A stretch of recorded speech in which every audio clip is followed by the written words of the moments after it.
The Zinginator is pro-sim, and the Zinginator is back. Same errors in the same bends, naturally. Forgotten a lot, but I've knocked up a replay. I'm doing Charlie's Club, LCK Racing. Wisebot Live is back. The uptime of the session continue. The uptime of the session continue. Please do enjoy the replay that I've knocked together for us this morning, this afternoon, or this evening, ladies and ladies. That is the bombshell. And on that very bombshell, let's stop waffling on and get into it.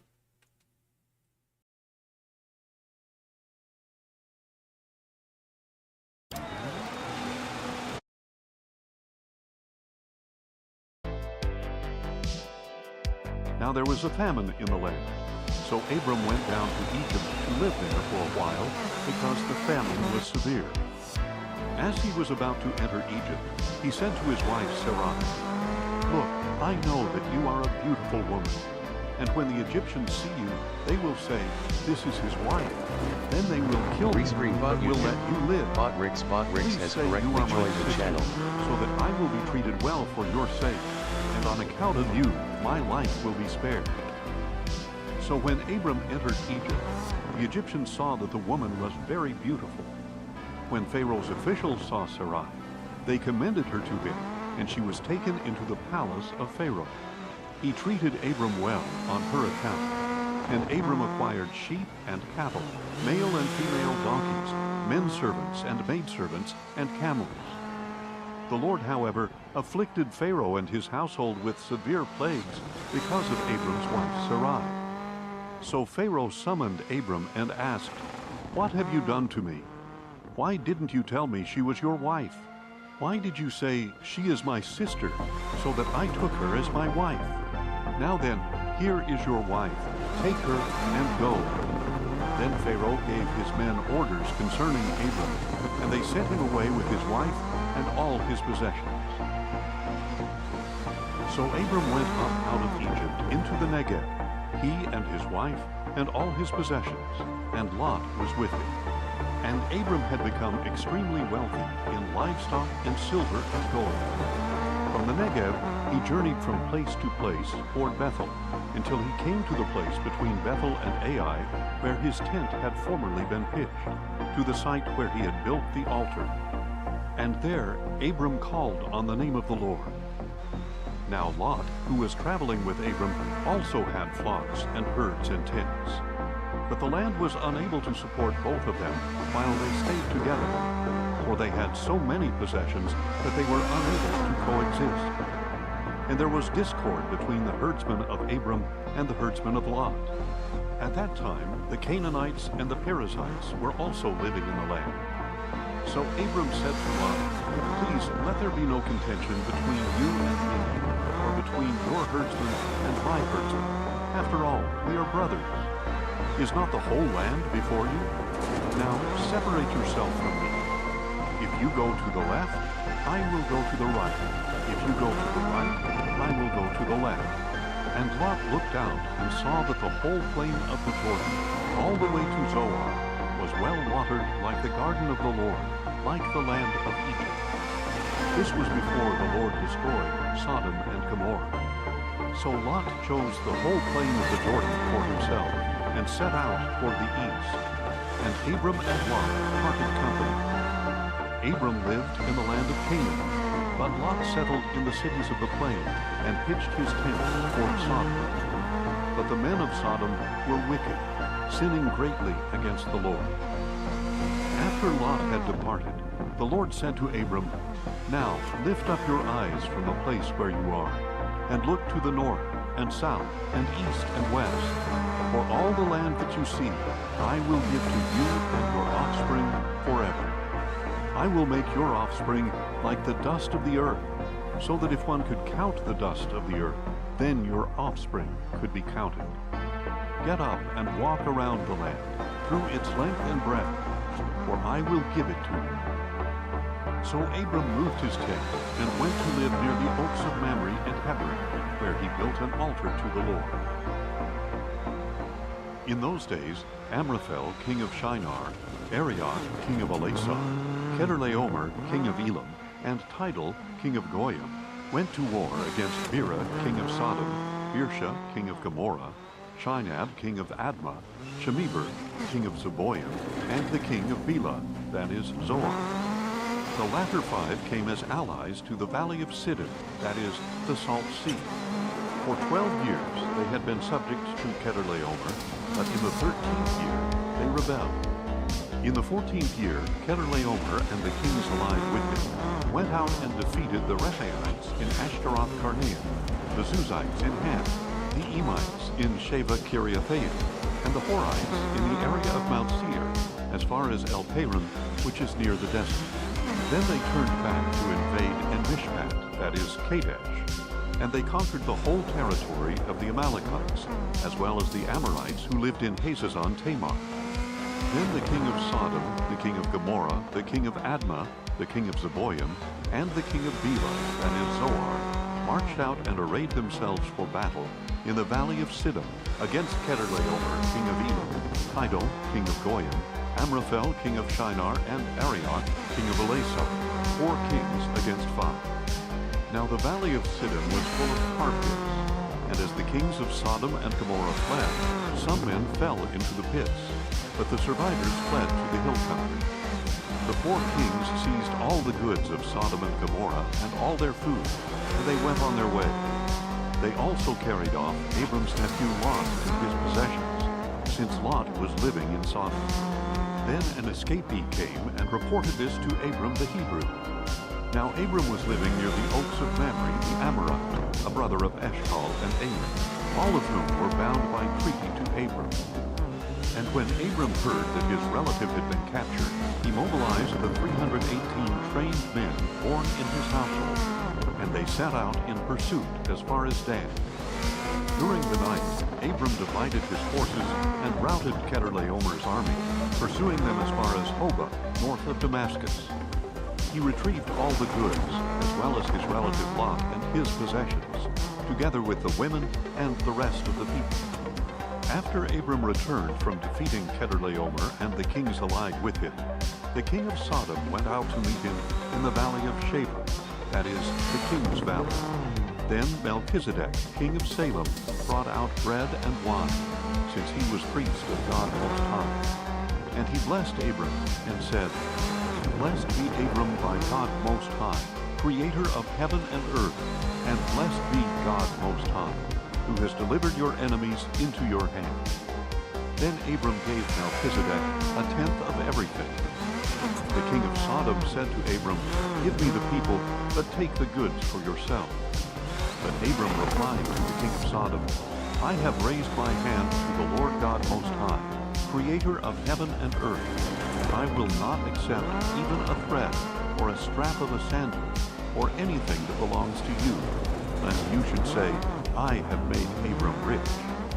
I will accept nothing but what my men have eaten, and the share for the men who went with me, Aner, Eshcol, and Mamre. They may take their portion. After these events, the word of the Lord came to Abram in a vision. Do not be afraid, Abram. I am your shield, your very great reward. But Abram replied, O Lord God, what can you give me, since I remain childless, and the heir of my house is Eliezer of Damascus? Abram continued, Behold, you have given me no offspring, so a servant in my household will be my heir. Then the word of the Lord came to Abram, saying, This one will not be your heir, but one who comes from your own body will be your heir. And the Lord took him outside and said, Now, look to the heavens and count the stars if you are able. Then he told him, So shall your offspring be. Abram believed the Lord, and it was credited to him as righteousness. The Lord also told him, I am the Lord, who brought you out of Ur of the Chaldeans to give you this land to possess. But Abram replied, Lord God, how can I know that I will possess it? One the replay Lord down. said to him, Bring me a heifer, a goat, and So a I've got a highlight ram, of this. each 3 years Yeah. old, along with a turtle dove and a young Flip pigeon. it.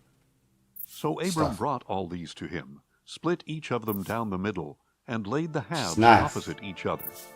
That's what The I birds, do. however, he did not cut in half. And the birds of prey I descended loved on the them. carcasses, but Abram drove them away. As the sun was setting, Abram fell into a deep sleep, and suddenly Major great afternoon. terror and darkness overwhelmed him. Major. Then the Lord Welcome said to to Abram, Dark "Know Souls for Rally certain that your descendants will 2.0, be strangers in a where land it that gets is not down, their own, dirty, and they will be and enslaved sideways. and mistreated Hallelujah. 400 years. Like a boss. But I will judge the That's nation what they it serve is, as right? slaves, and afterwards Because they will it's depart slipping with a little many bit, but not possessions. much. You, right? however, will go to your fathers in peace So- and be buried at a ripe old age. In the 4th generation, your descendants will return I want here, it ripping a for bit the more. iniquity of the Amorites is not yet complete. When the sun had set and darkness had fallen, behold, a smoking fire pot and a flaming torch appeared, and passed between I'm the sending halves it, bro. of the carcasses. I don't know if you're still there On or that not. day, the Lord made a covenant with Abram, saying, "To your descendants I Send have me a given this goofball land, face. from the river of Egypt to the great river Euphrates, the land of the Kenites, Kenizzites, Kadmonites, Hittites, Perizzites, Rephaites, Amorites, Canaanites, Girgashites, and Jebusites." Now Abram's wife Sarai had borne him no children, but she had an Egyptian Major, maidservant unrelentless named baby. Hagar. So You what? Sarai said to Abram, Relentless. "Look now, the Lord Yeah. has prevented me from Bro, bearing children. I don't know if Go you've to never my seen this maidservant. before. Perhaps I can build a Is my place camera for my alright? work." And Abram You've never listened seen to this the before, voice of bro. Sarai. So after he had lived in Canaan for 10 years, his wife Sarai took No one's him ever seen me drive on camera Dirt Rally 2.0 either. to be his wife. And he slept with Hagar, and she conceived. But when Oh, Hagar facial realized expressions, she was bro. pregnant, Never seen it, she but it began looks to good. despise her mistress. Bro, Then Sarai said to Abram, "May the I am Lord a- God I be am- upon you." I'm infected by the sideways virus, bro. And ever since she saw that she was I've been pregnant, infected she for the has treated me with sideways contempt. by May the the sideways Lord judge virus, between bro, you and me. for like 10 Said years. Abram, "Your Do you see servant what I'm is in saying? your hands. Do whatever you want with her." Bad shit. Then Sarai Oh, no, no, no, no, I treated forgot all Hagar about so you. harshly that she I don't fled use from her. the co-pilot, I don't The use angel anything. of the Lord Right? found Hagar by a spring of water in the desert, the spring along the road to Shur. Hagar, We're down servant of Sarai, 1 gear. said, I've only got 6 "Where have you gears out come of from, 7 and where are you going?" on my gearbox working. "I am running away from my But I mistress can do Sarai," R5. she replied. So the angel of the Lord told her, "Return is to your fast. mistress and submit to her authority."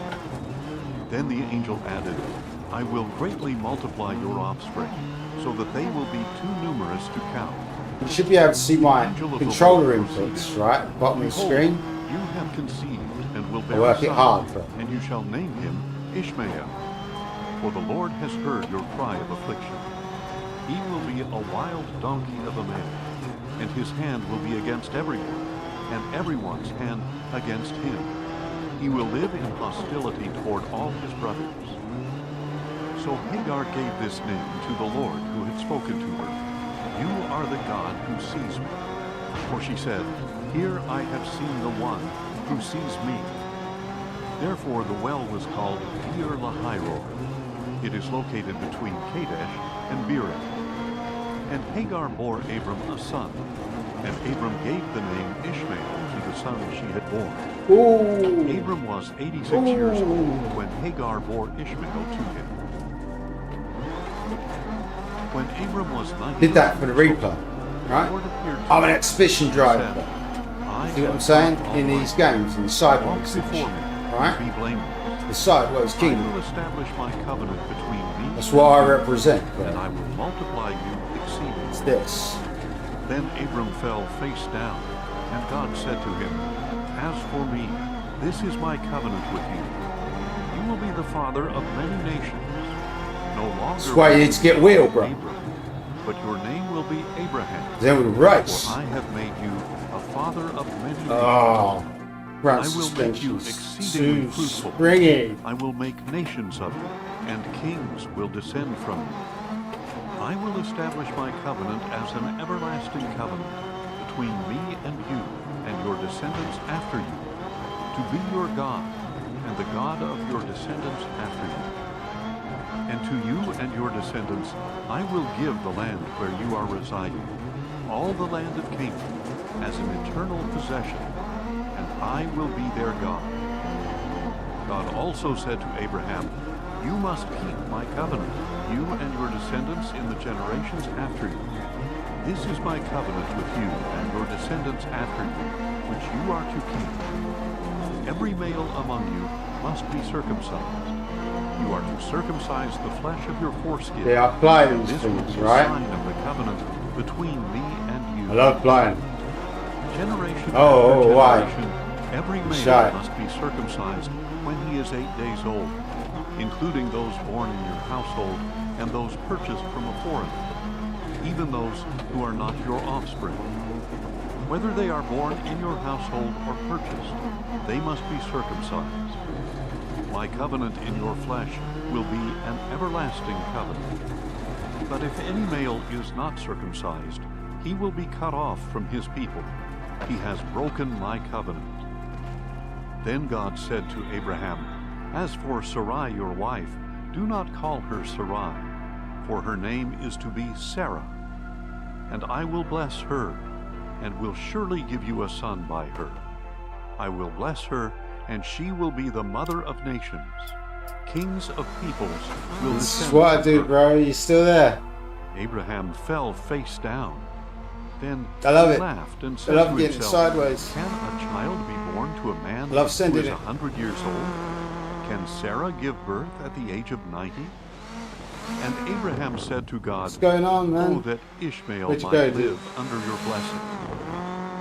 But God replied, your wife Sarah will indeed bear you a son, and you are to Major name him can't wait to Isaac. get the well. I will Yeah. establish my Major, covenant Yeah, you with know him it, bro. as an Go everlasting get one. covenant for his descendants after him. Go get one.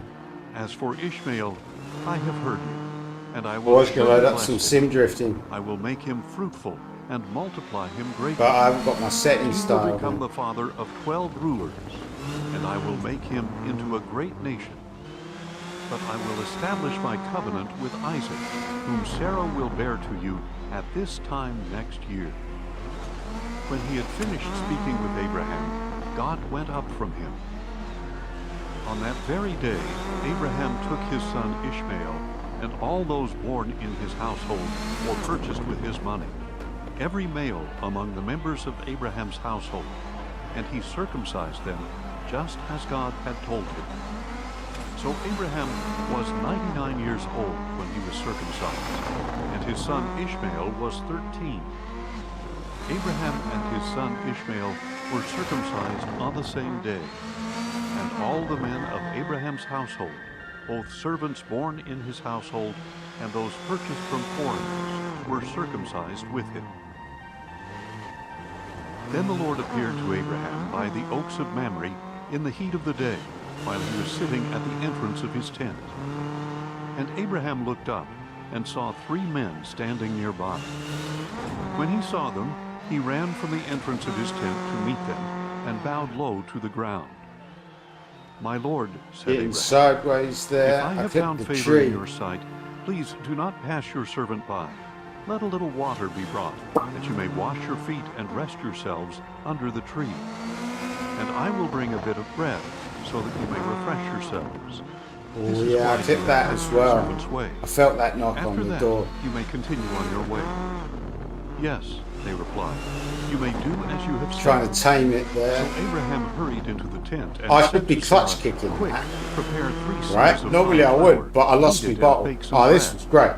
Meanwhile, Like the exit. Abraham ran This to is for the herd, camera. This selected is. a tender and Alright, choice look at calf, that. and Bang, gave come it to on. a servant, who Physics. hurried to The prepare new it. WRC Then game, Abraham brought EA Sports curds and milk, WRC, and the calf doesn't that had have been them prepared. physics. You can't And knock he set them over. before the men, Right? and stood by Okay? them under the tree. I'm as just they saying. passed. Right? The latest your and wife greatest Sarah rally as they game. passed. Yeah? There On the in market tent, right now. Okay? Then You the Lord can't said, do that. I will surely return to you at this Click time that, next year, mate. and your Do me wife a Sarah favour, click will that. have a son. That's Now my Sarah rank. was behind him, listening at the entrance to the tent. Major, that's And Abraham absurd. and Sarah no. were Can already you clip old it and for well along in years. 60 seconds. Sarah My had little rank. passed the age of childbearing. Yeah, do that. So she for me. laughed to herself, Please, mate. saying, I appreciate After that. I am worn out 'Cause I'm and gonna my TikTok. master is old, will I now have Under a master?" hashtag EA Sports And the WRC. Lord asked Right? Abraham, Why did Sarah viral. laugh and say, Can Man, I people really getting bear a salty over child that. when I am old? My new game, my Is new anything game. too difficult Which I can for the understand, Lord? actually. So would I At if the I owned it. appointed time, I Couple will run. return to you But you in about a can't. year, Right? and Sarah will have a son. But Sarah was 30 afraid, kilometre so she stages. denied what it and teacher? said, Oh. I did not laugh. I do want it. No, replied the Lord. You tip that as "I did well. laugh." Right? When the men got up That's to leave, true. they looked out over Sodom. And I am Abraham salty. walked along with them I to see them I out. am salty sea The dog, Lord sea said, chicken. Shall I hide from Right? Abraham I'm what salty I am sea about to chicken. do? From Sea of Thieves. Abraham will surely become a great and Without the powerful graphics card to run the latest him and greatest all the nations of the EA earth will be Sports blessed. rally game. For Right? I have chosen him, so that he will command his children and his household after him Sitting. to keep the way of the Lord by doing what is right and just. If you check in out my order that the Lord may YouTube, bring upon right, Abraham what Major, he you'll has see promised. that I've got Then like the Lord tons. said, the outcry Tons of against replay Sodom and videos, Gomorrah music is replay great. videos. Because their sin is so grievous, I will go Like, down I've got to about see if their actions 500 or fully 600. justify me You until know what I God has mean? reached me. I'm stupid If like not, that. I will find Well, I haven't out. got that many, but I've got like 4 And or the 5. two men turned away Something and like went that. toward Like Sodom. half my channel. But Abraham remained And standing YouTube. before the Lord. It's just replays. Abraham stepped forward and said, Will you really sweep Now away I'm just the doing righteous VODs, with the wicked? You know? What if I there used to are record 50 locally to righteous this. ones in the city? I'd Will you drive really for about sweep an it away hour and and not get a spare the wicked place for the replay. sake of the 50 Put some righteous wicked ones who tunes are on. there? Far be it Tweak from it you all to do up. such a thing, to kill the And righteous with replace the that. wicked, so that the righteous and the wicked are treated alike. And Far be it from you. I'd say, Will you know, I not the don't judge care. of all the earth do what is right? New socks. So the Lord replied, Got a spare, If I so now find I'm 50 gonna righteous ones botch within it. the city of Sodom, on their account I will spare the whole place. Then Abraham answered, Now that I have ventured to speak to the Lord, though I am but dust and ashes, suppose the 50 righteous ones lack 5. Will you destroy the whole city for the lack of 5? He replied, If I find 45 there, I will not destroy it. Once again Abraham spoke to the Lord, Suppose 40 are found there. Yeah. He answered, On account of the 40, I will not do it. Then Abraham said, May the Lord not be angry, but let me speak further. Suppose 30 are found there. He replied, If I find 30 there, I will not do it. And Abraham said, Now that I have ventured to speak to the Lord, suppose 20 are found there. He answered, On account of the 20, I will not destroy it. Finally, Abraham said, May the Lord not be angry, but let me speak once more. Suppose 10 are found there. And he answered, On account of the 10, I will Well, not that's way destroy too it. short. When the Lord had finished speaking with Abraham, he departed, and Abraham returned home. Now the 2 angels arrived at Sodom in the evening, and Lot was sitting in the gateway of the city. When Lot saw them, he got up to meet them, bowed face down, and said, My lords, please turn aside into the house of your servant. Wash your feet and spend the night. Then you can rise early and go on your way. No, they answered, we will spend the night in the square. But Lot insisted so strongly that they followed him into his house. He prepared a feast for them and baked unleavened bread, and they ate. Before they had gone to bed, all His the men first of the kid city of pass is Sodom, nice stuff. both young and old, surrounded the house. They called out Can't to use Lot, it so much 'cause saying, it's so Where are short. the men who came to you tonight? Send them out to us, so we can have relations with them. And it's still not Lot short went enough. outside to meet them, shutting the door behind him. That's insane, Please, isn't my it? brothers, he pleaded, don't do such a wicked thing. Look, I have 2 daughters who have never slept with a man. let me bring them to you, and you can do to them as you please, but do not do anything to these men, for they have come under the protection of my roof. Get out of the way, they replied. And they declared, this one came here as a foreigner, and he is already acting like a judge. Now we will treat you worse than them.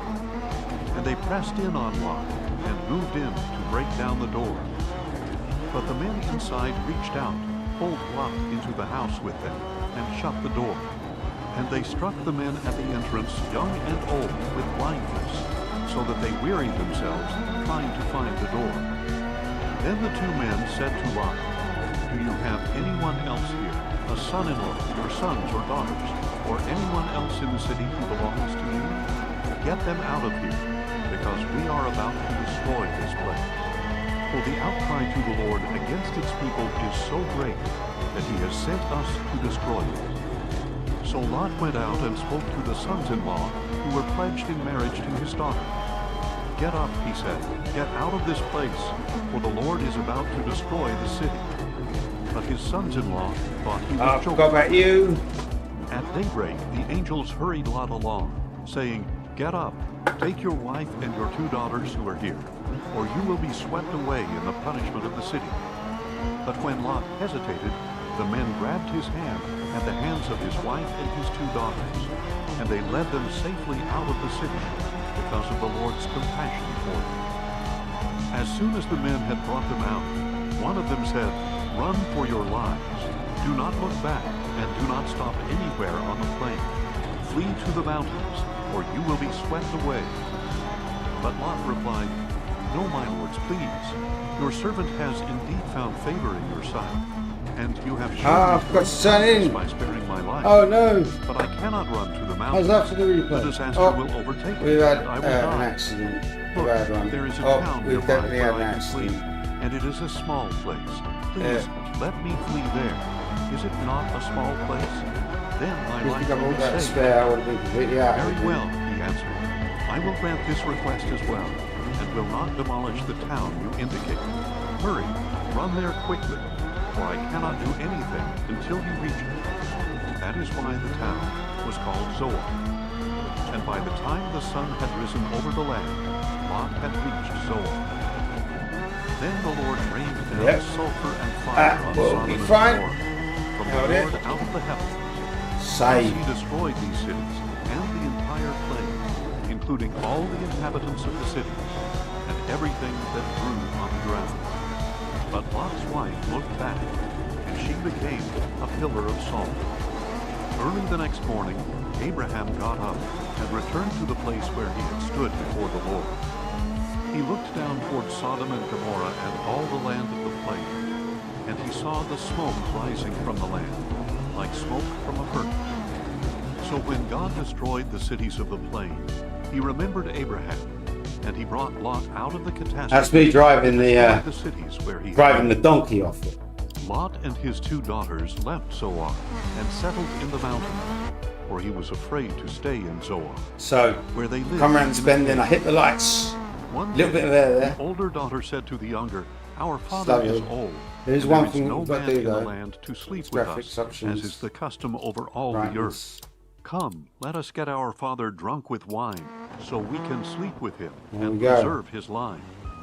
So that night they got their father drunk with wine. So I'm just realising my The gears are far firstborn too went short. in and slept with her father. He was not aware when she lay down or when she got up.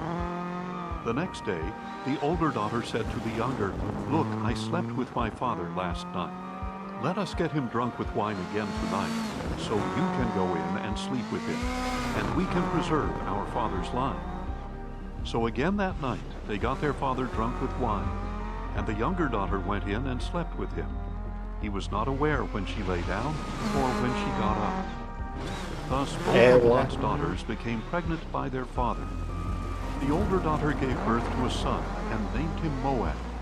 He is the father of the Moabites of today. The younger daughter also Came gave out birth slow. to a son, and she named him I think that's a good Ben-Ammi. knock there. He is the father of the Ammonites of today.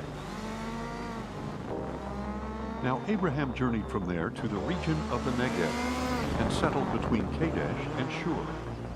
While he was staying in Gerar, Abraham said of his wife Sarah, "She is my sister." So Abimelech, king of Gerar, had Sarah brought to him. One night, however, God came to Abimelech in a dream and told him, "You are as good as dead because of the woman you have taken, for she is a married woman." Now Abimelech had not gone near her, so he replied, "Lord, would you destroy a nation even though it is innocent? Didn't Abraham tell me she is my sister?" Oh. And she herself said, "He is my brother. I have done this in the integrity of my heart and the innocence of my hands." Then God said to Abimelech in the dream, "Yes, I know that you did this with a clear conscience, and so I have kept you from sinning against me. That is why I did not let you touch her. Now return the man's wife, for he is a prophet. He will pray for you, and you will live. But if you do not restore her, be aware that you will surely die, you and all who belong to you." Early the next morning, Abimelech got up and summoned all his servants. And when he described to them all that had happened, the men were terrified. Then Abimelech called Abraham and asked, "What have you done to us? How have I sinned against you, that you have brought such tremendous guilt upon me and my kingdom? You have done things to me that should not be done." Abimelech also asked Abraham, Broke "What a few caused you things to there. do such?" Abraham replied, "I thought to myself, I've had there is tons no of fear of God in accidents. this place. They will kill me. on I've had account some of great my moments wife. through that bend as well. Besides, she is my sister, Really the tense, daughter of my squeezy father, moments. though not the daughter of my mother, and she became my wife. So when God had me journey from my father's house, I said to Sarah, "This is how you can show your loyalty It's nice to to be me. streaming rally. Wherever we go, say of me, he is my brother." So Abimelech brought sheep and cattle, men servants and maid servants, and he gave them to Abraham and restored his wife Sarah to him. There And goes Abimelech the said, radiator. "Look, my land is before you. Settle And wherever there you goes please." the tire. And he said to Sarah, "See, Pop I it am on. giving your brother 1,000 There we go. pieces of Up, silver. we're up, and It we're is your away. vindication Oh, before lovely. all who are with you. You are completely clear." We're look. Oh, we're Abraham missing prayed it. to Like, God, oh, my pretty and God car, healed my Abimelech and beautiful his car. wife and his maidservant, What have I done so to that it? they could What have I again done bear to my children. replay? For on account of Abraham's This is the wife kind of Sarah, thing that would kill the my Lord had replay. completely closed Oh, what have I done all to my the pretty wombs looking car? I in can't have my Abraham's household. car not looking pretty. Now the Lord attended to Sarah as he had said, and the Lord did for Sarah what he There had goes the promised. bonnet. So Sarah conceived and bore a son to Abraham in his old age. I've still got one more stage to go. Promised. And Abraham gave the name Isaac to the son Sarah bore to him. When his son Isaac was 8 days old, Abraham circumcised him as God had commanded him. Abraham was 100 years old when his son Isaac was born to him. Then Sarah said, "God has made me laugh, and everyone who hears of this will laugh with me." There we go. She added, "Who would have told Abraham that Sarah Excellent. would nurse children? Oh, we've done it. Yet I have borne him a son in his old age." So the child grew and was weaned, and 6 Abraham minutes held behind a the leader. great feast Oh, on the good. day Isaac was weaned. Well, But it Sarah is saw what it that the is. son whom Hagar the Egyptian had borne to Abraham was mocking her son. And she said to Abraham, "Expel the slave Oh, I ain't got woman no and her points because I son, haven't done it. for the slave woman's son will never share in the inheritance with my son Isaac." Now this matter distressed Abraham greatly, because it concerned his son There you go. Ishmael. But God said to Abraham, Upload "Do my not be distressed about the result. boy and your maidservant. Listen to At least you got everything the that Sarah result. tells you, for through Isaac your offspring will be reckoned. But I will also make a nation of the slave woman's son, Casualty because he is club your will offspring." definitely kill me. Early in the morning, Abraham got up, took bread and a skin of water, put them on Hagar's shoulders, and sent her away with the boy. She left and wandered in the wilderness of Beersheba. When the water in the skin was gone, she left the boy under one of the bushes. Then she went off and sat down nearby, about a bow shot away, for she said, "I cannot bear to watch the boy die." And as she sat nearby, she lifted up her voice and wept. Then God heard the voice of the boy. And the angel of God called to Hagar from heaven, What is wrong, Hagar? Do not be afraid, for God has heard the voice of the boy where he lies. Get up, lift up the boy, and take him by the hand, for I will make him into a great nation. Then God opened her eyes, and she saw a well of water. So she went and filled the skin with water, and gave the boy a drink. And God was with the boy, and he grew up and settled in the wilderness, and became a great archer. And while he was dwelling in the wilderness of Paran, his mother got a wife for him from the land of Egypt. At that time, Abimelech and Phicol, the commander of his army, said to Abraham, God is with you in all that you do. Now therefore, swear to me here before God, that you will not deal falsely with me or my children or descendants. Show to me and to the country in which you reside the same kindness that I have shown to you. And Abraham replied, I swear it. But when Abraham complained to Abimelech about a well that Abimelech's servants had seized, Abimelech replied, I do not know who has done this. You did not tell me, so I have not heard about it until today. So Abraham brought sheep and cattle and gave them to Abimelech, and the two men made a covenant. Abraham separated 7 ewe lambs from the flock, and Abimelech asked him, Why have you set apart these 7 ewe lambs? He replied, You are to accept the 7 ewe lambs from my hand, as my witness that I done this well. So that place was called Beersheba, because it was there that the two of them swore an oath. After they had made the covenant at Beersheba, Abimelech and Phicol, the commander of his army, got up and returned to the land of the Philistines. And Abraham planted a tamarisk tree in Beersheba, and there he called upon the name of the Lord, the eternal God.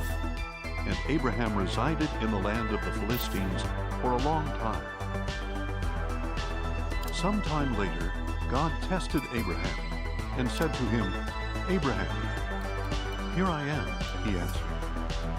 Take your son, God said, your only son Isaac, whom you love, and go to the land of Moriah. Offer him there as a burnt offering on one of the mountains which I will show you. So Abraham got up early the next morning, saddled his donkey, and took along 2 of his servants and his son Isaac. He split the wood for a burnt offering and set out for the place God had designated. On the 3rd day, Abraham looked up and saw the place in the distance. Stay here with the donkey, Abraham told his servants. The boy and I will go over there to worship, and then we will return to you. Abraham took the wood for the burnt offering and placed it on his son Isaac. He himself carried the fire and the sacrificial knife, and the 2 of them walked on together. Then Isaac said to his father Abraham, My father. Here I am, my son, he replied. The fire and the wood are here, said Isaac. Do I get some air? But where is the lamb for the burnt offering? Abraham answered, God himself will provide the lamb for the burnt offering, my son. And the 2 walked on together. When they arrived at the place God had designated, Abraham built the altar there and arranged the wood. He bound his son Isaac and placed him on the altar atop the wood.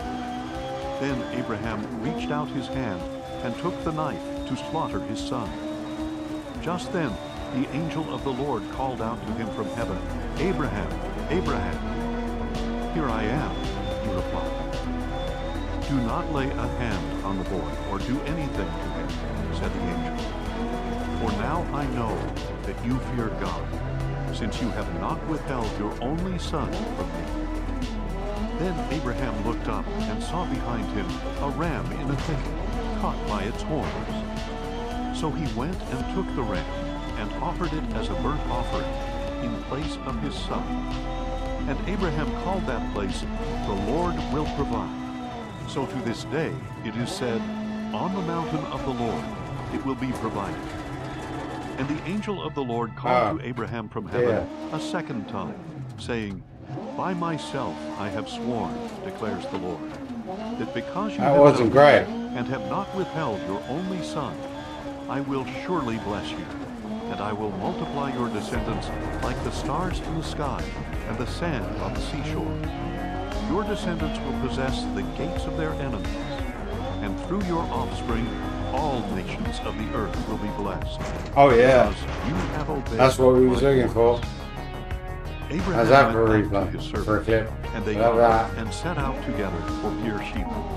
And Abraham settled in Must admit Beersheba. though, it is a little bit difficult. Sometime later, This, Abraham was told, I'm not Milcah used to has this also idea borne of sons this to your slip. brother Nahor. Uz, the I like to do firstborn, it, his probably a brother little bit Buz, slip. It's Kemuel, great. the father of Fun. Addon. He said, Hazo, Pildash, Jidlaph, and Bethuel. And Bethuel became the father of Rebekah.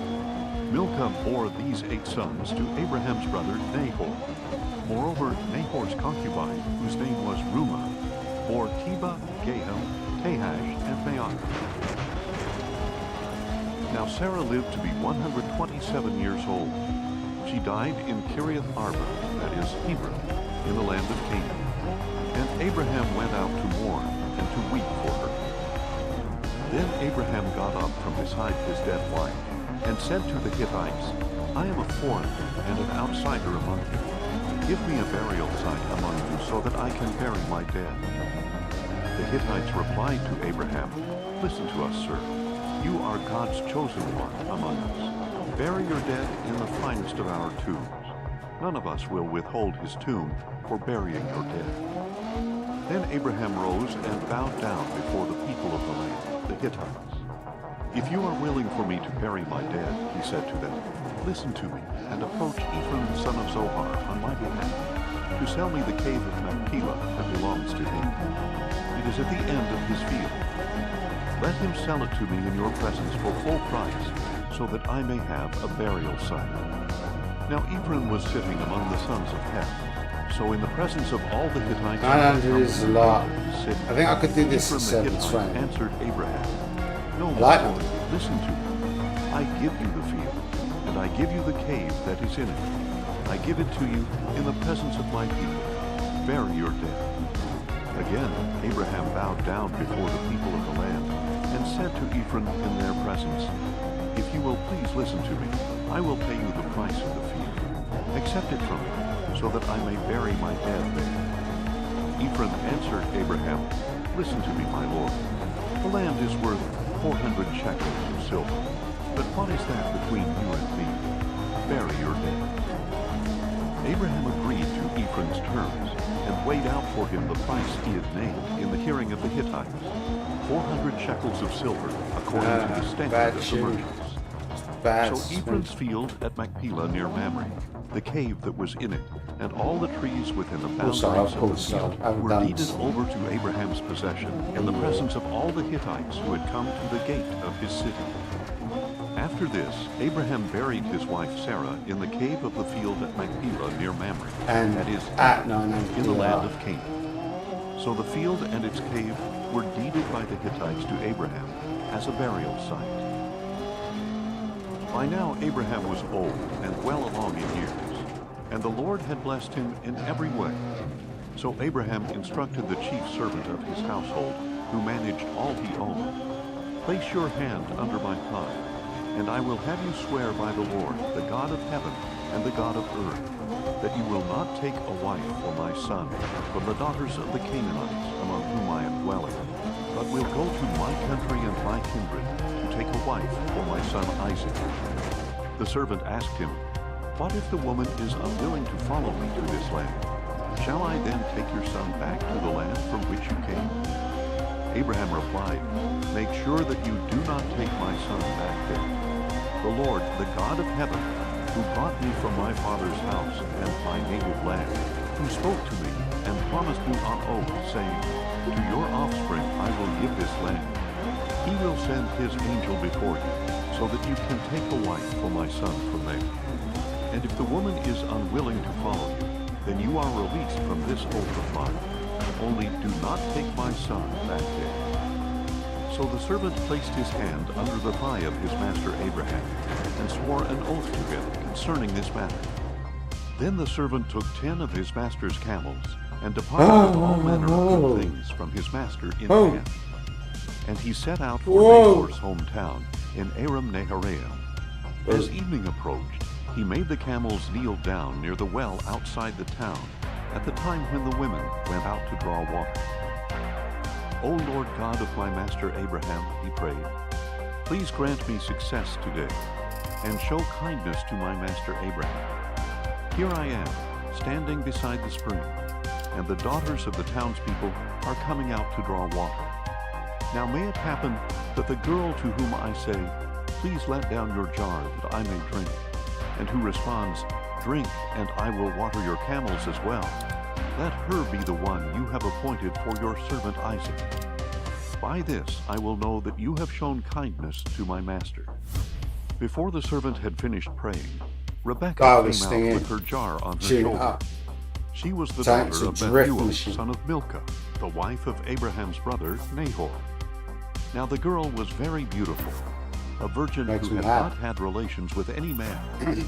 She went down to the spring, filled her jar, and came up again. So the servant ran to meet her and said, please let me have a little water from your jar. Drink, my lord, she replied. And she quickly lowered her jar to her hands and gave him a drink. After she had given him a drink, she said, I will also draw water for your camels until they have had enough to drink. And she quickly emptied her jar into the trough and ran back to the well to draw water until she had drawn water for all his camels. Meanwhile, the man watched her silently to see whether or not the Lord had made his journey a success. And after the camels had finished drinking, he took out a gold ring weighing a beka, and 2 gold bracelets for her wrists weighing 10 shekels. Whose daughter are you? He asked.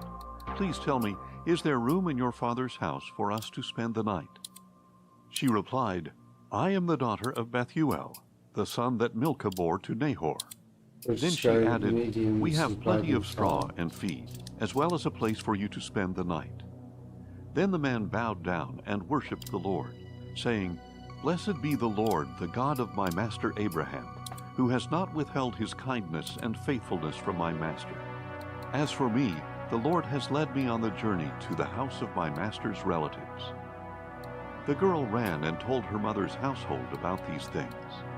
Now Rebekah had a brother named Laban, and he rushed out to the man at the spring. As soon as he saw the ring and the bracelets on his sister's wrists, and heard Rebekah's words, the man said this to me. He went and found the man standing by the camels near the spring. Come, you who are blessed by the Lord, said Laban. Why are you standing out here? I have prepared the house and a place for the camels. So the man came to the house, and the camels were unloaded. Straw and feed were brought to the camels, and water to wash his feet and the feet of his companions. Then a meal was set before the man, but he said, I will not eat until I have told you what I came to say. So Laban said, Please speak. I am Abraham's servant, he replied. The Lord has greatly blessed my master, and he has become rich. He has given him sheep and cattle, silver and gold, men servants and maidservants, camels and donkeys. My master's wife Sarah has borne him a son in her old age, and my master has given him everything he owns. My master made me swear an oath and said, You shall not take a wife for my son from the daughters of the Canaanites in whose land I dwell, but you shall go to my father's house and to my kindred to take a wife for my son. Then I asked my master, What if the woman will not come back with me? And he told me, The Lord before whom I have walked will send his angel with you and make your journey a success, so that you may take a wife for my son from my kindred and from my father's house. And when you go to my kindred, if they refuse to give her to you, then you will be released from my oath. So when I came to the spring today, I prayed, O Lord, God of my master Abraham, if only you would make my journey a success. Here I am, standing beside this spring. Now, if a maiden comes out to draw water, and I say to her, Please let me drink a little water from your jar, and she replies, Drink, and I will draw water for your camels as well. May she be the woman the Lord has appointed for my master's son. And before I had finished praying in my heart, there was Rebekah coming out with her jar on her shoulder, And she went down to the spring and drew water. So I said to her, "Please give me a drink." She quickly lowered her jar from her shoulder and said, "Drink, and I will water your camels as well." So I drank, and she also watered the camels. Then I asked her, "Whose daughter are you?" She replied, "The daughter of Bethuel, son of Nahor, whom Milcah bore to him." So I put the ring on her nose and the bracelets on her wrists. Then I bowed down and worshipped the Lord, and I blessed the Lord, the God of my master Abraham, who led me on the right road to take the granddaughter of my master's brother for his son. Now if you will show kindness and faithfulness to my master, tell me. But if not, let me know, so that I may go elsewhere. Laban and Bethuel answered, "This is from the Lord. We have no choice in the matter.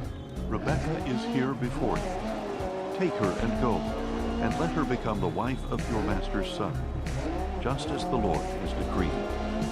When Abraham's servant heard their words, he bowed down to the ground before the Lord. Then he brought out jewels of silver and gold and articles of clothing, and he gave them to Rebekah. He also gave precious gifts to her brother and her mother. Then he and the men with him ate and drank and spent the night there.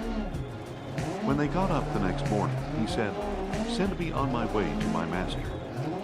But her brother and mother said, "Let the girl remain with us 10 days or so. After that she may go." But he replied, "Do not delay me, since the Lord has made my journey a success. Send me on my way, so that I may go to my master." So they said, "We will call the girl and ask her opinion." They called Rebekah and asked her, "Will you go with this man?" "I will go," she replied. So they sent their sister Rebekah on her way, along with her nurse and Abraham's servant and his men. And they blessed Rebekah and said to her, "Our sister, may you become the mother of thousands upon thousands. May your offspring possess the gates of their enemies." Then Rebekah and her servant girls got ready, mounted the camels, and followed the man. So the servant took Rebekah and left. Now Isaac had just returned from Beer Lahai-roi, for he was living in the Negev. Early in the evening, Isaac went out to the field to meditate, and looking up, he saw the camels approaching. And when Rebekah looked up and saw Isaac, she got down from her camel and asked the servant, "Who is that man in the field coming to meet us?" "It is my master," the servant answered. So she took her veil and covered herself. Then the servant told Isaac all that he had done. And Isaac brought her into the tent of his mother Sarah, and took Rebekah as his wife. And Isaac loved her, and was comforted after his mother's death. Now Abraham had taken another wife, named Keturah, and she bore him Zimran, Jokshan, Medan, Midian, Ishbak, and Shua. Jokshan was the father of Sheba and Dedan.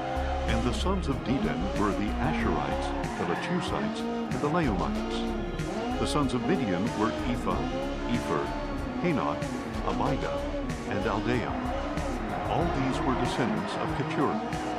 Abraham left everything he owned to Isaac. But while he was still alive, Abraham gave gifts to the sons of his concubines, and sent them away from his son Isaac to the land of the east. Abraham lived a total of 175 years, and at a ripe old age he breathed his last and died, old and contented, and was gathered to his people.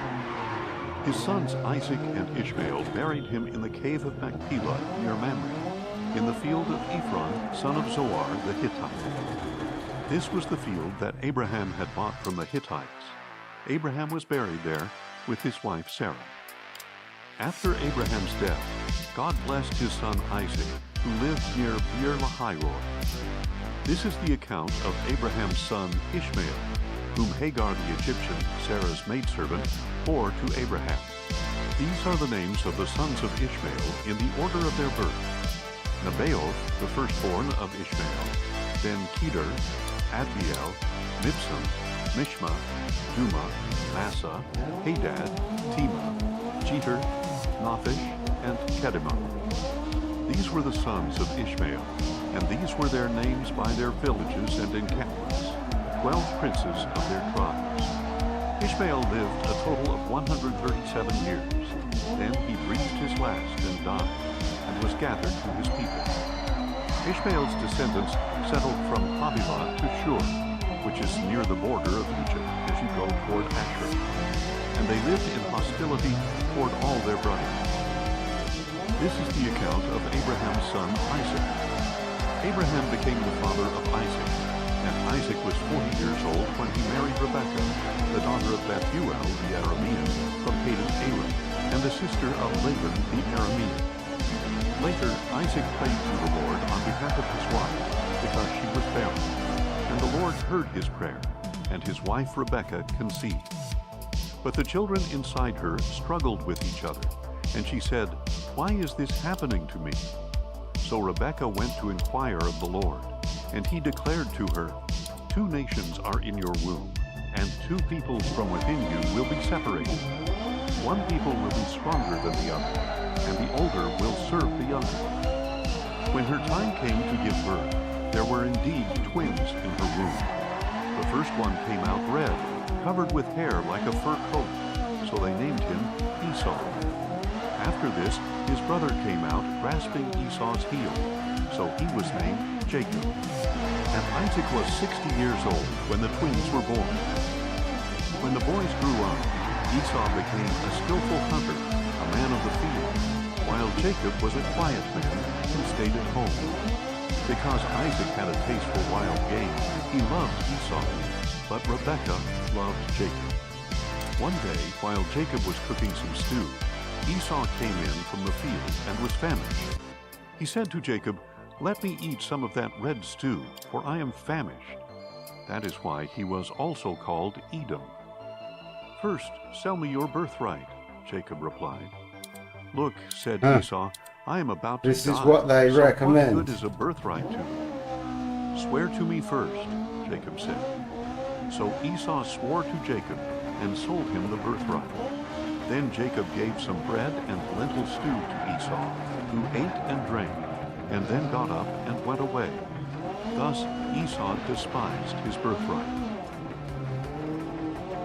Now there was another famine in the land, subsequent to the one that had occurred in Abraham's time. And Isaac went to Abimelech, king of the Philistines, at Gerar. The Lord appeared to Isaac and said, "Do not go down to Egypt. Settle in the land where I tell you. Stay in this land as a foreigner, and I will be with you and bless you. For I will give all these lands to you and your offspring, and I will confirm the oath that I swore to your father Abraham. I will make your descendants as numerous as the stars in the sky, and I will give them all these lands.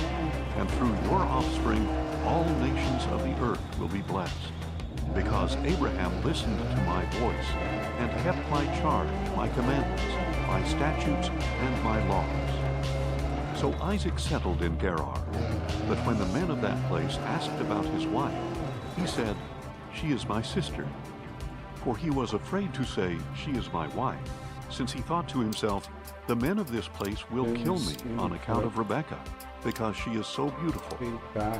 When Isaac had been there a long time, Abimelech, king of the Philistines, looked down from the window and was surprised to see Isaac caressing his wife Rebekah. Abimelech sent for Isaac and said, "So she is really your wife? How could you say she is my sister?" Isaac replied, "Because I thought I might die on account of her." "What is this you have done to us?" asked Abimelech. "One of the people could easily have slept with your wife, and you would have brought guilt upon us." So Abimelech warned all the people, saying, "Whoever harms this man or his wife how much is it? will surely be put to death." How much is what? Now Isaac sowed seed in the land, and that very year he reaped 100-fold. And the Lord blessed him, and he became richer and richer. This is until he was 2.3 newton wealthy. meters of torque. He owned so Major many the flocks and game. herds and servants Oh, this game. that the Philistines envied him. Oh, this game is So the Philistines took like, dirt well, Dirt and Rally stopped up all 2.0 the game wells of the that year. his That's father's what you servants want. had dug in the I have no days of his idea. I father have to look at Abraham. Steam. Then Abimelech said to But I don't Isaac, think this is on "Depart sale. from us, for you are much too I would powerful. say you know, So at Isaac top, left that place 75% and off. encamped If in you the can't valley get of better, Gerar but and settled I'm trying to there. get it for better. Isaac reopened You the know, wells but if that you've had been got a dug wheel, in the days of his father you Abraham, can't afford which to the not Philistines have had stopped up after the dirt Abraham rally died. games, 1 and And he 2. gave these wells the same names his father had given them. Then Isaac's servants dug in the valley and found a well of fresh water there. But the herdsmen of Gerar quarreled with Isaac's herdsmen and said, "The water is ours." So he named the well Esek, because they contended with him. Then they dug another well and quarreled over that one also. So he named it Sitnah. He moved on from there and dug another well, and they did not quarrel over it. He named it Rehoboth, and said, "At last the Lord has made room for us, and we will be fruitful in the land." From there Isaac went up to Beersheba, and that night the Lord appeared to him, and said, "I am the God of your father Abraham. Do not be afraid, for I am with you. I will bless you and multiply your descendants for the sake of my servant Abraham." So Isaac built an altar there, and called on the name of the Lord, and he pitched his tent there. His servants also dug a well there. Later Abimelech came to Isaac from Gerar with Ahuzah his advisor, and Phicol the Major, it's commander only of his 4 army. pounds right now. "Why have you come to What? me?" Dirt Rally Isaac asked 2? him. "You hated You me need and all sent of me the, away. you need the game of the year. We can plainly see that the Lord has been with you," they replied. "We recommend that there should So that you have all of the between DLC. us and you. Let us make a covenant with you. Major, You will not that's harm it. us, just as we have not harmed Oh. you, but have done What? only good to you. To get it sending with you on the, your way like, the game of the year edition. And now you are blessed quid. by the Lord." Get it. Isaac prepared a feast. This has for got them, multiplayer. and they ate and drank. It's got controller They support. got I'll up leave early the the next system. morning and It's brutal swore though. oaths to each This is other. one of the Major, most major, hardcore Sent them on their racing way, games it and is. they Yeah, went get it. in peace. 8 quid. You've got it. On that same You know, day, just don't Isaac's drink beer. servants came And told him you've about got the well they had dug. all the DLC We for have Dirt found Rally water. 2.0, and So he we just called download Sheba, one mod called the and ACAT his mod. name Any was car, any Moses, track. is Plus Beersheba. one. And we can drive together on the rally 29 station. minutes, years 56 old. seconds. He took as his wives Judith, teach you. daughter of Beeri the Hittite, Kind of. and Basemath, daughter I mean, of I can Elon teach you the the Hittite. little theory I They know. brought grief I mean, to I'm Isaac just, and Rebekah. I drive on When instinct. Isaac was You old, know. and his eyes were so I mean, I do have no technique, longer and some see, of it is a he little called his older orthodox, son but, Esau, and said to him, "My son, you know, I've here forgotten. I am," Esau replied. I'm glad Nate "Look," isn't said in it. Isaac, You're like, come "I on, am John. now old, and I do not know the day of my death. Take There's your a clip weapons, your called quiver, and Doing bow, the Dolphin. and go out into the field to Me hunt playing some this game. ACAT Then mod prepare with a Nate tasty dish that I love, in a couple of bring it to me to BMWs. eat, so that I may bless you before I die." Now Rebekah was listening to what Isaac told his son Esau. So when Esau went into the field to hunt game and bring it back, Rebekah said to her son Jacob, "Behold, I overheard your father saying to your brother Esau, 'Bring me some game and prepare me a tasty dish to eat, so that I may bless you in the presence of the Lord before I die. Now, my son, listen to my voice and do exactly as I tell you. Go out to the flock and bring me 2 choice young goats, so that I can make them into a tasty dish for your father, the kind he loves. Then take it to your father to eat, so that he may bless you before he dies." Jacob answered his mother Rebekah, "Look, my brother Esau is a hairy man, but I am smooth-skinned. What if my father touches me? Then It's I big would be revealed to him as a deceiver, and I would bring upon myself Well, a wait to say curse that. rather than a blessing." His mother replied, "Your curse be on me, my son. Just obey my voice and go get them for me." Okay. So Jacob I think went I could and probably got do 2 goats this if I go back and to brought them to 5 his mother, the who response made the on this tasty thing food his father ain't loved. great. And Rebekah took the finest clothes in the house that belonged to her I'll try older son 720. Esau, and she Try put it. them on her younger son Jacob. She also put the skins of the young goats on his hands and on the smooth part of his neck. Then she handed her son Jacob the tasty food and bread she had made. So Jacob went to his father and said, 100%. "My father." "Here I am," That's he right. answered. "Which one are you, my son?" 720. Jacob said to his father, "I am Esau, your firstborn. I have done as you told me." please sit up and eat some of my game, so that you may bless me." But Isaac asked his son, "How did you ever find it so quickly, my son?" "Because the Lord your God brought it to me," he replied. Then Isaac said to Jacob, "Please come closer so I can touch you, my son. Are you really my son Esau or not?" So Jacob came close to his father Isaac, who touched him and said, "The voice is the voice of Jacob, Okay. but the hands are the hands of Esau." That's as far as it Isaac goes did now. not recognize him because his hands were hairy, like those So of that's his when brother we are. Esau. So he blessed him. Again he asked, "Are you really my son Esau?" And he replied, "I am." "Serve me," said Isaac, "and let That's me what eat Cokie some of my said. You son's want game, these 7 so that I may There's bless no you." point. Jacob brought it to him, and he ate. Then he brought him wine, and he drank. Then his father Isaac said to him, "Please come near and kiss me, my son." So he came near Now and he's kissed him. got When Isaac smelled his cloak, he blessed him and said, "Ah, the smell of my son is like the smell of a field that the Lord has blessed. May God give to you the dew of heaven and the richness of the earth, an abundance of grain and new wine. May people serve you and nations bow down to you. May you be the master of your brothers, and may the sons of your mother bow down to you. May those who curse you be cursed, and those who bless you be blessed." As soon as Isaac had finished blessing him, and Jacob had left his father's presence, his brother Esau returned from the hunt.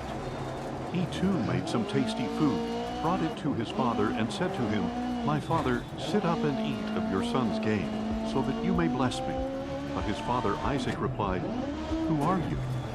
"I am Esau, your firstborn son," he answered. Isaac began to tremble violently and said, "Who was it then who hunted the game and brought it to me? Before you came in, I ate it all and blessed him, and indeed he will be blessed." When Esau heard his father's words, he let out a loud and bitter cry and said to his father, "Bless me too, O my father." But Isaac replied, "Your brother came deceitfully and took your blessing." So Esau declared, "Is he not rightly named Jacob? For he has cheated me twice. He took my birthright, and now he has taken my blessing." Then he asked, "Haven't you saved a blessing for me?" But Isaac answered Esau, "Look, I have made him your master, and given him all his relatives as servants. I have sustained him with grain and new wine. What is left that I can do for you, my son?" Esau said to his father, "Do you have only one blessing, my father? Bless me too, O my father." Then Esau wept aloud. His father Isaac answered him, "Behold, your dwelling place shall be away from the richness of the land, away from the dew of heaven above. You shall live by the sword and serve your brother. But when you rebel, you will tear his yoke from your neck."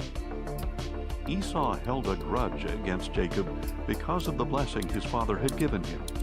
And Esau said in his heart, "The days of mourning for my father are at hand. Then I will kill my brother Jacob." When the words of her older son Esau were relayed to Rebekah, she sent for her younger son Jacob and told him, "Look, your brother Esau is consoling himself by plotting to kill you. So now, my son, obey my voice and flee at once to my brother Laban in Haran. Stay with him for a while, until your brother's fury subsides, until your brother's rage against you wanes, and he forgets what you have done to him. Then I will send for you and bring you back from there. Why should I lose both of you in one day?" Then Rebekah said to Isaac, "I am weary of my life because of these Hittite women. If Jacob takes a Hittite wife from among them, what good is my life?" So Isaac called for Jacob and blessed him. "Do not take a wife from the Canaanite women," he commanded. "Go at once to Padan-aram, to the house of your mother's father Bethuel, and take a wife from among the daughters of Laban, your mother's brother. May God Almighty bless you and make you fruitful and multiply you, so that you may become a company of peoples. And may he give the blessing of Abraham to you and your descendants, so that you may possess possess the land where you dwell as a foreigner, the land God gave to Abraham. So Isaac sent Jacob to Padan-aram, to Laban, the son of Bethuel the Aramean, the brother of Rebekah, who was the mother of Jacob and Esau. Now Esau learned that Isaac had blessed Jacob, and sent him to Padan-aram to take a wife there, commanding him, "Do not marry a Canaanite woman," and that Jacob had obeyed his father and mother, and gone to Padan-aram. And seeing that his father Isaac disapproved of the Canaanite women, Esau went to Ishmael, and married Mahalath, the sister of Nebaioth, and daughter of Abraham's son Ishmael, in addition to the wives he already had.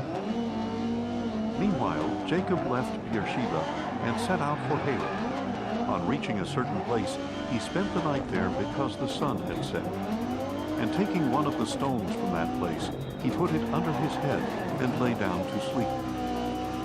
And Jacob had a dream about a ladder that rested on the earth, with its top reaching up to heaven, and God's angels were going up and down the ladder.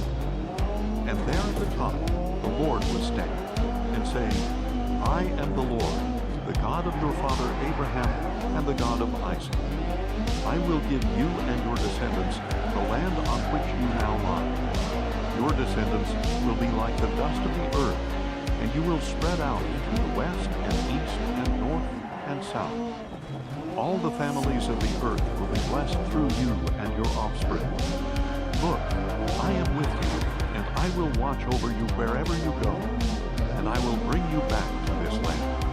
For I will not leave you until I have done what I have promised you." When Jacob woke up, he thought, "Surely the Lord is in this place, and I was unaware of it." And he was afraid, and said, "How awesome is this place! This is none other than the house of God. This is the gate of heaven." Early the next morning, Jacob took the stone that he had placed under his head, and he set it up as a pillar. He poured oil on top of it, and he called that place Bethel, though previously the city had been named Luz. Then Jacob made a vow, saying, "If God will be with me, and watch over me on this journey, and if he will provide me with food to eat and clothes to wear, so that I may return safely to my father's house, then the Lord will be my God.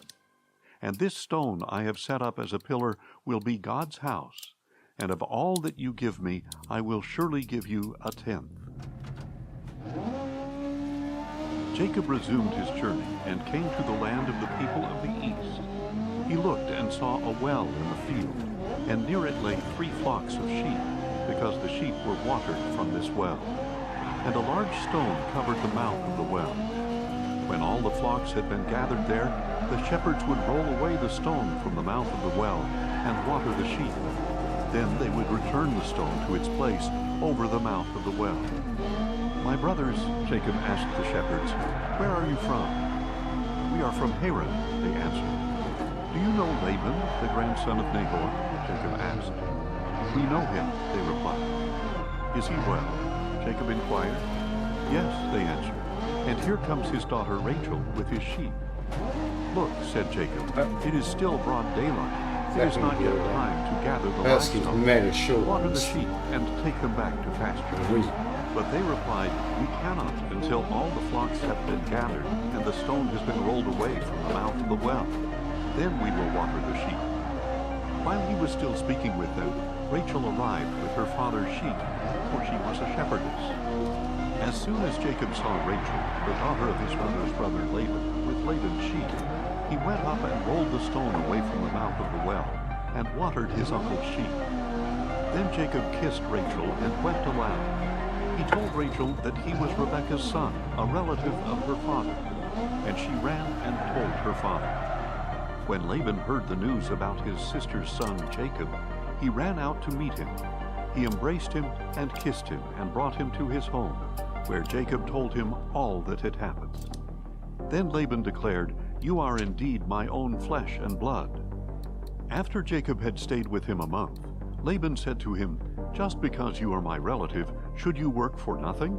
Tell me what your wages should be." Now Laban had 2 daughters. The older was named Leah, and the younger was named Rachel.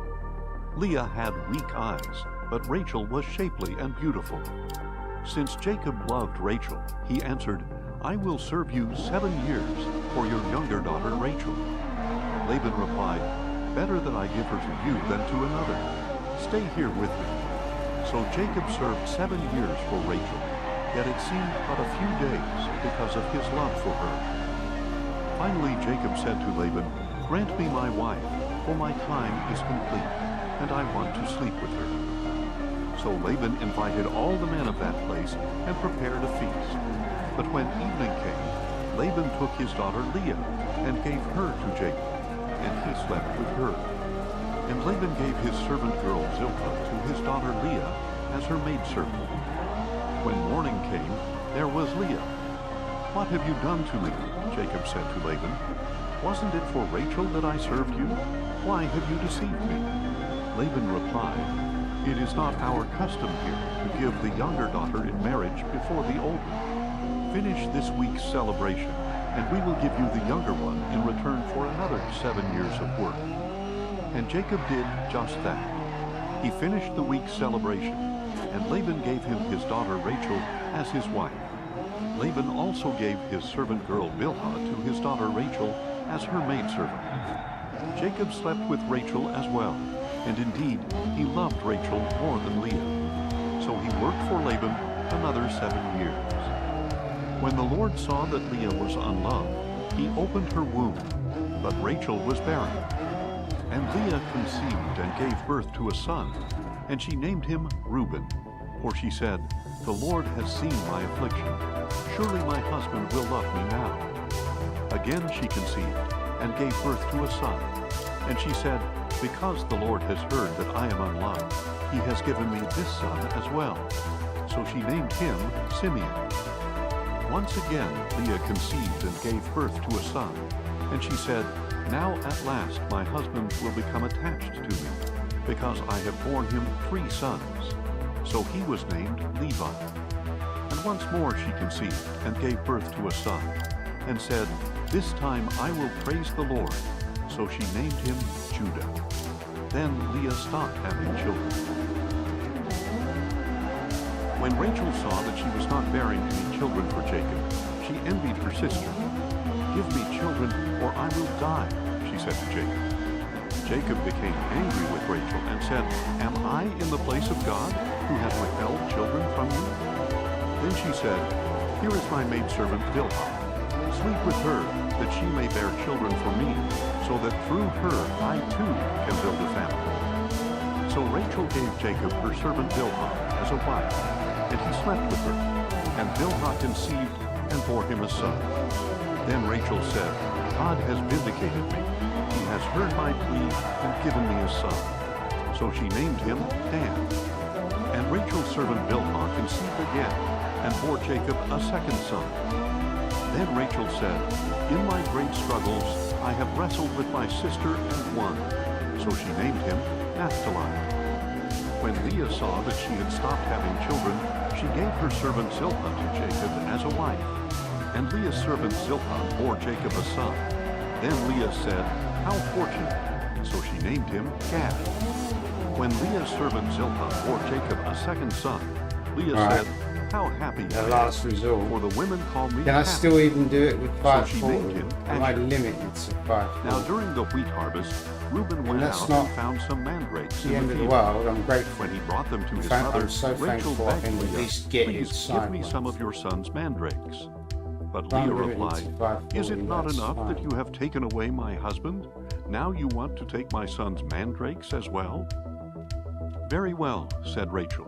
"He may sleep with you tonight in exchange for your son's mandrakes." When Jacob came in from the field that evening, Leah went out to meet him and said, "You must come with me, for I have hired you with my son's mandrakes." So he slept with her that night. And God listened to Leah, and she conceived and bore a 5th son to Jacob. Then Leah said, "God has rewarded me for giving my maidservant to my husband." So she named him Issachar. Again Leah conceived and bore a 6th son to Jacob. "God has given me a good gift," she said. "This time my husband will honor me, because I have borne him 6 sons." And she named him Zebulun. After that, Leah gave birth to a daughter and named her Dinah. Then God remembered Rachel. He listened to her and opened her womb, and she conceived and gave birth to a son. God has taken away my shame, she said. She named him Joseph, and said, May the Lord add to me another son. Now after Rachel had given birth to Joseph, Jacob said to Laban, Send me on my way, so I can return to my homeland. Give me my wives and children for whom I have served you, that I may go on my way. You know how hard I have worked for you. But Laban replied, If I have found favor in your eyes, please stay. I have learned by divination that the Lord has blessed me because of you. And he added, Name your wages, and I will pay them. Then Jacob answered, You know how I have served you, and how your livestock have thrived under my care. Indeed, you had very little before my arrival, but now your wealth has increased many times over. The Lord has blessed you wherever I set foot. But now, when may I also provide for my own household? What can I give you? Laban asked. You do not need to give me anything, Jacob replied. If you do this one thing for me, I will keep on shepherding and keeping your flocks. Let me go through all your flocks today, and remove from them every speckled or spotted sheep, every dark-colored lamb, and every spotted or speckled goat. These will be my wages. Yeah, I think I'm stuck on 540, but still it's fine. Testify for me when you come to check on my wages in the future. If I have any goats that are not speckled or spotted, or any lambs that are not dark-colored, they will be considered Common thing stolen. with the Jesus. Agreed, said Laban. Let it be as you have said. That very day, Laban removed all the streaked or spotted male goats, and every speckled or spotted female goat, every one that had any white on it, and every dark-colored lamb, and he placed them under the care of his sons. Then he put a 3-day journey between himself and Jacob, while Jacob was shepherding the rest of Laban's flocks. Jacob, however, took fresh branches of poplar, almond, and plane trees, and peeled the bark, exposing the white inner wood of the branches. Then he set the peeled branches in the watering troughs in front of the flocks coming in to drink. So when the flocks were in heat and came to drink, they mated in front of the branches, and they bore young that were streaked or speckled or spotted. Jacob set apart the young, but made the rest face the streaked, dark-colored sheep in Laban's flocks. Then he set his own stock apart, and did not put them with Laban's animals.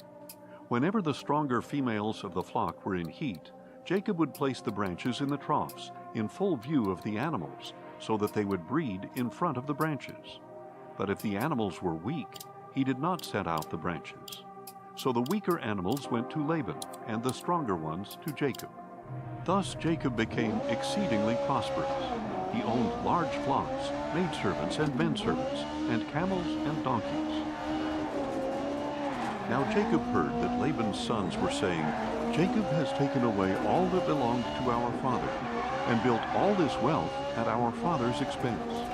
And Jacob saw from the countenance of Laban that his attitude toward him had changed. Then the Lord said to Jacob, Go back to the land of your fathers, and to your kindred, and I will be with you. So Jacob sent word and called Rachel and Leah to the field where his flocks were. And he told them, I can see from your father's countenance that his attitude toward me has changed, but the God of my father has been with me.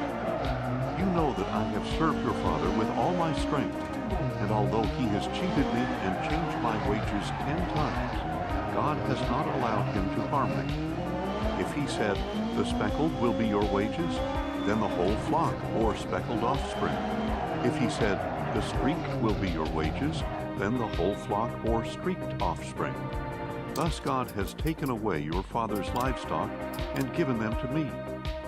When the flocks were breeding, I saw in a dream that the streaked, spotted, and speckled males were mating with the females. In that dream, the angel of God said to me, Jacob. And I replied, Here I am. Look up, he said, and see that all the males that are mating with the flock are streaked, spotted, or speckled. For I have seen all that Laban has done to you. I am the God of Bethel, where you anointed the pillar and made a solemn vow to me.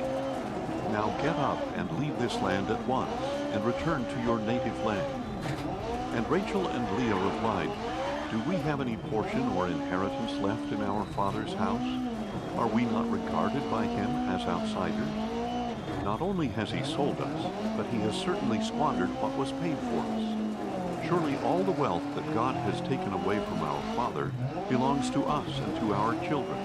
So do whatever God has told you." Then Jacob got up and put his children and his wives on camels, and he drove all his livestock before him, along with all the possessions he had acquired in Padan Aram, to go to his father Isaac in the land of Canaan. Now while Laban was out shearing his sheep, Rachel stole her father's household items. Moreover, Jacob deceived Laban the Aramean by not telling him that he was running away. So he fled with all his possessions, crossed the Euphrates, and headed for the hill country of Gilead.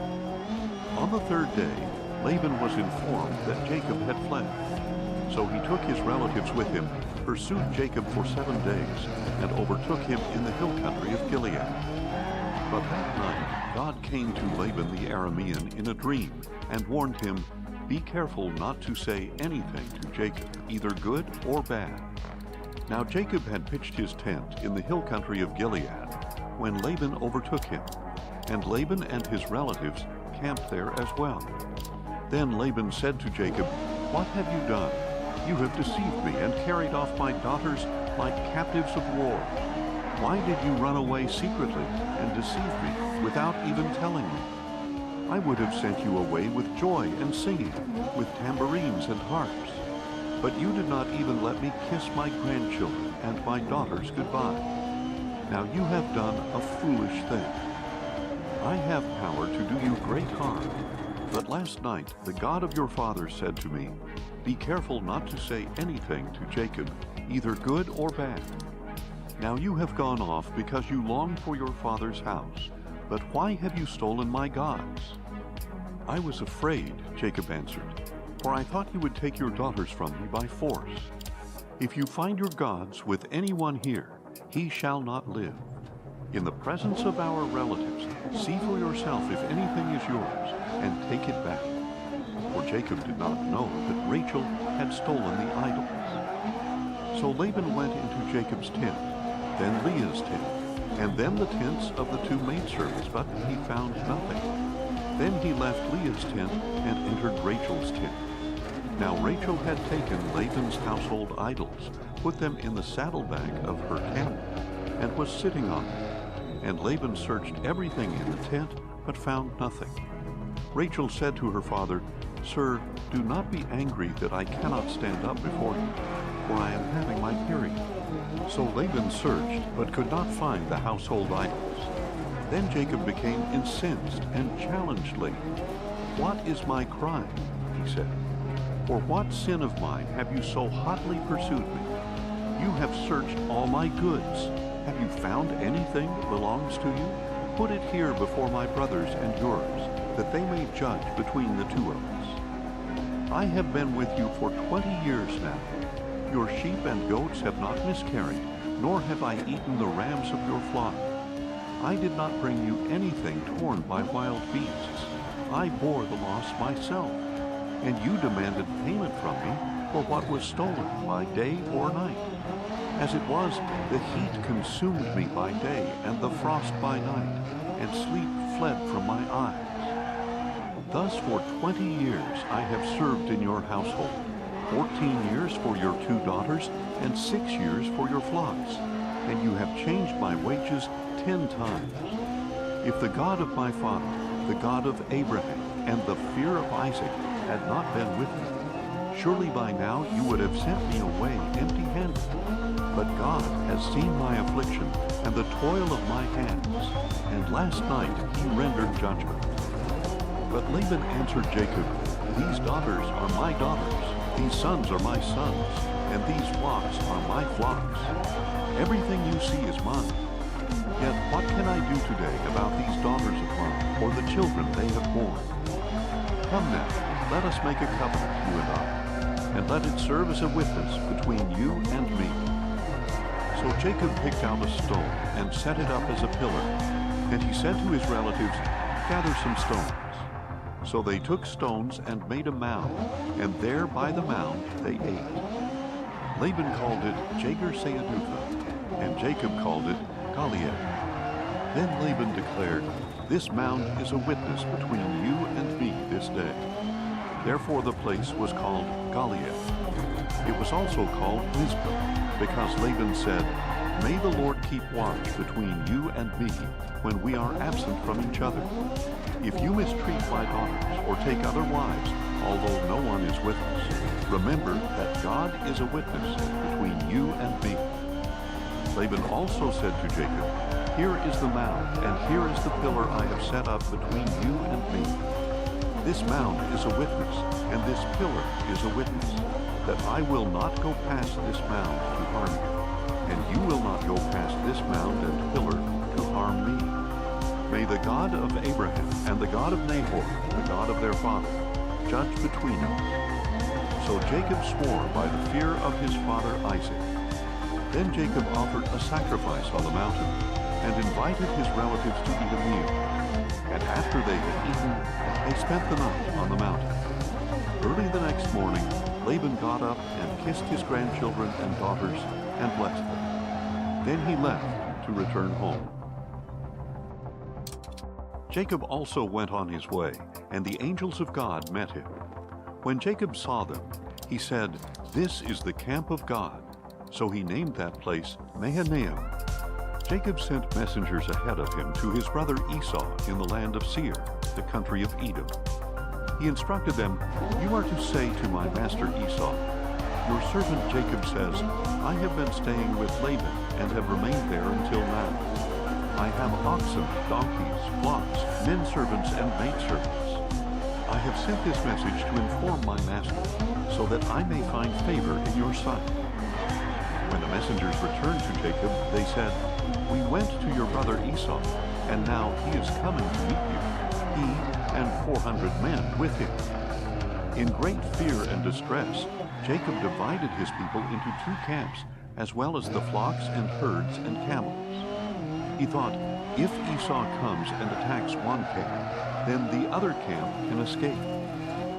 Then Jacob declared, 'O God of my father Abraham, God of my father Isaac, the Lord who told me, "Go back to your country and to your kindred, and I will make you prosper," I am unworthy of all the kindness and faithfulness you have shown your servant.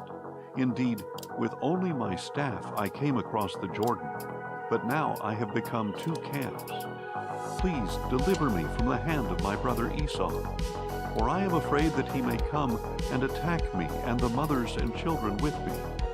But you have said, I will surely make you prosper, and I will make your offspring like the sand of the sea, too numerous to count.' Jacob spent the night there, and from what he had brought with him, he selected a gift for his brother Esau: 200 female goats, 20 male goats, 200 ewes, 20 rams, 30 milk camels with their young, 40 cows, 10 bulls, 20 female donkeys, and 10 male donkeys.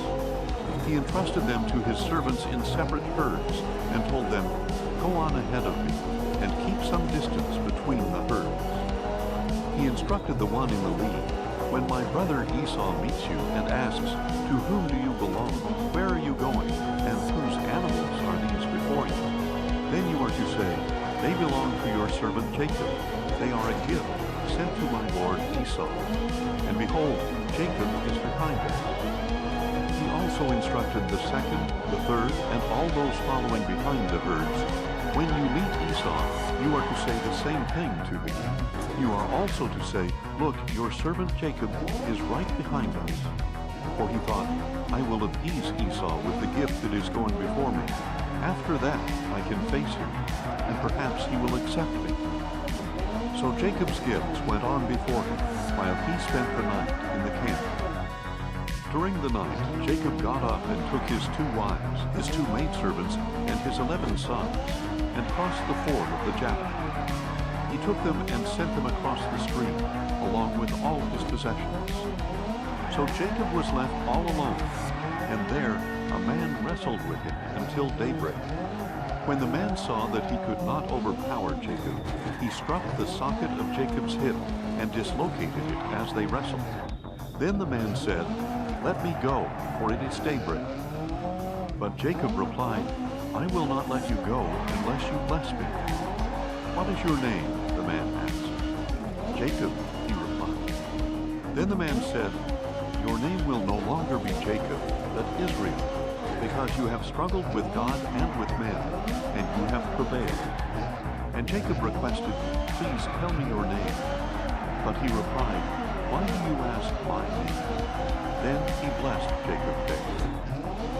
So Jacob named the place Peniel, saying, "Indeed, I have seen God face to face, and yet my life was spared." The sun rose above him as he passed by Peniel, and he was limping because of his hip. Therefore to this day the Israelites do not eat the tendon which is at the socket of the hip, because the socket of Jacob's hip was struck near that tendon. Now Jacob looked up and saw Esau coming toward him with 400 men.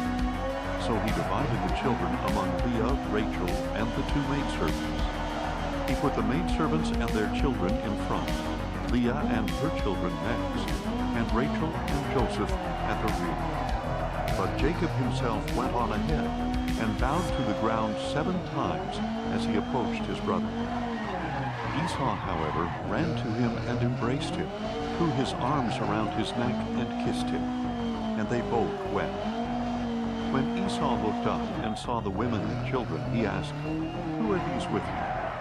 Jacob answered, "These are the children God has graciously given your servant."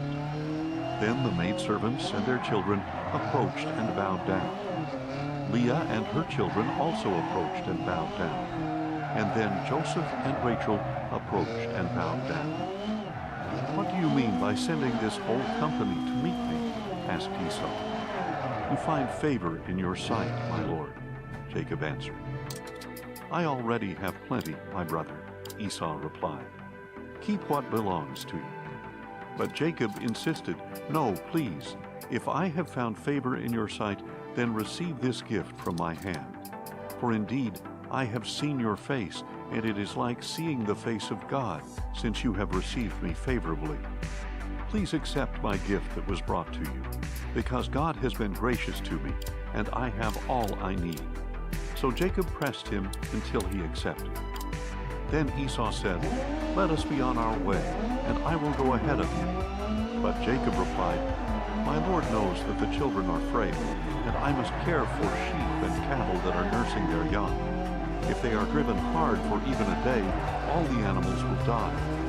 Please let my Lord go ahead of his servant. I will continue on slowly, at a comfortable pace for the livestock and children, until I come to my Lord at Seir. Let me leave some of my people with you," Esau said. But Jacob replied, "Why do that? Let me find favor in the sight of my Lord." So that day Esau started on his way back to Seir, but Jacob went on to Succoth, where he built a house for himself and shelters for his livestock. That is why the place was called Succoth. After Jacob had come from Padan Aram, he arrived safely at the city of Shechem in the land of Canaan, and he camped just outside the city. And the plot of ground where he pitched his tent, he purchased from the sons of Hamor, Shechem's father, for 100 pieces of silver. There he set up an altar and called it El Elohe Israel. Now Dinah, the daughter Leah had borne to Jacob, went out to visit the daughters of the land. When Shechem, son of Hamor the Hivite, the prince of the region, saw her, he took her and lay with her by force. And his soul was drawn to Dinah, the daughter of Jacob. He loved the young girl and spoke to her tenderly. So Shechem told his father Hamor, "Get me this girl as a wife." Jacob heard that Shechem had defiled his daughter Dinah, but since his sons were with his livestock in the field, he remained silent about it until they returned. Meanwhile, Shechem's father Hamor came to speak with Jacob. When Jacob's sons heard what had happened, they returned from the field.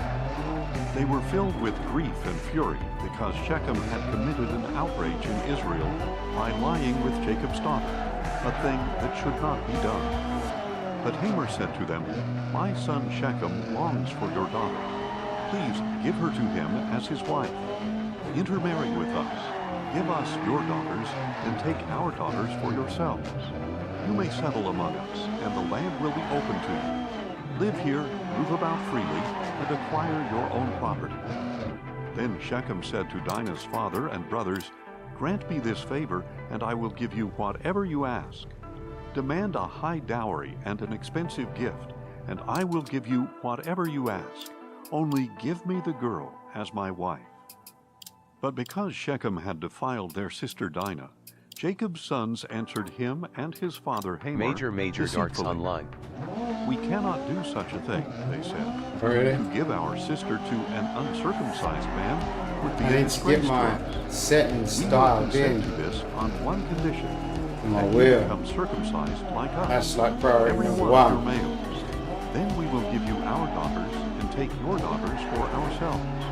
We will dwell among you and become one people. But if you will not agree to be circumcised, then we will take our sister and go." Their offer seemed good to Hamor and his son Shechem. The young man, who was the most respected of all his father's household, did not hesitate to fulfill this request, because he was delighted with Jacob's daughter. So Hamor and his son Shechem went to the gate of their city and addressed the men of their city. "These men are at peace with us. Let them live and trade in our land. Indeed, it is large enough for them. Let us take their daughters in marriage and give our daughters to them. But only on this condition will the men agree to dwell with us and be one people. If all our men are circumcised as they are, will not their livestock, their possessions, and all their animals become ours? Only let us consent to them, and they will dwell among us." All the men who went out of the city gate listened to Hamor and his son Shechem, and every male of the city was circumcised. 3 days later, while they were still in pain, 2 of Jacob's sons, Dinah's brothers Simeon and Levi, took their swords, went into the unsuspecting city, and slaughtered every male. They killed Hamor and his son Shechem with their swords, took Dinah out of Shechem's house, and went away. Jacob's other sons came upon the slaughter and looted the city, because their sister had been defiled. They took their flocks and herds and donkeys, and everything else in the city or in the field. They carried off all their possessions, and women and children, and they plundered everything in their houses. Then Jacob said to Simeon and Levi, "You have brought trouble upon me by making me a stench to the Canaanites and the Perizzites, the people of this land. We are few in number. If they unite against me and attack me, I and my household will be destroyed." But they replied, "Should he have treated our sister like a prostitute?" Then God said to Jacob, "Arise, go up to Bethel and settle there. Build an altar there to the God who appeared to you when you fled from your brother Esau." So Jacob told his household and all who were with him, "Get rid of the foreign gods that are among you. Purify yourselves and change your garments. Then let us arise and go to Bethel. I will build an altar there to God, who answered me in my day of distress. He has been with me wherever I have gone." Quite the terror. So they gave Jacob all their foreign gods and all their earrings, and Jacob buried them under the oak near Shechem. As they set out, a terror from God fell over the surrounding cities, so that they did not pursue Jacob's sons. So Jacob and everyone with him arrived in Luz, that is, Bethel, in the land of Canaan. There Jacob built an altar, and he called that place El Bethel, What I need to do, because it was there that Go God up had steam. revealed himself to Jacob as he fled from his brother. Now Deborah, Rebekah's nurse, died and There's was a buried home. under the oak below Bethel. So Jacob named it Alan-Bacath. find at the After top Jacob had returned this. from Padan Aram, God appeared to him again and blessed him. And God said to him, "Though your name is Jacob, And click you will no right. longer be called Jacob. Instead, your name will be Israel."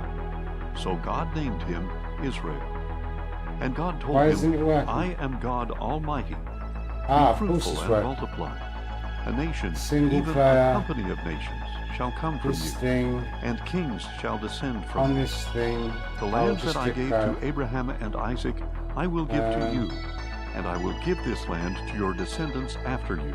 Main capture. Then God went up from the properties. place where he had spoken with him. So Jacob set up a pillar in the place where God had spoken with him, a stone marker, and he poured out a drink offering on it and anointed it with There you oil. go.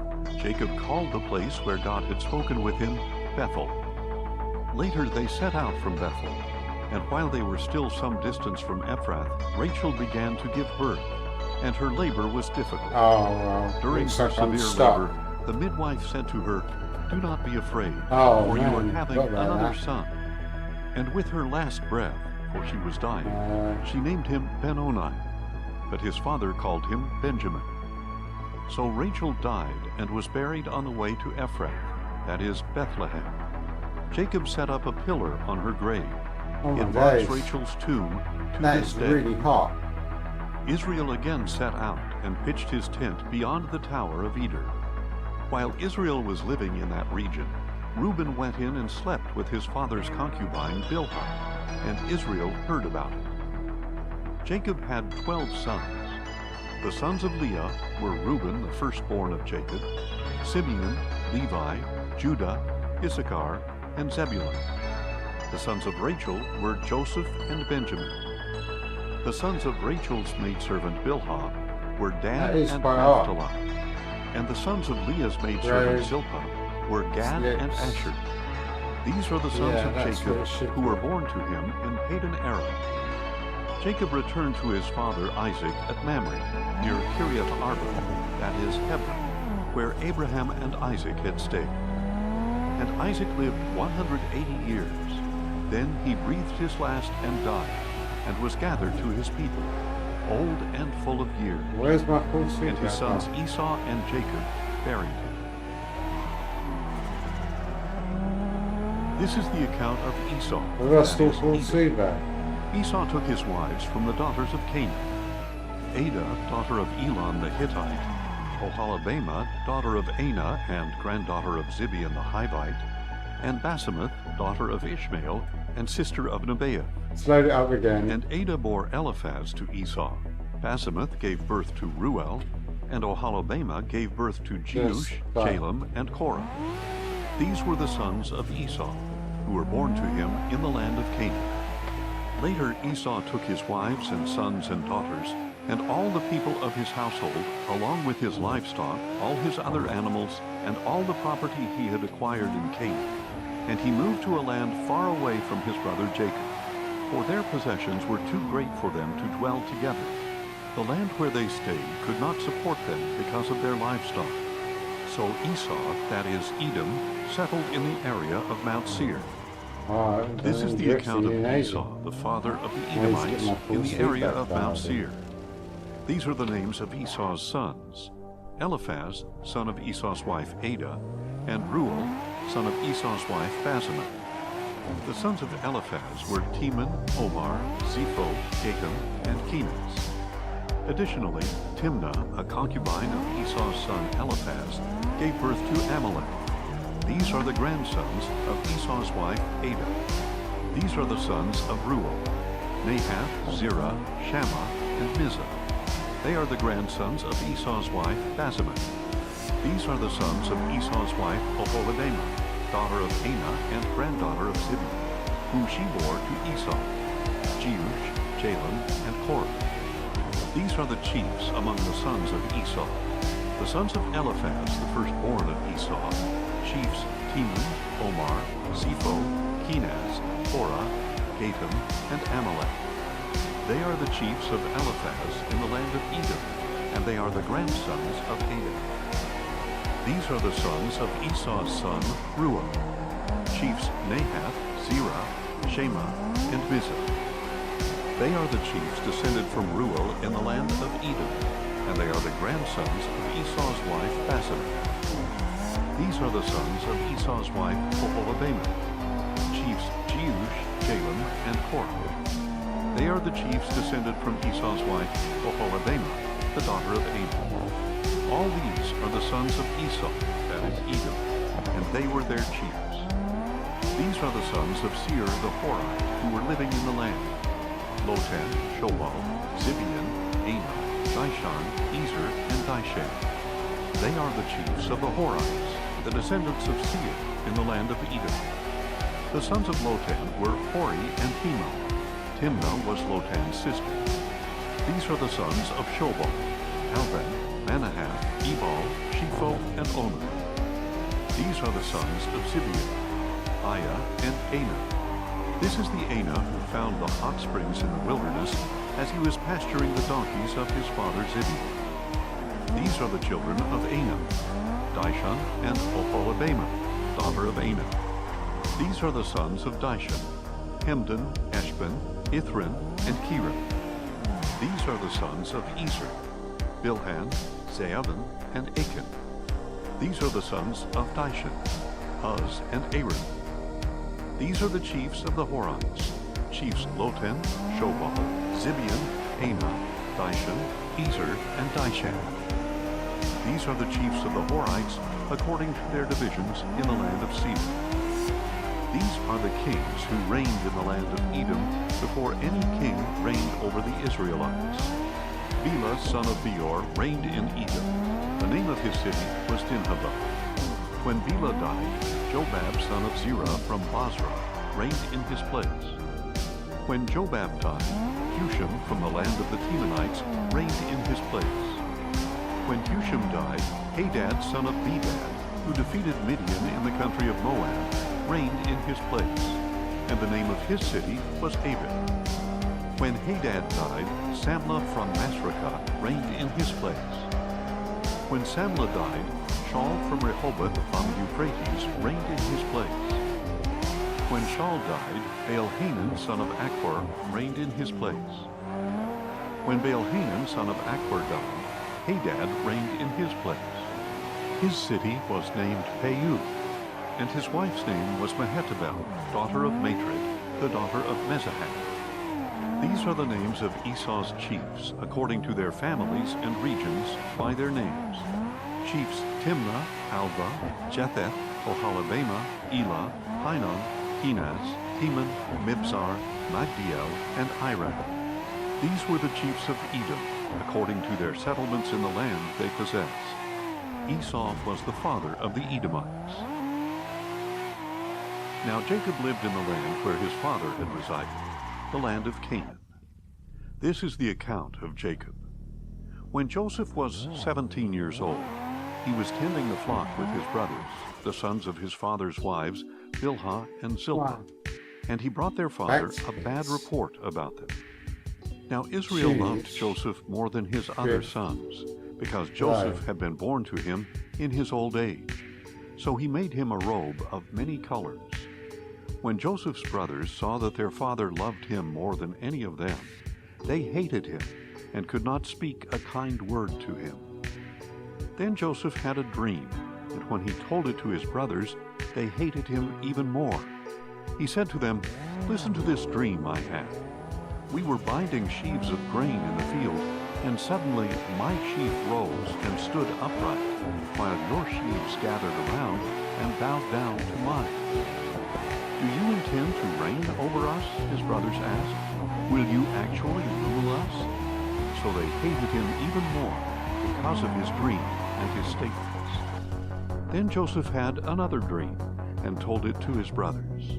"Look," he said, "I had another dream, and this time the sun and moon and 11 stars were bowing down to me." He told his father and brothers, but his father rebuked him and said, "What is this dream that you have had? Will your mother and brothers and I actually come and bow down to the ground before you?" And his brothers were jealous of him, but his father kept in mind what he had said. Sometime later, Joseph's brothers had gone to pasture their father's flocks near Shechem. Israel said to him, "Are not your brothers pasturing the flocks at Shechem? Get ready, I am sending you to them." "I am ready," Joseph replied. Then Israel told him, "Go now and see how your brothers and the flocks are faring, and bring word back to me." So he sent him off from the valley of Hebron. And when Joseph arrived in Shechem, a man found him wandering in the field and asked, "What are you looking for?" "I'm looking for my brothers," Joseph replied. "Can you please tell me where they are pasturing their flocks?" "They have moved on from here," the man answered. "I heard them say, 'Let us go to Dothan.'" So Joseph set out after his brothers and found them at Dothan. Now Joseph's brothers saw him in the distance, and before he arrived, they plotted to kill him. "Here comes that dreamer," they said to one another. "Come now, let us kill him and throw him into one of the pits. We can say that a vicious animal has devoured him. Then we shall see what becomes of his dreams." When Reuben heard this, he tried to rescue Joseph from their hands. "Let us not take his life," he said. "Do not shed his blood. Throw him into this pit in the wilderness, but do not lay a hand on him." Reuben said this so that he could rescue Joseph from their hands and return him to his father. So when Joseph came to his brothers, they stripped him of his robe, the robe of many colors he was wearing, and they took him and threw him into the pit. Now the pit was empty, with no water in it. And as they sat down to eat a meal, they looked up and saw a caravan of Ishmaelites coming from Gilead. Their camels were carrying spices, balm, and myrrh on their way down to Egypt. Then Judah said to his brothers, "What profit will we gain if we kill our brother and cover up his blood? Come, let us sell him to the Ishmaelites and not lay a hand on him, for he is our brother, our own flesh." And they agreed. So when the Midianite traders passed by, his brothers pulled Joseph out of the pit and sold him for 20 shekels of silver to the Ishmaelites, who took him to Egypt. When Reuben returned to the pit and saw that Joseph was not there, he tore his clothes, returned to his brothers, and said, "The boy is gone. What am I going to do?" Then they took Joseph's robe, slaughtered a young goat, and dipped the robe in its blood. They sent the robe of many colors to their father and said, "We found this. Examine it to see whether it is your son's robe or not." His father recognized it and said, "It is my son's robe. A vicious animal has devoured him. Joseph has surely been torn to pieces." Then Jacob tore his clothes, put sackcloth around his waist, and mourned for his son many days. All his sons and daughters tried to comfort him, but he refused to be comforted. "No," he said, "I will go down to Sheol mourning for my son." So his father wept for him. Meanwhile, the Midianites sold Joseph in Egypt to Potiphar, an officer of Pharaoh and captain of the guard. About that time, Judah left his brothers and settled near a man named Hira, an Adullamite. There Judah saw the daughter of a Canaanite man named Shua, and he took her as a wife and slept with her. So she conceived and gave birth to a son, and Judah named him Again she conceived and gave birth to a son, and she named him Onan. Then she gave birth to another son, and named him Shelah. It was at Kisib that she gave birth to him.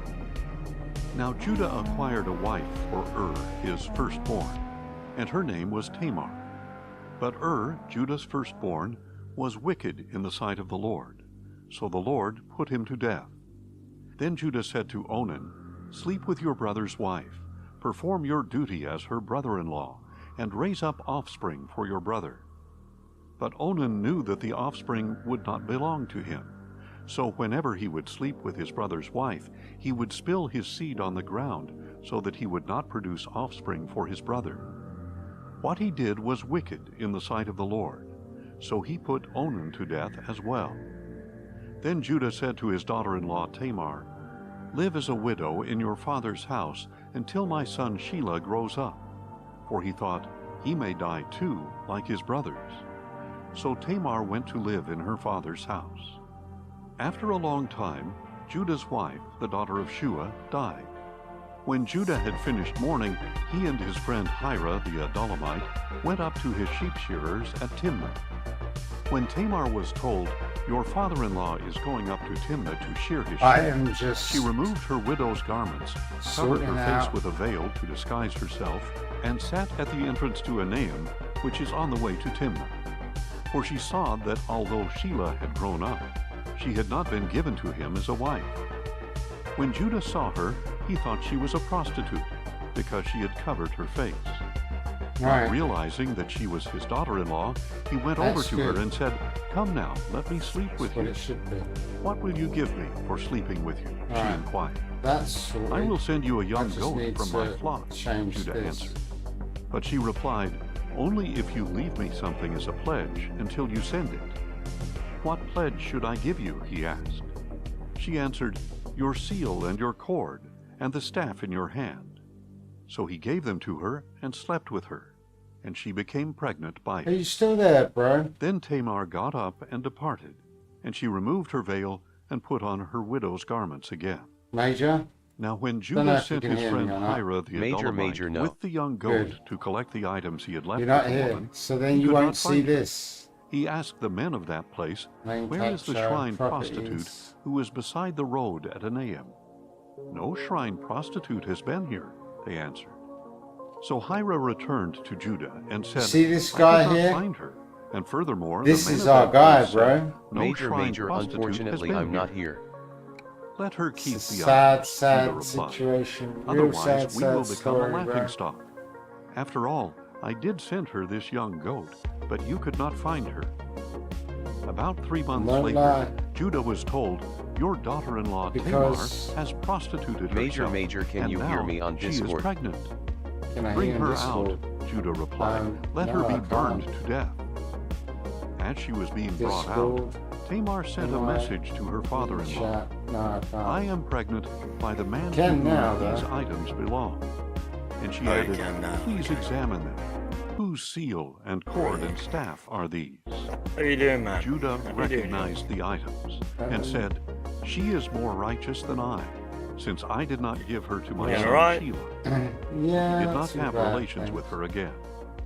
When the time Good. came for Tamar to give birth, there were twins in her womb. And as she was giving birth, one of them put out his hand. Okay. So the midwife took a So- scarlet thread. Yeah, I tied don't it know if you around can see his that or wrist. not. This one came out What are we first. planning on you doing? know. Well, this is When my he guy pulled his hand back playing and tracking his with brother you. came out, she said, "You have broken out first." Uh-huh. So he was named You know what I mean? Heroes. Then his brother is the came bro. out with the scarlet thread around his wrist, and This he is was the bro. named Zerah. Yeah, he's the high visibility jacket guy. Meanwhile, Joseph had been taken down Yep. to Egypt, where an Egyptian You know. named Potiphar, an officer of Pharaoh and Right, captain of that's the the guard, bought him from the Ishmaelites flag. who had taken him there. Yeah, And the Lord was sure. with Joseph, Just remind me and he what to became do a and I'll successful do man, it. Oh, serving in the don't household crash, of his don't die. Egyptian master. When his master saw that the Lord was with him, No, it as in made him to prosper join in you. all he did. Oh, Joseph found yeah, favor you in need his to. sight and became First his off, I personal need to attendant. load into the game, Potiphar put him in charge of his household and entrusted him with everything he and owned. I need to open up From the the time that he convoy. put Joseph in charge of his to household host and it. all he owned, the Lord blessed the Egyptian's household on account of him. The Lord's blessing was on everything he owned, both in his house and in Music his is field. already captured. So Potiphar left all that he Music owned is what? in Joseph's care. He did not I've concern already himself with anything caught on except to it the now. food he ate. Music's very Now Joseph captured. was well built and handsome. And after Oh, some the time, music his master's for wife ETS. cast her eyes upon Joseph and said, Yes, sir. "Sleep with me." Yeah. But he refused. "Look," he said to his master's wife, "with me here, my master does not concern himself with anything in his house, and he has entrusted everything he owns to my care. No one in this house is greater than I Are am. you like outside He or has withheld something? nothing from me except you, Yeah. because you are his wife. Are you really? So how could I do such a great Yeah, I'm playing evil ETS2 and sin outside, against mate. God?" Oh, okay, cool. Although Potiphar's Did wife you spoke manage to to Joseph join day the after convoy day, thing? he refused to go to bed with her or even be near her. One day, however, Joseph went into the house to attend to his work, and not a single household servant was inside. She grabbed Joseph by his cloak and said, "Sleep So with you me." got to be careful not But to leaving his crash cloak in her and hand, burn. he escaped and ran outside. Right. What? When she saw that he had left his cloak in her Yeah, hand and had run out of the house, She You called her know, household otherwise it servant. gets a little bit Look, she complicated. said, So this where am I Hebrew has going been to brought join you us again? to make sport of us. You go to the He came to me convoy so he button. could sleep with me. Cotton And I boys. screamed as loud as I could. Continue. When And he you heard look me like scream John for help, Zing, he left his TTV, cloak blah, blah, beside blah. me and ran out of the house. So Potiphar's And- wife Without kept password. Joseph's cloak beside her Huh? until his master came Save. home. There's Then no she told him password, the I don't same think. story. The Hebrew slave you brought There us shouldn't came be to a me to make password. sport of me, but when There's I a screamed password for help, thing, he so- left There his you are. cloak beside me Broken. and ran out of the house. When his master heard the story, It his says wife told him, I can't saying, "This is what your slave did join to me." it. He Oh, there we go. burned with There we go, anger. there we go.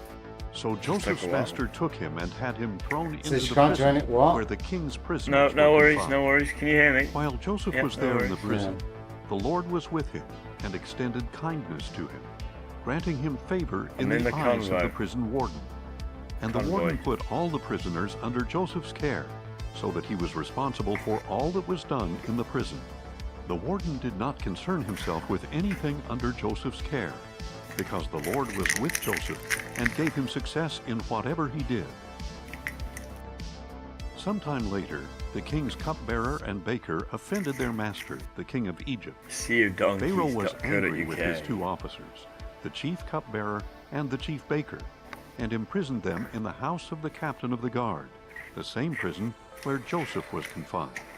The So, captain of how the do I do guard the same assigned mission them to as you? Joseph, and he became their personal attendant. After they had been in custody for some time, both of these men, the Egyptian king's cupbearer and baker, who were being held in the prison, Go to freight had a market. dream on the same night, and each dream had its own meaning. Right. When Joseph came Yeah. to them in the morning, he saw that they were distraught. Have you got So he radiators? asked the officials of sandwich Pharaoh who panels, were in what we got? custody with him in Well, I his mean, master's I've got house, nothing at the moment. "Why are your Where are faces so you? downcast today?" "We Rio both had de Janeiro. dreams," they replied, "but there is no one to interpret them." Okay, but are you in the convoy? Then Joseph said to them, I am. "Don't interpretations You are? belong to I God? can't see you. I have no Tell me idea your where you are. dreams." So the chief Yeah, I'm in the cupbearer middle of told nowhere. Joseph his Did you dream. crash and burn and die? In my dream, there was a vine before I me, didn't crash and burn and and on the die. vine were 3 branches. As it budded, but I was just its doing blossoms mission, opened and and then its clusters ripened The into time grapes. limit ran out. Pharaoh's cup was in my hand, Okay. So now I'm in the and middle I of took nowhere. the grapes, I squeezed see. them So into you his played cup, and placed while the I cup was in his here. hand. All right.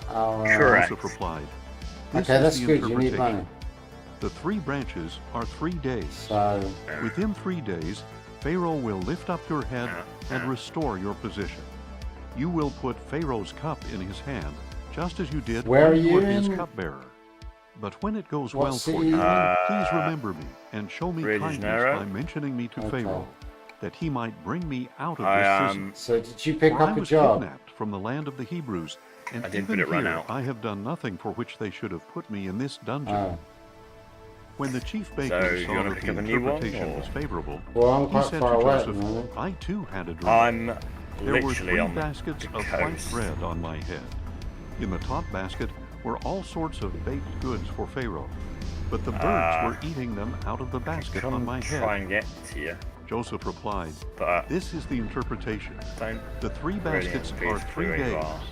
Within 3 days, Pharaoh will lift off your head and hang you on a tree.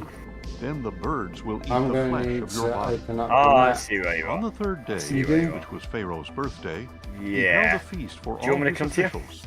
And in their presence, well, I mean, he we lifted could, up like, the heads of the travel chief cupbearer towards each and other. the chief baker. Good Pharaoh idea, restored yeah. the chief So, cupbearer See to where his we meet. position, so that he once Yeah, again placed so the cup in Pharaoh's If hand. you go But Pharaoh to, hanged the chief do you know where baker, Motta? just as Joseph had If you described just to go them on in his the interpretation. I'm just 393. chief heading cupbearer, towards however, you. did My not remember truck is a Joseph. bit broken. He forgot so all about it. I think you rammed it and broke After it. 2 didn't full you? years had passed, Pharaoh had a dream. Possibly. He was standing beside the Um, Nile when 7 cows, sleek and but- well fed, came up from the river and began to graze among the reeds. I'm gonna go After repair them, my. 7 other cows, sickly and thin, came up from the Nile and stood yeah, beside the it's a good idea well-fed if I repair cows on mine, the I'll bank be of the honest. river. And the I'm gonna do cows that that were first. sickly and Oh, you thin got 20 devoured grand. the 7 sleek, well-fed cows. I've only got. Then Pharaoh woke up. I mean, I've got but 63 he fell grand. back asleep and dreamed a Yeah, second make time. sure you don't damage 7 heads anything of grain, anymore because we plump don't have and money ripe, to mess around came up anymore. on Let's one start making stalk. money to pay off our After them, debt. 7 other Right, heads so of grain sprouted, turn off content thinned mode at the and moment. scorched by the east No. wind. And the thin heads of grain We swallowed don't do up that the in 7 SimWorld. plump, ripe We ones. do it properly, Then right? Pharaoh awoke and realized it was a dream. That's how it works. In the morning, his spirit was troubled, so he summoned all the magicians and wise men of Egypt. Pharaoh told them his dreams, but no one could interpret them for him. Then the chief cupbearer said to Pharaoh, "Today I recall my failures. Pharaoh was once angry with his servants, and he put me and the chief baker in the custody of the captain of the guard. One night, both the chief baker and I had dreams, and each dream had its own meaning. Now a young Hebrew was there with my us, a servant truck of the is captain of the guard. heavily We damaged. told him our dreams, and he interpreted them Imagine for it us is. individually. And it happened to us Yeah, I mean, I've been just doing as about he had 5 interpreted. missions, I was restored and I to haven't my repaired it position, once. It's and probably the about other man was 28%. hanged. So Pharaoh Alright. sent for I've Joseph, taken who a was long quickly time. brought out of the dungeon. After he had shaved and Which changed is a his very bad clothes, thing. he went in before Pharaoh. Pharaoh Correct. said to Joseph, "I had a Yeah. dream, and no one can interpret it. But I have heard it said of you It's that a real when you problem. hear a dream, you can interpret it." But I got a "I new truck. myself cannot do it," Joseph replied. "But God will give Pharaoh Yeah, a I think sound it's got answer." about Then Pharaoh said to Joseph, "In my dream, I was standing on the 1,800 bank Newton of the Nile, meters when 7 cows, of well torque. fed and sleek, came up from the river and began to about- graze among the reeds. What was it? After them, 7 other 340 cows, sickly, max- ugly, and thin, came up. Maximum? I have never seen such ugly cows in Pretty all good the one. land of Egypt. Then the thin, ugly cows Might have been devoured the 340 7 well-fed kph cows maximum. that were there first. Oh dear. When they had devoured them, however, I think I need no to- one could tell that they had Oh, done God. so. I need to- Their yeah, appearance I'm was in as trouble. ugly as it was before. I'm in trouble, I bro. awoke. You're in trouble, In man. my dream, I Yeah. also Not saw looking good. 7 heads of grain, plump and That's ripe, cost me $3 growing grand. on a single stalk. After them, Oops. 7 other heads of grain sprouted, Yeah. withered, thin, and scorched by the east wind. And the thin heads of grain swallowed the 7 plump ones. Oops. I told this dream to the magicians, but no one could explain it to That's me. what I need those to At repair. this, Joseph said to Pharaoh, How much is "The this going to dreams of cost me? Pharaoh are one and the 12 same. grand. God has revealed to Pharaoh what he is about to do. The 7 good cows are 7 years, and the 7 ripe heads of grain are 7 years. The dreams have the same meaning. Moreover, the 7 thin, ugly cows All that right, came I have up no after idea them where I've are ended up. 7 years. And so are the 7 worthless heads of grain, scorched by the east wind. They are 7 years of famine. Right, repairs, It is just repairs, as I said to repairs, Pharaoh. repairs. God has It's shown going to Pharaoh cost an what he is absolute about to fortune, do. I can probably Behold, imagine. 7 years of great I abundance should are be able to coming quick throughout the travel land now, I of hope. Egypt, but 7 years of famine will follow them. Then all the abundance in the land of Egypt will be forgotten, Alright, let's see how much and the this famine costs. will devastate the land. I'll find it. The abundance in the Oh, land will God, not that's be bad. remembered, since I'm the famine that not follows doing it very will well. be so severe. Neither am Moreover, I. Because the Oh, dream was dear. given to Pharaoh in 2 verses, the matter has been Oh, decreed by that's, God, that's, and he will carry it out shortly. yeah, that's a Now hole in therefore, my wallet. Pharaoh should look for a discerning and wise man, and set him over the Yeah. land of Egypt. Okay. Let Pharaoh take action, and appoint commissioners over the land to take 1/5 of the harvest of Egypt during the 7 years of abundance. Under the authority of Pharaoh, let them collect all the excess food from these good years, that they may come and lay up the grain to be preserved as food in the We move. cities. Okay. This food will be a reserve for the land during the 7 years of famine to come upon I the see your land name of tag Egypt. very, very Then the close to country me. will not perish in the famine. This proposal fact, pleased Pharaoh and all Pretty his sure you're at officials. this. So You're Pharaoh here. asked them, Hello. "Can we find anyone like this man, in whom the Spirit of God abides?" Then Who Pharaoh would've- said to who'd have Joseph, thought? "Since God has made all this known to you, John's there doing is no one CTV as with it. discerning and Be at the wise as same you. garage as me. You shall be in charge of my house, and all my Who did people I am? are to obey your commands. You Only are? with regard to the throne Hello. will I be That's- greater than you." Pharaoh Brilliant. also told Joseph, Was that on "I purpose? hereby or- place you over all I the have no land idea. of Egypt." Then All I Pharaoh know removed is- the signet ring from his finger put it on Joseph's finger, This thing is clothed worn him in out. garments of fine Okay. linen, and placed a gold chain around his neck. He had Joseph ride Yeah. in his second chariot, with men calling out before Let's not him, do any more "Bow the knee." crash and burn and die. So he placed him Crash over and all burn the and land die, of yeah, Egypt. exactly. And Yeah. Pharaoh declared to Joseph, "I am Pharaoh, but without your permission, no Yeah. one in all the land bit of less Egypt than that. shall lift his hand or foot." Right. Pharaoh Frightening gave shit. Joseph Can the you name find a job here? Paneah, and he gave him I Asenath, can. daughter of Potipharah, priest of On, to be his wife. Oh, And Joseph took I need charge to. of all You the need to land let me on of the Egypt. spot. Now Joseph was 30 years old when he entered the service you of are, Pharaoh, king of Egypt. And Joseph left Your Pharaoh's stream's a little presence bit and delayed for me, traveled it's throughout the just- land of Egypt. Fine. During the 7 years Yeah, of abundance, the land front brought market. forth bountifully. Yeah, During got a those job. 7 years, Joseph Okay. collected all the it excess expires in food 3 in the minutes. land of Egypt and stored Just it in the take it. cities. In Right. every city, he laid Good up the job. food from the fields around it.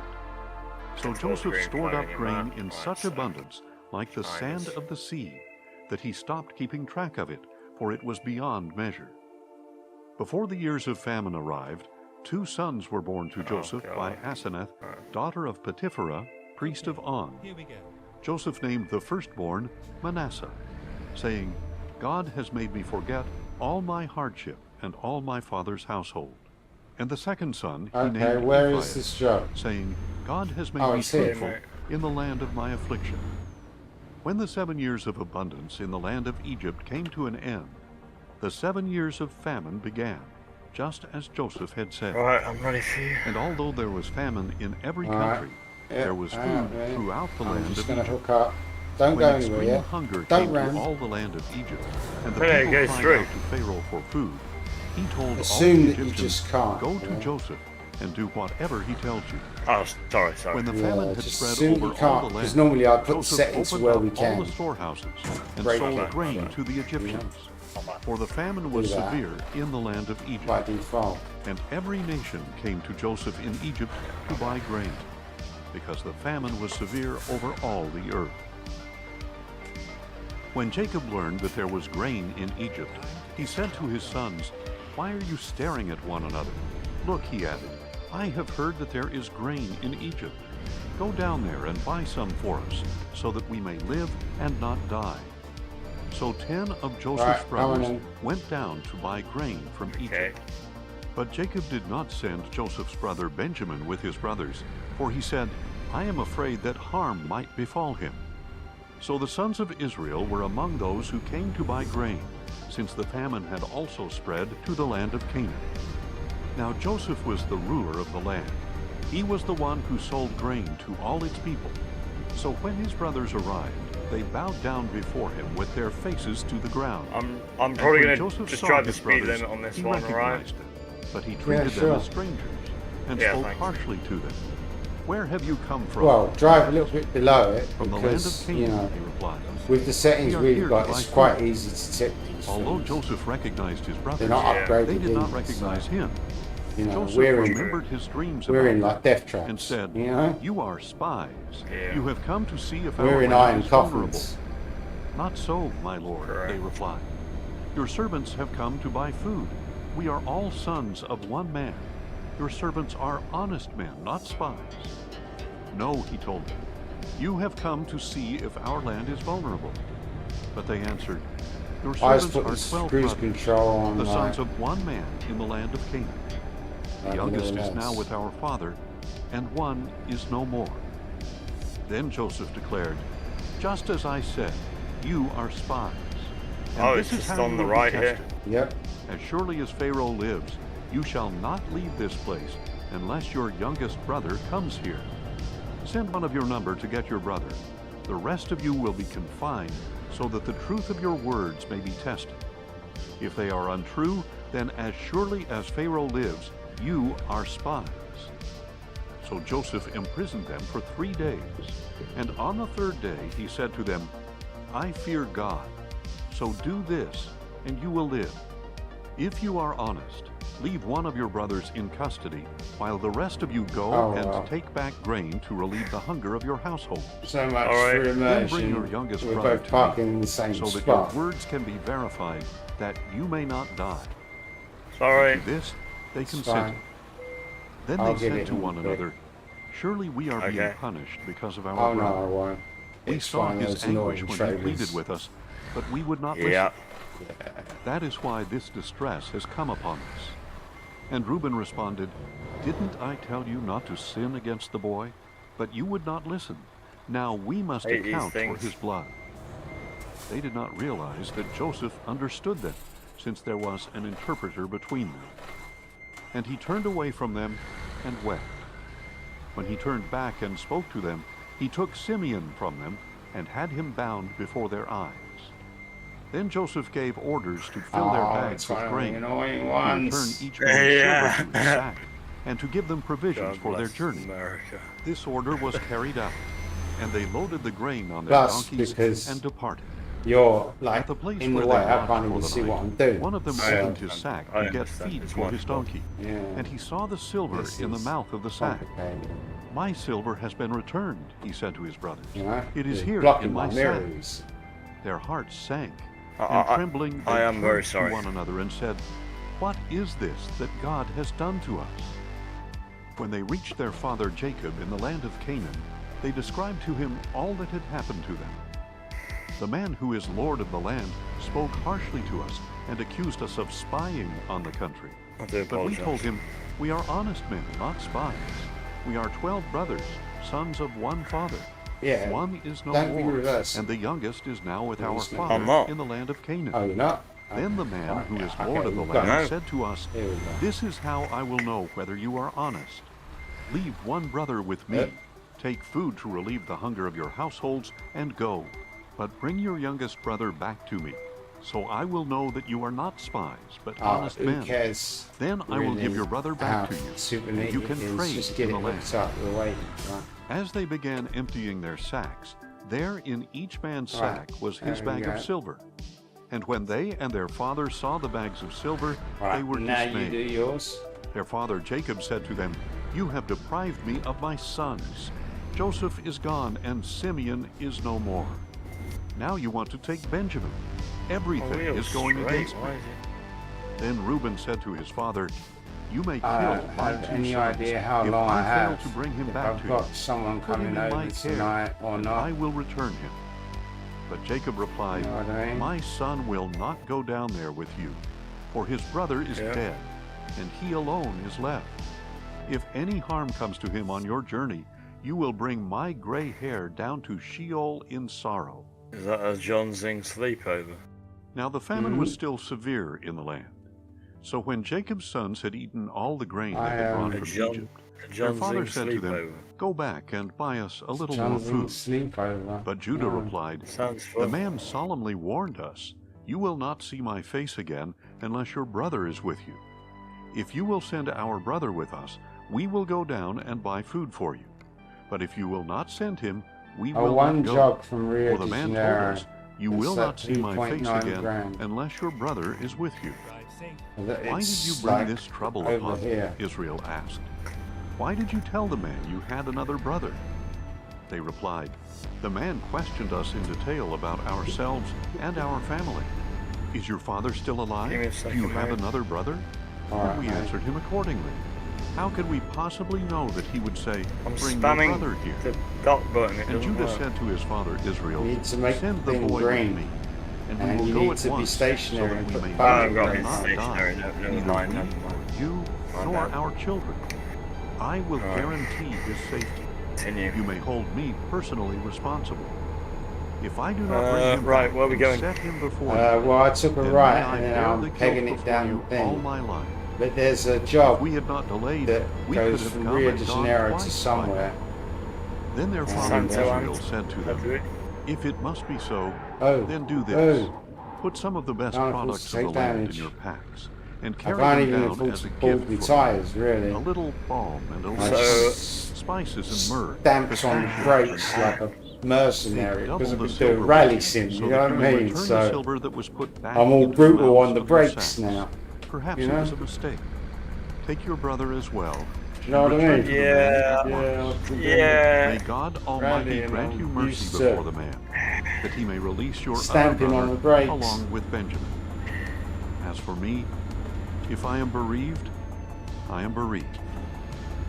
So the men took these gifts, along with double the amount of silver, and So Benjamin which as one well. should I do? Then they hurried down to Egypt I have no idea. and stood before Joseph.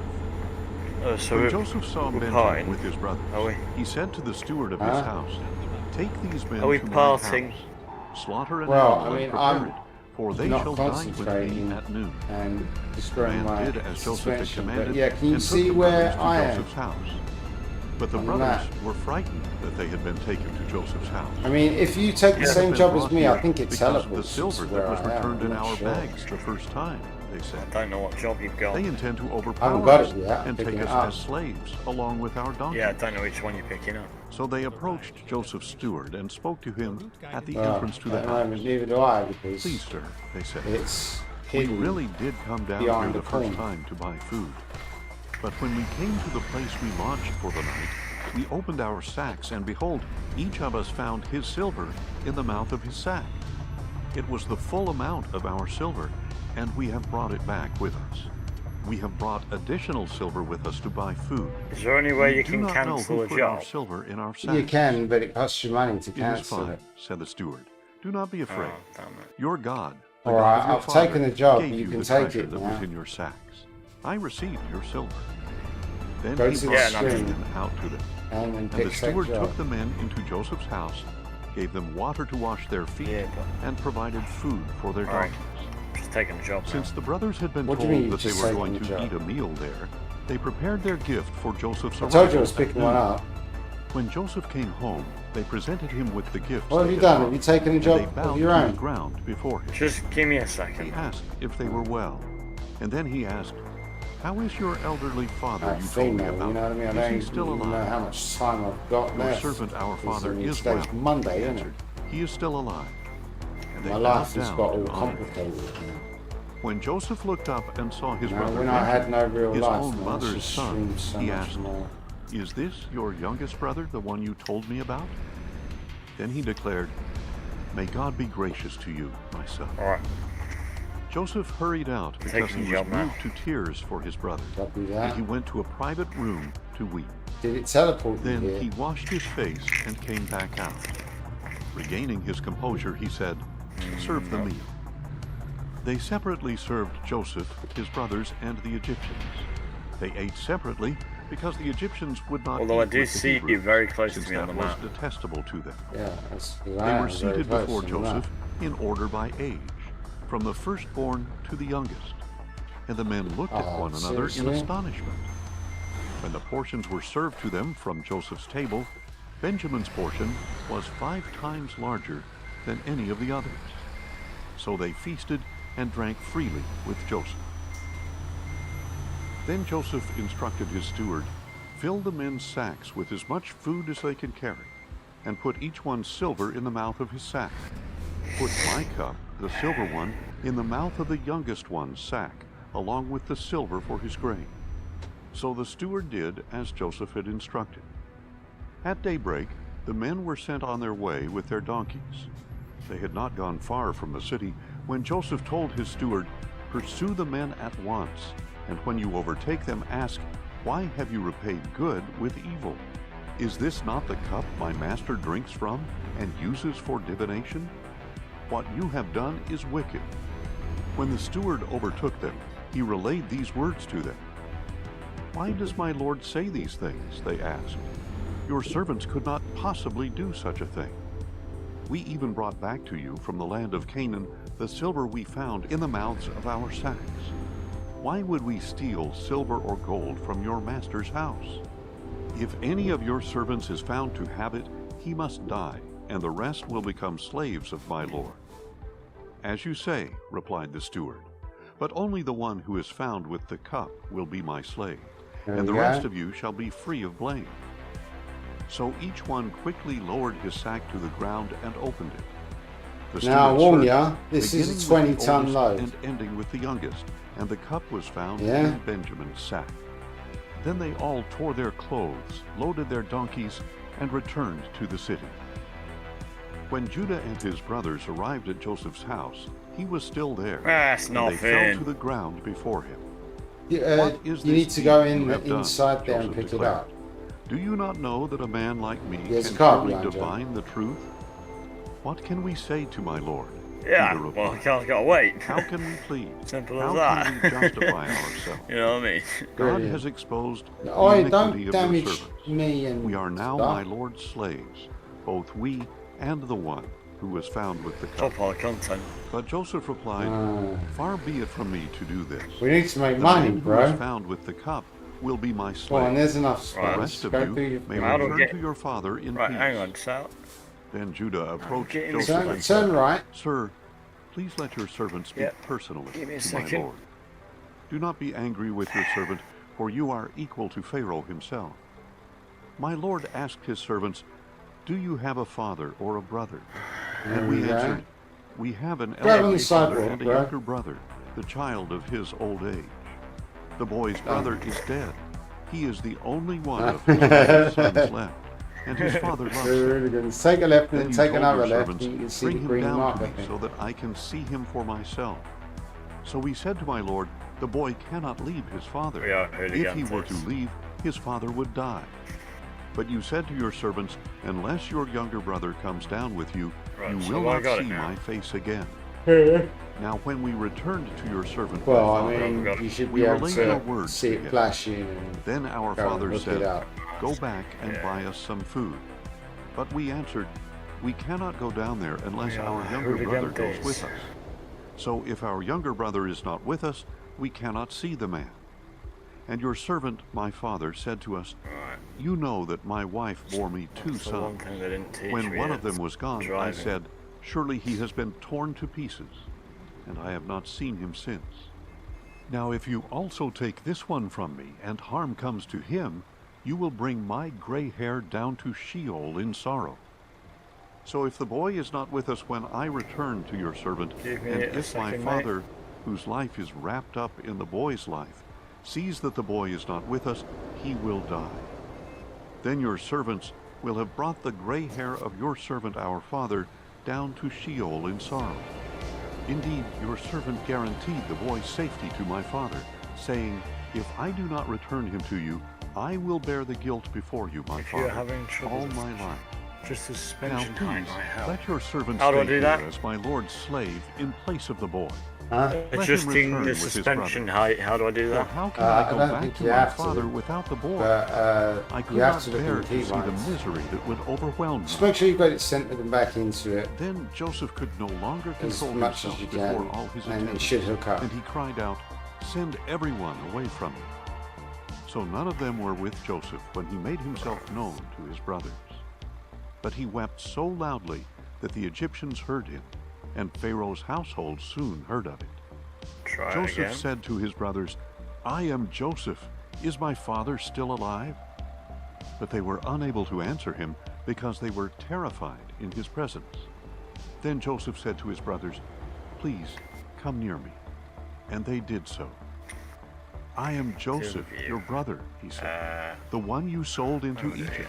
Fine. And now do not be distressed or angry with yourselves that you sold me into this place, because it was to save lives that God sent me before you. For the famine has covered the land these 2 years, and there will be 5 more years without plowing or harvesting. God sent me before you to preserve you as a remnant on the earth, I and don't to know what save your buttons they are on lives the by a keyboard. great deliverance. Therefore it was not Did you you find them? who sent me here, but Yeah. God, who has made me a father to Pharaoh, lord of all his Ah, household, you got it, did you? and ruler over Right. all the land You of need to go Egypt. out the same way you came in, but be Now careful return because you quickly need to to my line it father up. and tell him, This Don't is go what out your that way. son You need to Joseph go out where the says. green thing is. God has made me lord of all Egypt. Come down to me without delay. You shall settle in the land of Goshen and be near This me. is You, content, your I children guess. and grandchildren, your flocks and herds, and everything you own. And there No, I will this is gonna provide be a for you, fucking because pain there in will the be arse. 5 more years of famine. Otherwise, you my and your trade is about household and everything you own will come to destitution. Behold, you and my brother Benjamin can see is that not I, content. Joseph, am the one speaking with you. And Tell I've my just father about bloody all vehicle. my splendor in Egypt and everything you have seen, and bring my father down here quickly. Then Joseph threw his arms around his brother Benjamin and Put an wept. absolute And rock Benjamin bottom wept as newbie they on this embraced. game. Joseph Get them kissed to each of his brothers as he wept over them. try and navigate and with a afterward, 20-ton. his brothers talked with him. Yeah, When you're the gonna news have to reached come around Pharaoh's in a house bit that wide. Joseph's Insane brothers Hoarder had come, never got to drive Pharaoh these and trucks his in Bird servants were Rally pleased. 2.0. Pharaoh said Yeah, to I Joseph, know, they're great, "Tell your aren't they, brothers, insane? do as follows. Load So your I did some animals rally and I return burnt to the out land on of that. I Canaan. did some Then Assetto bring your and father that and isn't your set up. families and return to me. And I came back to I will trucks give you and, the best well, of the you land know, of Egypt, and you shall eat we're from the fat we're of the doing land. classic You are also car directed to rally tell them, in take wagons from the land of Egypt V16s. for your young children and your wives. There we go. And bring your father and come back. That's it. But pay no regard Right, to your pave the way. belongings, Right, for the come on best then. of all the Well, I land was of going to say Egypt maybe is you yours. should pave the way. So the sons of Israel did as they were But told. okay, I'll pave the way. Joseph gave them It's fine. wagons as I'll Pharaoh take had it. instructed, and he also gave them provisions for their journey. Because you'll He probably gave go new too garments fast. to each of them. So, But to Benjamin, you know? he gave 300 shekels of silver and 5 sets of clothes. And he sent to his father the following: 10 donkeys loaded with the best of Egypt, and 10 female donkeys loaded with grain and bread and provisions for his father's journey. Then Joseph sent his brothers on their way, and as they were leaving, he said to them, "Do not quarrel on the way." So the brothers went up out of Egypt and came to their What's going father on, Jacob Mike? in the land of Canaan. I hope you're Insane doing well, Hoarder mate. burned out. Joseph is still alive. I remember they the said, John that did and 12 he is plus ruler hour dirt over all streams. the land of Well, I Egypt. haven't done it in a year, and Jacob the was stunned, ball for of he my did not right believe foot, the heel of my right However, foot when is they numb. relayed all that Joseph had told them, and when You they know? saw the wagons that Joseph So, had sent to carry you him know, back, I've the come spirit to of their father the Jacob old was revived. boys sim title Declared Israel, multiplayer with my son new Joseph convert is still that I'm alive. gonna. I will go to see I've been him trying before I to. die. He wants to get a wheel now. Do you know what I So mean, Israel Mike? set out Because with I all do that what he I had. do, right? And when he came to Beersheba, And if he does he get a wheel, offered then that's great. sacrifices to the God But I of mean, his even if he father doesn't, Isaac. he can still And play that night, God spoke to Israel in a vision. gamepad mode, right? Jacob, With mods, Jacob, he said, you know. "Here I am." So we're playing the replied Brazil Jacob. mod. There's a couple of I am newbies, God, and I he don't said, have a hacked the God of profile. your I'm father. actually earning money, and Do he not be keeps. afraid to go down to Egypt, for costing I me will money, lead you into a right? great nation there. I will go down with you to So Egypt, I mean, and I will that's the surely deal. bring you back. at And the moment. Joseph's own hands will close your eyes. Then Jacob departed from Beersheba, and the sons of Israel took their father Jacob in the wagons Pharaoh had sent to carry him, along with their children and wives. They also took the livestock and possessions they had acquired in the land of Canaan, and Jacob and all his offspring went to Egypt.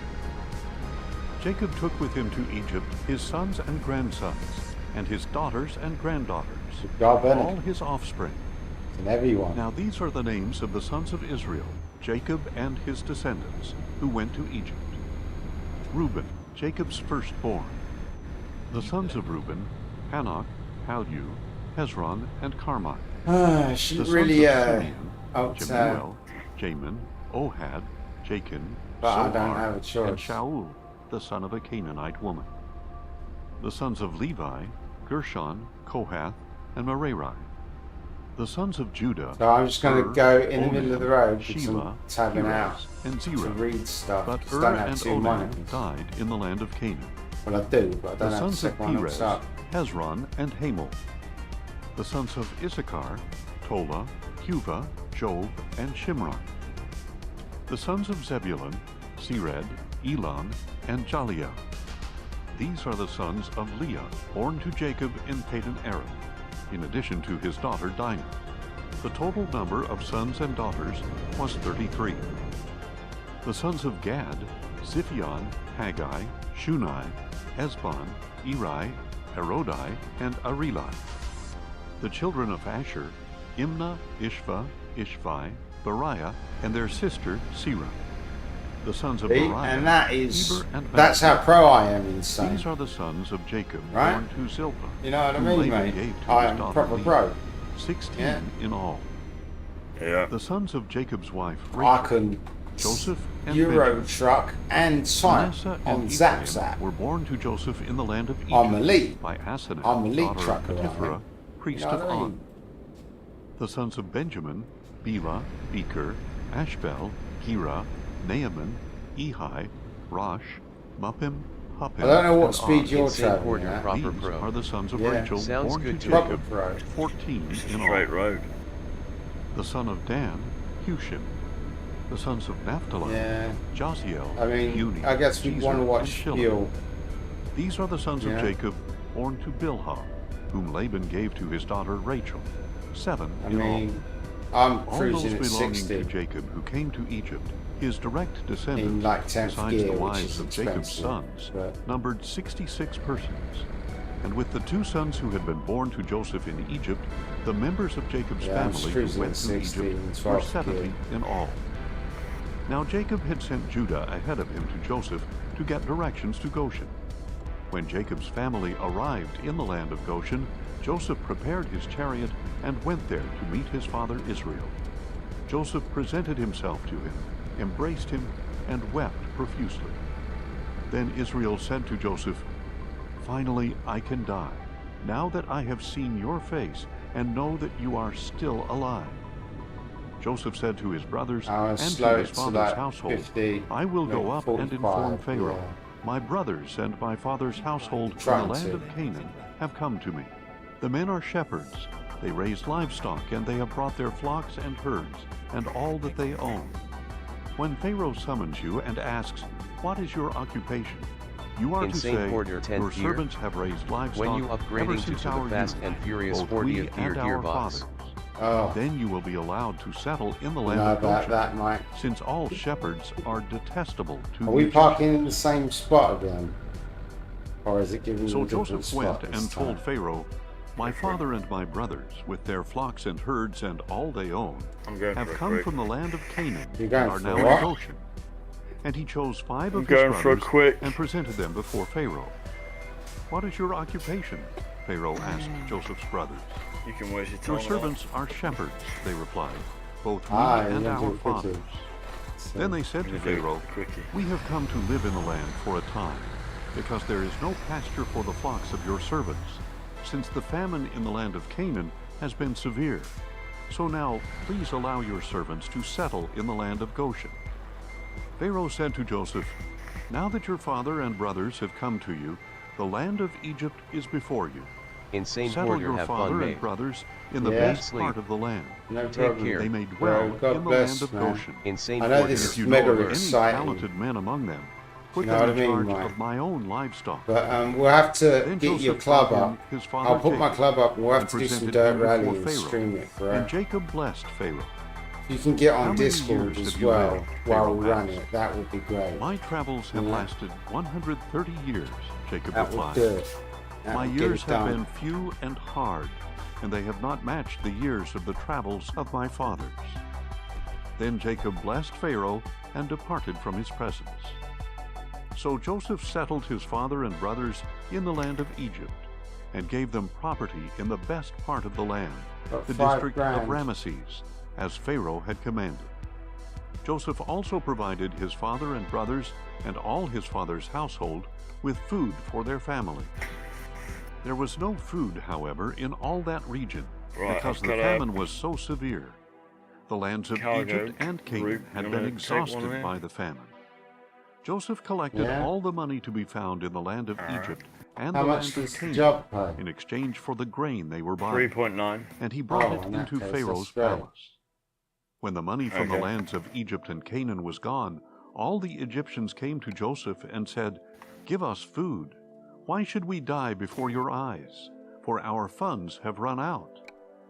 "Then bring me your livestock," said Joseph. Looks "Since like the money it's is sort of gone, like I loading will me sell in. you food in exchange for your livestock." So they brought their livestock to Joseph, and he Right. gave them food in exchange for their horses, their flocks and herds, and their donkeys. Throughout that year, he provided them with food in exchange for all their livestock. When that year was over, they came to him the second year and said, "We cannot hide from our Lord that our money is gone, and all our livestock belongs to you. There is nothing left for our Lord except our bodies and our land. Why should we perish before your eyes, we and our land as well? purchase us and our land in exchange for food. Then we, along with our land, will be slaves to Pharaoh. Give us seed that we may live and not die, and that the land may not become desolate." So Joseph acquired for Pharaoh all the land in Egypt. The Egyptians, one and all, sold their fields because the famine was so severe upon them. The land became Pharaoh's, and Joseph reduced the people to servitude from one end of Egypt to the other. So However, he did not acquire the priest's portion of the land, there's a job for here. it had Is been that? given to them by Okay. Pharaoh. They ate the rations that Pharaoh supplied, so they did not sell their land. Then Joseph said to the people, "Now that I have acquired you and your land for Pharaoh this day, here is seed for you to sow in the land. At harvest time, you are to give a fifth of it to Pharaoh, and 4/5 will be yours as seed for the field and food for yourselves and your households and children." "You have saved our lives," they said. "We have found favor in our Lord's eyes, and we will be Pharaoh's servants." So Joseph established a law that a fifth of the produce belongs to Pharaoh, and it is in effect in the land of Egypt to this day. Only don't know the if I'm priest's too left or land too does right. not belong to Pharaoh. I'm Now just the turning Israelites around. settled in the land of Egypt in the region of Goshen. They acquired property Oh, you're there trying to and hook became up, fruitful yeah. and increased greatly in numbers. Yeah, I just don't know And if I'm Jacob too left lived or in the too land right, of to be Egypt honest. 17 years, and the length of his life was 147 years. When the time drew near for Israel to die, he called his son Joseph and said to him, "If I have found favor in your eyes, put your hand under my thigh and promise to show me kindness and faithfulness. Do not bury me in Egypt, but when I lie down with my fathers, carry me out of Egypt and bury me with them." Joseph answered, "I Right. will do as you have requested." "Swear 20 to me," tons of Jacob flour. said. So Joseph swore to him, and Israel bowed in Yeah. worship at the head of his bed. I am going mega slow. Just so that Sometime you know. later, Joseph was told, "Your father is ill." Yeah. So he set I'm out cool with with his that. 2 sons, Manasseh and Ephraim. When Jacob was told, "Your son Joseph has come to you," Israel rallied his strength and sat up in bed. Okay, we've got a Jacob hill said to to climb Joseph, here, so "God Almighty appeared to me at Luz in the land of Canaan, and there he blessed me and told me, 'Behold, I will make you fruitful and multiply you. I will make you a multitude of peoples, and will give this land to your descendants after you as an everlasting possession.' And now your 2 sons, born to you in Egypt before I came to you here, shall be reckoned as mine. Ephraim and Manasseh shall be mine, just as Reuben and Simeon are mine. Any children born to you after them shall be yours, and they shall be called by the names of their brothers now I'm in the just cruising at territory they 55. inherit. Now as for me, when I was returning from Padan, to my sorrow Rachel died along the way in the land of Canaan, some distance from Ephrath. So I buried her there beside the road to Ephrath, that is Bethlehem. When Israel saw the sons of Joseph, he asked, 'Who are these?' Joseph said to his father, 'They are the sons God has given me in this place.'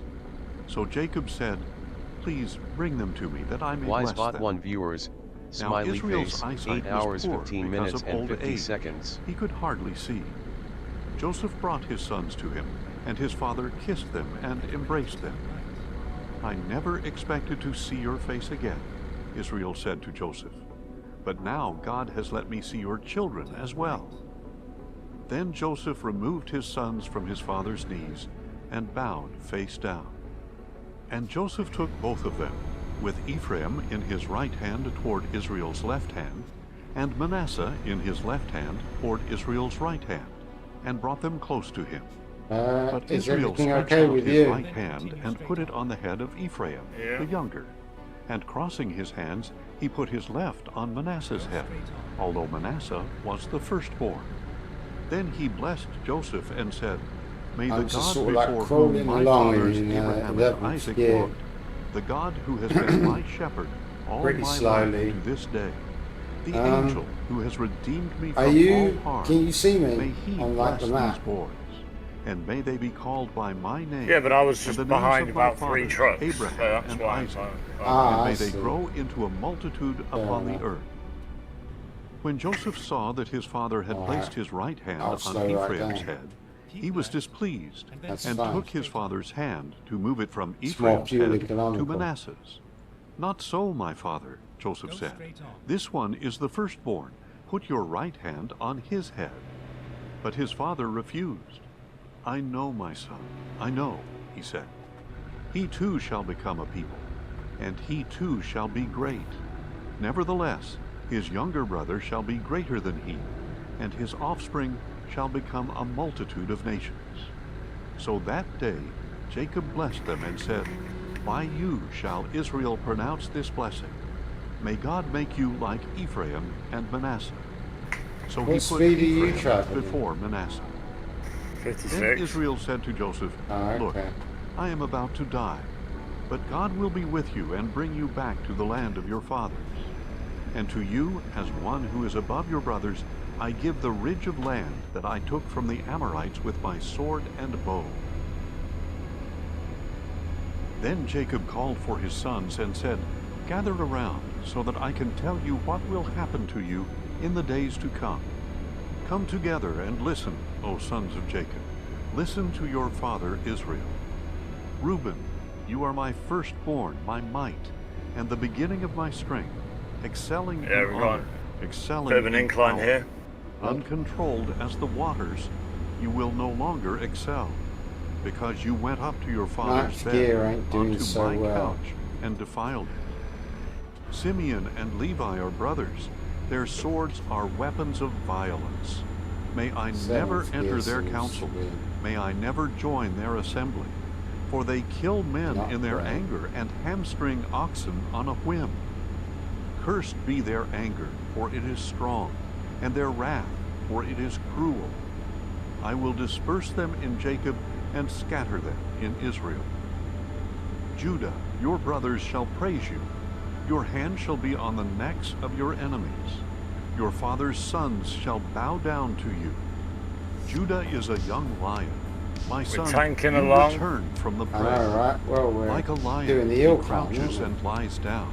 Like it's a gonna burn loads lioness, of who fuel. dares to rouse him?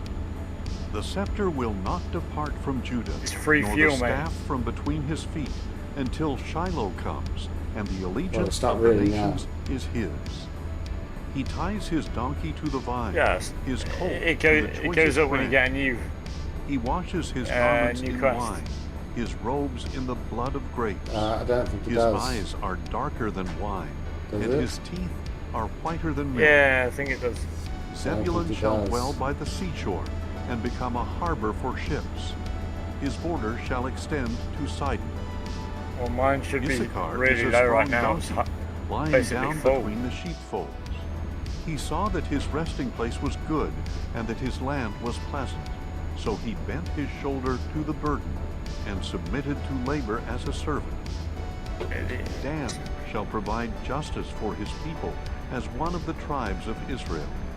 He will be a snake by the road, a viper in the path that bites the Don't horse's think this is a heels, lane, but so that its it'll rider do. tumbles backward. Oh, you I do what you await gotta do, your bro. salvation. Yeah, gotta keep the Gad will momentum. be attacked by raiders, but he will attack their heels. Asher's food will be rich. No way I'm He shall decelerating up provide this. royal delicacies. Oh, Naphtali is a doe set free My game that just bears crashed. beautiful fawns. Ah, Joseph God damn is a it. fruitful vine, Oh, a fruitful no. vine by a spring, What whose does that branches mean? scale the wall. Kicked me out as The well. archers attacked him with bitterness. They You aimed at should him be in able hostility, to yet he steadied his bow, back in. and his strong arms were tempered by the hands of the mighty one of Jacob. No. In the name of the shepherd, the rock of Israel, by the God of your Ah, father well, who I mean, helps you should be able and to get by back the in when I Almighty who reload. blesses you, with blessings of the heavens above, with blessings of the depths below, Oh, that's with a blessings shame of that the that breasts and womb. crashed then. The blessings of your father have surpassed the blessings Yeah. of the ancient mountains and the bounty of the everlasting hills. May they rest on the head of Joseph, on the brow of the prince of his brothers. Benjamin is a ravenous wolf. In the morning he devours the prey. In the Convoy. evening he divides the plunder. These are the tribes of Israel, 12 All in right. all. And It's this was what loading their the thing. father said to them. He blessed them, Again. and he blessed each one with a suitable blessing. Okay, yeah, the Then convoy's back Jacob up. instructed them, I am about to be gathered to my people. Hopefully I'm Bury me still with on my the job. fathers in the cave in the field of Ephron the Hittite. Like that The it's cave saved is in the and field I'm of still on the Machpelah job. near Right. Mamre, in the land of Canaan. This is the field Abraham purchased from Ephron the Hittite as a burial site. All right, can you get There back in the Abraham convoy? and his wife Sarah are buried. There Isaac and his wife Rebekah are buried. And there I buried Leah. The field and the cave. Okay, that I'm is a in little it bit were further purchased back. We've from got to do Hittites. the exciting When hill Jacob climb had bit finished all over instructing again. his sons, he pulled his feet into Well, the hang on. bed and breathed his last, and he was gathered to his people. Then Joseph fell upon his father's face, wept over him, and kissed him. And Joseph directed the physicians in his service to embalm his father Israel. So they embalmed him, taking the 40 days required to complete the I don't know embalming. where you are. And the Egyptians mourned for him 70 days. When the days of mourning had passed, Well, I'm Joseph climbing said up to the, Pharaoh's court, the big hill. If I have found Did you get favor back in your the eyes, game? please Yeah. tell Pharaoh that my father made me swear Oh, an you're oath well when he ahead. said, I'm I am miles about back to because die. my game didn't You must save. bury me in the tomb that I dug So, for myself in the land of Canaan. You know, Now let me go and bury my father, and then return. Pharaoh replied, Go up and bury your father, as he made you swear to do. Then Joseph went to bury his father, and all Game's the the game. servants of Pharaoh accompanied him. yep. The I elders got of to do the Pharaoh's hill household, climb thing and all again. the elders of the land of Egypt, along with all of Joseph's household and his brothers and his father's household. Only their children and flocks and herds were left in Goshen. Chariots and horsemen alike went up with him, and it was an exceedingly large procession. When they reached the threshing floor of Atad, which is across the Jordan, they lamented and wailed loudly, and Joseph mourned for his father 7 days. When the Canaanites of the land saw the mourning at the threshing floor of Atad, they said, This is a solemn ceremony of mourning by the Egyptians. Thus, the place across the Jordan is called Abel Mizraim. So Jacob's sons did as he had charged them. They carried him to the land of Canaan, and buried Well, I'm him stuck in in the seventh cave of gear Machpelah climbing this in the part field of now. Mamre, which Abraham had purchased from Ephron the Hittite as a burial site. After Joseph had buried his father, he returned to Egypt with his brothers, and all who had gone with him to bury his father. When Joseph's brothers saw that their father was dead, In the they options, said, there is "What if Joseph an bears option a you grudge? can Then choose he will surely repay to us do for all the automatic evil that we did gears to him." So they sent word to for Joseph, saying, economy. Before he died, your father commanded, So it tries "This to is use what as you were less to fuel say as to Joseph. possible. I beg you, please forgive the transgression and sin of your brothers, for they did you wrong. So now, Joseph, please forgive the transgression You have a of the pet servants bird? of the God of your father." Do I have a what? When their message came to him, A pet bird. Joseph wept. No? His brothers also came to him, bowed down before him, and said, I "We just are heard your birds in the slaves." background. Birds in the garden. But Joseph replied, Tweeting "Do away. not be nice. afraid. Yeah, Am that's I nice. in the Yeah, I place know. of God? Great, As for yeah. you, what you intended against me for Yeah. evil, God intended for good, in order to accomplish a day like this, to preserve the lives of many people. Therefore, do not be afraid. I will provide for you and your little ones." So Joseph reassured his brothers and spoke kindly to them. Now Joseph and his father's household remained in Egypt, and Joseph lived to the age of 110. He saw Ephraim's sons to the 3rd generation, and indeed the sons of Machir, son of Manasseh, this were is brought up torture. on Joseph's knees. This Then is Joseph said to torture. his Pain, brothers, suffering, and "I am torture. about to die, Yes. but God will surely I visit remember you that. and bring you up from this land to the land he promised on oath to Abraham, Isaac, and Jacob." And Joseph made the sons of Israel take an oath Like and said, fifth gear "God will is surely climbing attend to you, slowly. and then you must carry my bones up from this place." So Joseph died at the age of 110, and they embalmed his body and placed it in a coffin in Egypt. These are the names of the sons of Israel who went to Egypt with Jacob, each with his family: Reuben, Simeon, Levi, and Judah; Issachar, Zebulun, and Benjamin; Dan and Naphtali; Gad and Asher. The descendants of Jacob numbered 70 in all, including Joseph, who was already in Egypt. Now Joseph and all his brothers and all that generation died. But the Israelites were fruitful and increased rapidly. They multiplied and became exceedingly numerous, so that the land was filled with them. Then a new king who did not know Joseph came to power in Egypt. "Look," he said to his people, "the Israelites have become too numerous and too powerful for us. Come, let us deal shrewdly with them, or they will increase even more. And if a war breaks out, they may join our enemies, fight against us, and leave the country." So the Egyptians appointed taskmasters over the Israelites to oppress them with forced labor. As a result, they built Pithom and Ramesses as store cities for Pharaoh. But the more they were oppressed, the more they multiplied and flourished. So the Egyptians came to dread the Israelites. They worked the Israelites ruthlessly and made their lives bitter with hard labor in brick and mortar, and with all kinds of work in the fields. Every service they imposed was harsh. Then the king of Egypt said to the Hebrew midwives, whose names were Shiphrah and Puah, "When you help the Hebrew women give birth, observe them on the birth stool. If the child is a son, kill him. But if it is a daughter, let her live." The midwives, however, feared God and did not do as the king of Egypt had instructed. They let the boys live. So the king of Egypt summoned the midwives and asked them, "Why have you done this? Why have you let the boys live?" The midwives answered Pharaoh, "The Hebrew women are not like the Egyptian women, for they are vigorous and give birth before a midwife arrives." So God was good to the midwives, and the people multiplied and became even more numerous. And because the midwives feared God, he gave them families of their own. Then Pharaoh commanded So all his how long people, did you play "Every ETS son for born to the without me? Hebrews you must throw into the Nile, Not but long. every daughter you may allow to live." Alright.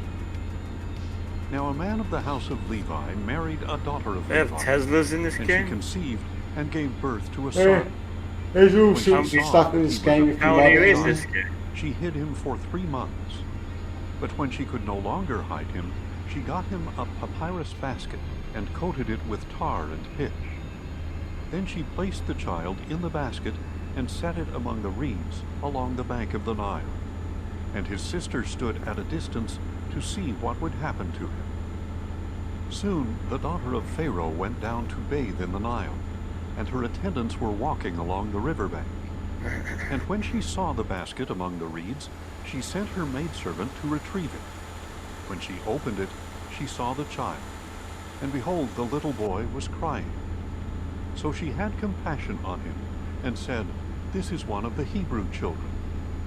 Then his sisters said to Pharaoh's daughter, "Shall I go and call one of the Hebrew women to nurse the child for you?" "Go ahead," Pharaoh's daughter told her. And the girl went and called the boy's mother. Pharaoh's daughter said to her, When did "Take this game this came child out? and nurse him for me, and Oh, I will very pay long your time wages." ago. So the woman took the boy and nursed him. When the child had grown older, she brought him to Pharaoh's daughter, and he became her son. She named That him was Moses, tense. and explained, "I drew him out of the water." One day, after Moses had grown up, he went out to his own people and observed their hard labor. He saw an Egyptian beating a Hebrew, one of his own people. After looking this way and that, and seeing no one, he struck down the Egyptian and hid his body in the sand. The next day, Moses went out and saw 2 Hebrews fighting. He asked the one in the wrong, "Why are you attacking your companion?" But the man replied, "Who made you ruler and judge over us? Are you planning That's to kill really me as loud. you killed the Egyptian?" Sorry. Then Moses was afraid and thought, Fine. "This thing I have But done it has is surely really, become really known." loud. When Pharaoh heard about this matter, he sought to kill Moses. But Moses fled from Pharaoh and settled in the land of Midian, where he sat down beside a well. Now the priest of Midian had 7 daughters, and they came to draw water and fill the troughs to water their father's flock. And when some shepherds came along and drove them away, Moses rose up to help them and watered their flock. When the daughters returned to their father Reuel, he asked them, "Why have you returned so early today?" "An Egyptian rescued us from the shepherds," they replied. "He even drew water for us and watered the flock." "So where is he?" their father asked. "Why did you leave the man behind? Invite him to have something to eat." Moses agreed to stay with the man, and he gave his daughter Zipporah to Moses in marriage. And she gave birth to a son, and Moses named him Gershom, saying, "I have become a foreigner in a foreign land." After a long time, the king of Egypt died. The Israelites groaned and cried out under their burden of slavery, and their cry for deliverance from bondage ascended to God. So God heard their groaning, and he remembered his covenant with Abraham, Isaac, and Jacob. God saw the Israelites and took notice. Meanwhile, Moses was shepherding the flock of his father-in-law Jethro, the priest of Midian. He led the flock to the far side of the wilderness and came to Horeb, the mountain of God. There the angel of the Lord appeared to him in a blazing fire from within a bush. Moses saw the bush ablaze with fire, but it was not consumed. So Moses thought, "I must go over and see this marvelous sight. Why is the bush not burning up?" When the Lord saw that he had gone over to look, God called out to him from within the bush, "Moses, Moses." "Here I am," he answered. "Do not come any closer," God said. "Take off your sandals, for the place where you are standing is holy ground." Then he said, "I am the God of your father, I think an hour's the God like of Abraham, something the around God of 3 Isaac, minutes in real and life. the God of Jacob." At this, Moses hid his face, for he was afraid to Have look to at look God. it be up, wrong. really. The Lord said, They probably "I changed have it. indeed seen the affliction of my people in Egypt. I have heard them crying out because of their oppressors, Google search and I am if aware you of get a their chance. sufferings. I have come Yeah. down to rescue Yeah, them from find the hand out, of the because that's Egyptians, interesting to and to know. bring them up out What of that the land game to a time zone good and is spacious land, by a default. land flowing with milk and honey, the home of the Canaanites, Hittites, Amorites, Perizzites, Hivites, and Jebusites. And now the cry of the Israelites has reached me, and I have seen how severely the Egyptians are oppressing them. Therefore, go. I am sending you to Pharaoh I'm assuming to bring my you've already people, the arrived Israelites, out of and Egypt. delivered by now. But Moses asked God, You assume "Who wrong. am I, that I should go to Pharaoh really? and bring the Israelites out of Egypt?" "I will surely be with you," God Okay. said, "and this will be the sign to you that I have sent you. When you have brought the people out of Egypt, all of you will worship God on this mountain." Still Then like Moses asked an hour God, and 15 away. "Suppose I go to the Israelites and say to them, 'The God of your fathers has sent me to you,' and they ask me, 'What is his name?'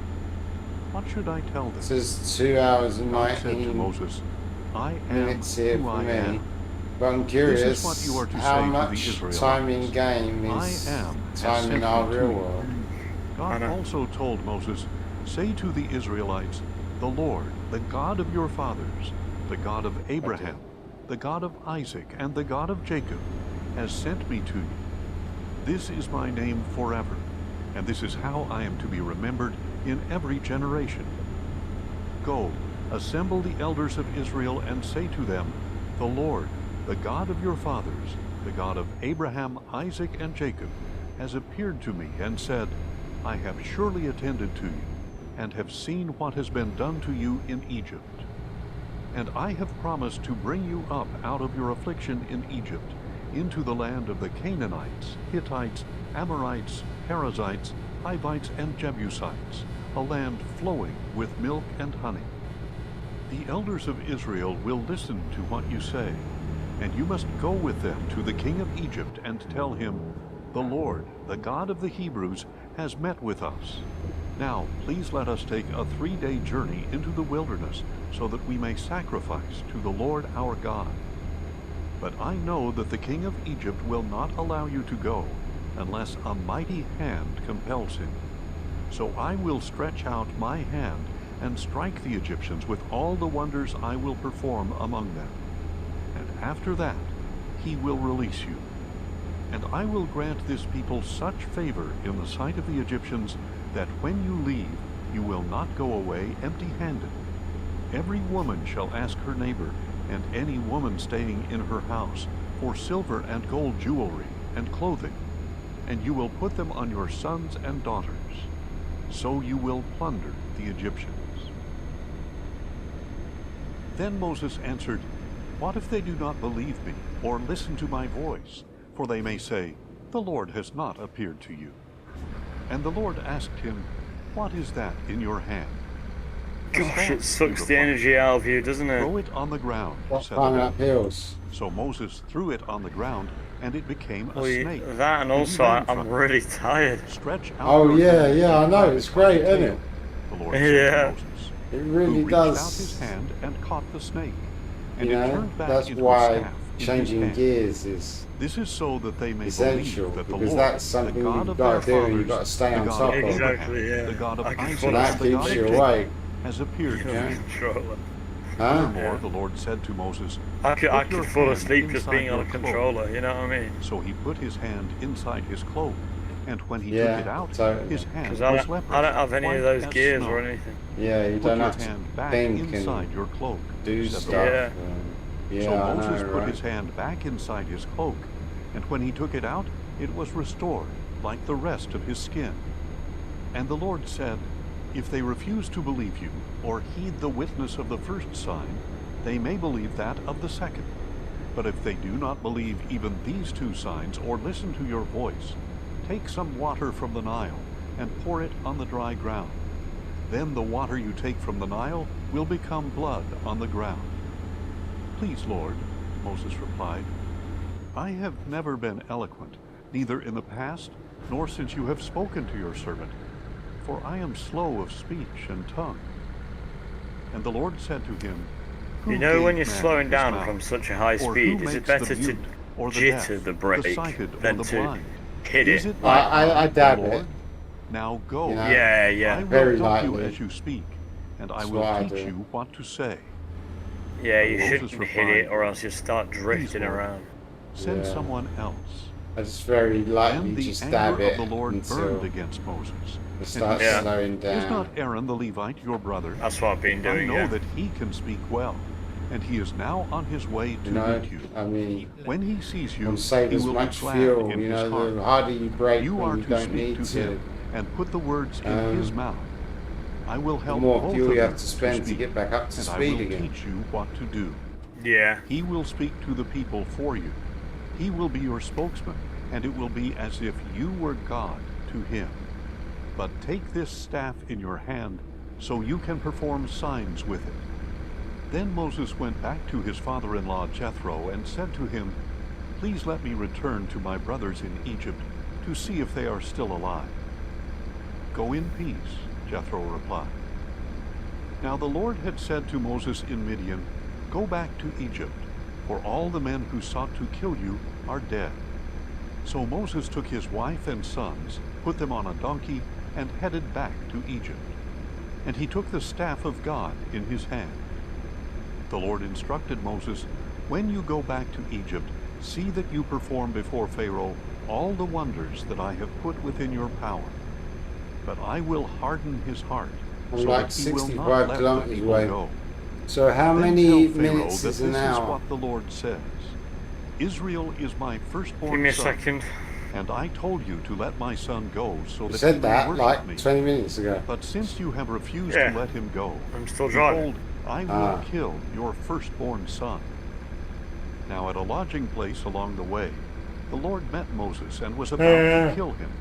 But Zipporah took a flint knife, cut off her son's foreskin, and touched it to Moses' feet. "Surely you are a bridegroom of blood to me," she said. So the Lord let him alone. When she said, "bridegroom of blood," she was referring to the circumcision. Meanwhile, the Lord had said to Aaron, "Go and meet Moses in the wilderness." So he went and met Moses at the mountain of God and kissed him. And Moses told Aaron everything the Lord had sent him to say, and all the signs he had commanded him to perform. Then Moses and Aaron went and assembled all the elders of the Israelites, and Aaron relayed everything the Lord had said to Moses. And Moses performed the signs before the people, and they believed. And when they heard that the Lord had attended to the Israelites and had seen their affliction, they bowed down and worshipped. After that, Moses and Aaron went to Pharaoh and said, "This is what the Lord, the God of Israel, says. Let my people go, so that they may hold a feast to me in the wilderness." But Pharaoh replied, "Who is the Lord that I should obey his voice and let Israel go? I do not know the Lord." In game an hour and I will is not 3 let minutes in Israel real go. time.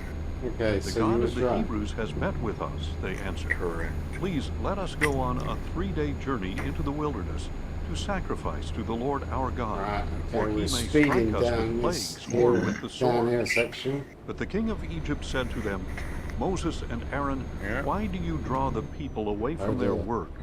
Get back to your labor." Pharaoh also said, "Look, the people of the land are now numerous, and you would be stopping them from their labor." That same day, Pharaoh commanded the taskmasters of the people and their foremen, "You shall no longer supply the people with straw for making bricks. They must go and gather their own straw, but require of them the same quota of bricks as before. Do not reduce it, for they are lazy. That is why they are crying out, 'Let us go and sacrifice to our God.' Make the work harder on the men, so they will be occupied, and pay no attention to these lies." So the taskmasters and foremen of the people went out and said to them, "This is what Pharaoh says. I am no longer giving you straw. Go and get your own straw wherever you can find it, but your workload will in no way be reduced." So the people scattered all over the land of Egypt to gather stubble for straw. The taskmasters kept pressing them, saying, "Fulfill your quota each day, just as you did when straw was provided." Then the Israelite foremen, whom Pharaoh's taskmasters had set over the people, were beaten and asked, "Why have you not fulfilled your quota of bricks yesterday or today, as you did before?"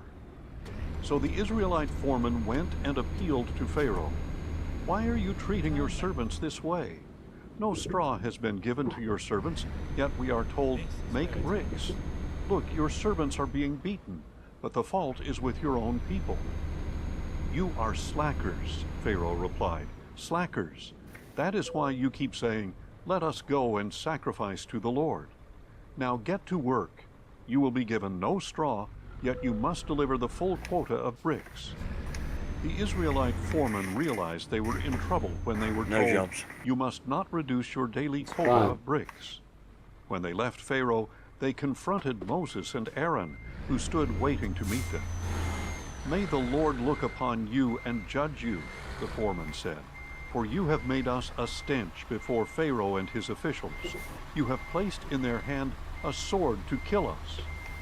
So Moses returned to the Lord and asked, "Lord, why have you brought trouble upon this people? Is this why you sent me? Ever since I went to Pharaoh to speak in your name, he has brought trouble on this people, and you have not delivered your people in any way."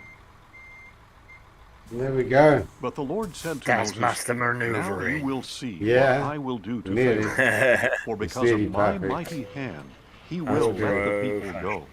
Because of my Pretty strong pro, hand, yeah. he will drive them out of his land." God also told Moses, "I am the Lord.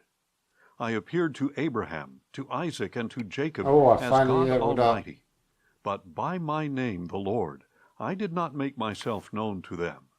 I also established my covenant with them, to give them the land of Canaan, the land where they lived as foreigners. I'm going to get high Furthermore, value I cargo have level heard the to level groaning of the 2. Israelites, whom the Egyptians are enslaving, Right. and I have remembered my covenant."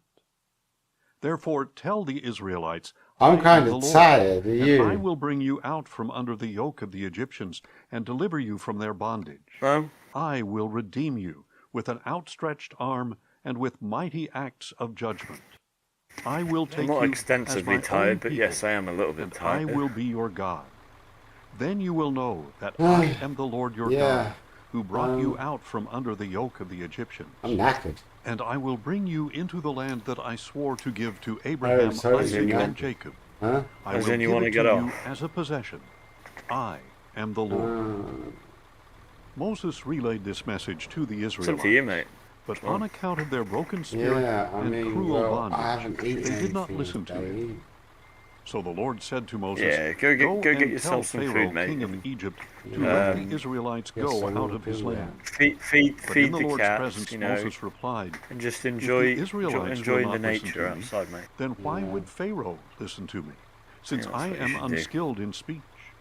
Yeah, Then totally the Lord spoke should. to Moses and Aaron, and gave them a charge I mean, concerning Yeah. both what we the do is Israelites just and park Pharaoh, up. king of Egypt, to bring the Israelites out of the land of Egypt.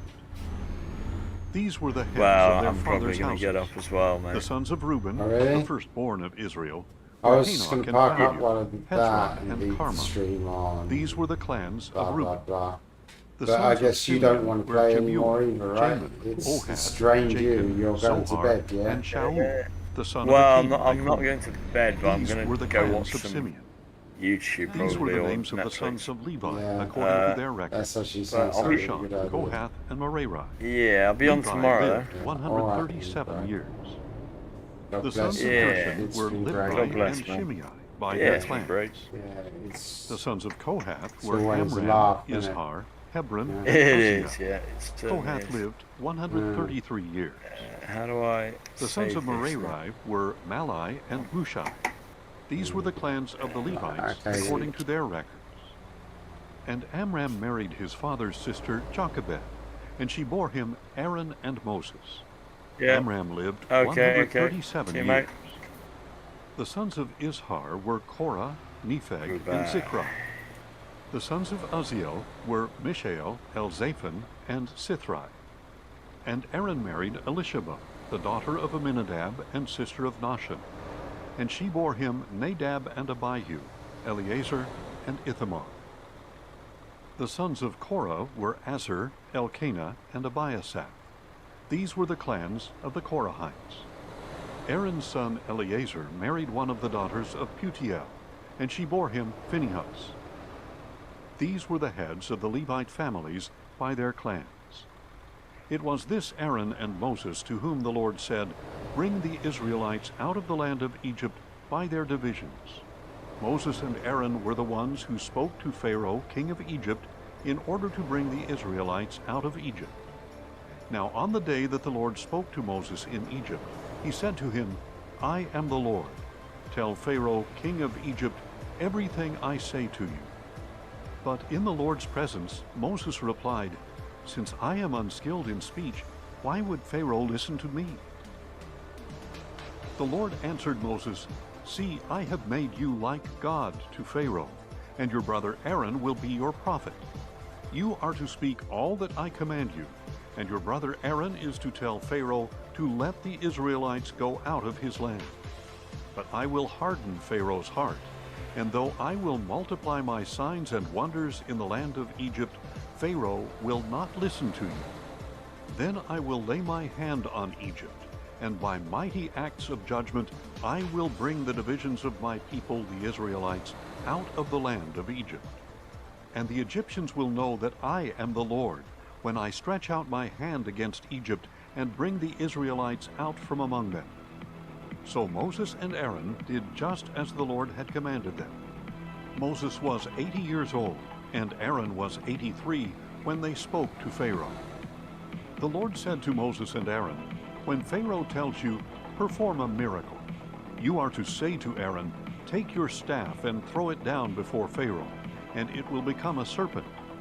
So Moses and Aaron went to Pharaoh and did just as the Lord had commanded. Aaron threw his staff down before Pharaoh and his officials, and it became a serpent. But Pharaoh called the wise men and sorcerers and magicians of Egypt, And they also did the same things by their magic arts. Each one threw down his staff, and it became a serpent.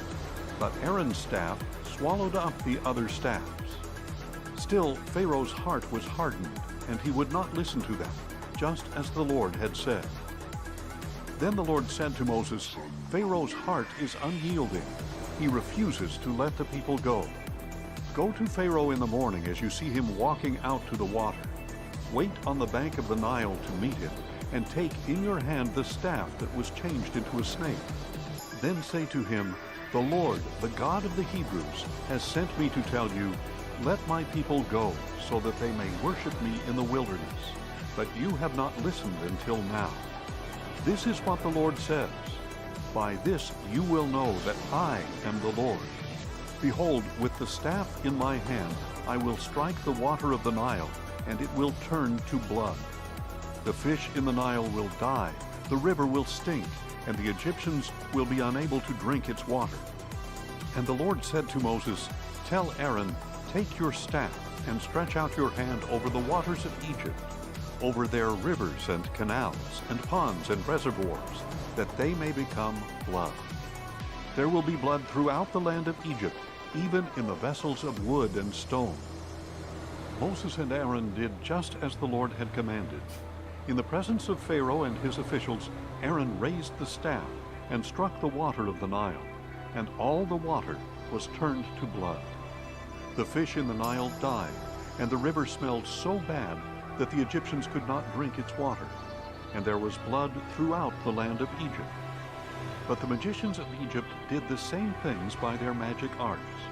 So Pharaoh's heart was hardened, and he would not listen to Moses and Aaron, just as the Lord had said. Instead, Pharaoh turned around, went into his palace, and did not take any of this to heart. So all the Egyptians dug around the Nile for water to drink, because they could not drink the water from the river. And 7 full days passed after the Lord had struck the Nile. Then the Lord said to Moses, "Go to Pharaoh and tell him that this is what the Lord says. Let my people go, so that they may worship me. But if you refuse to let them go, I will plague your whole country with frogs.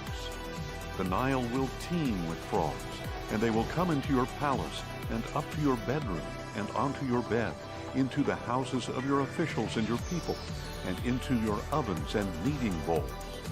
The frogs will come up on you and your people and all your officials."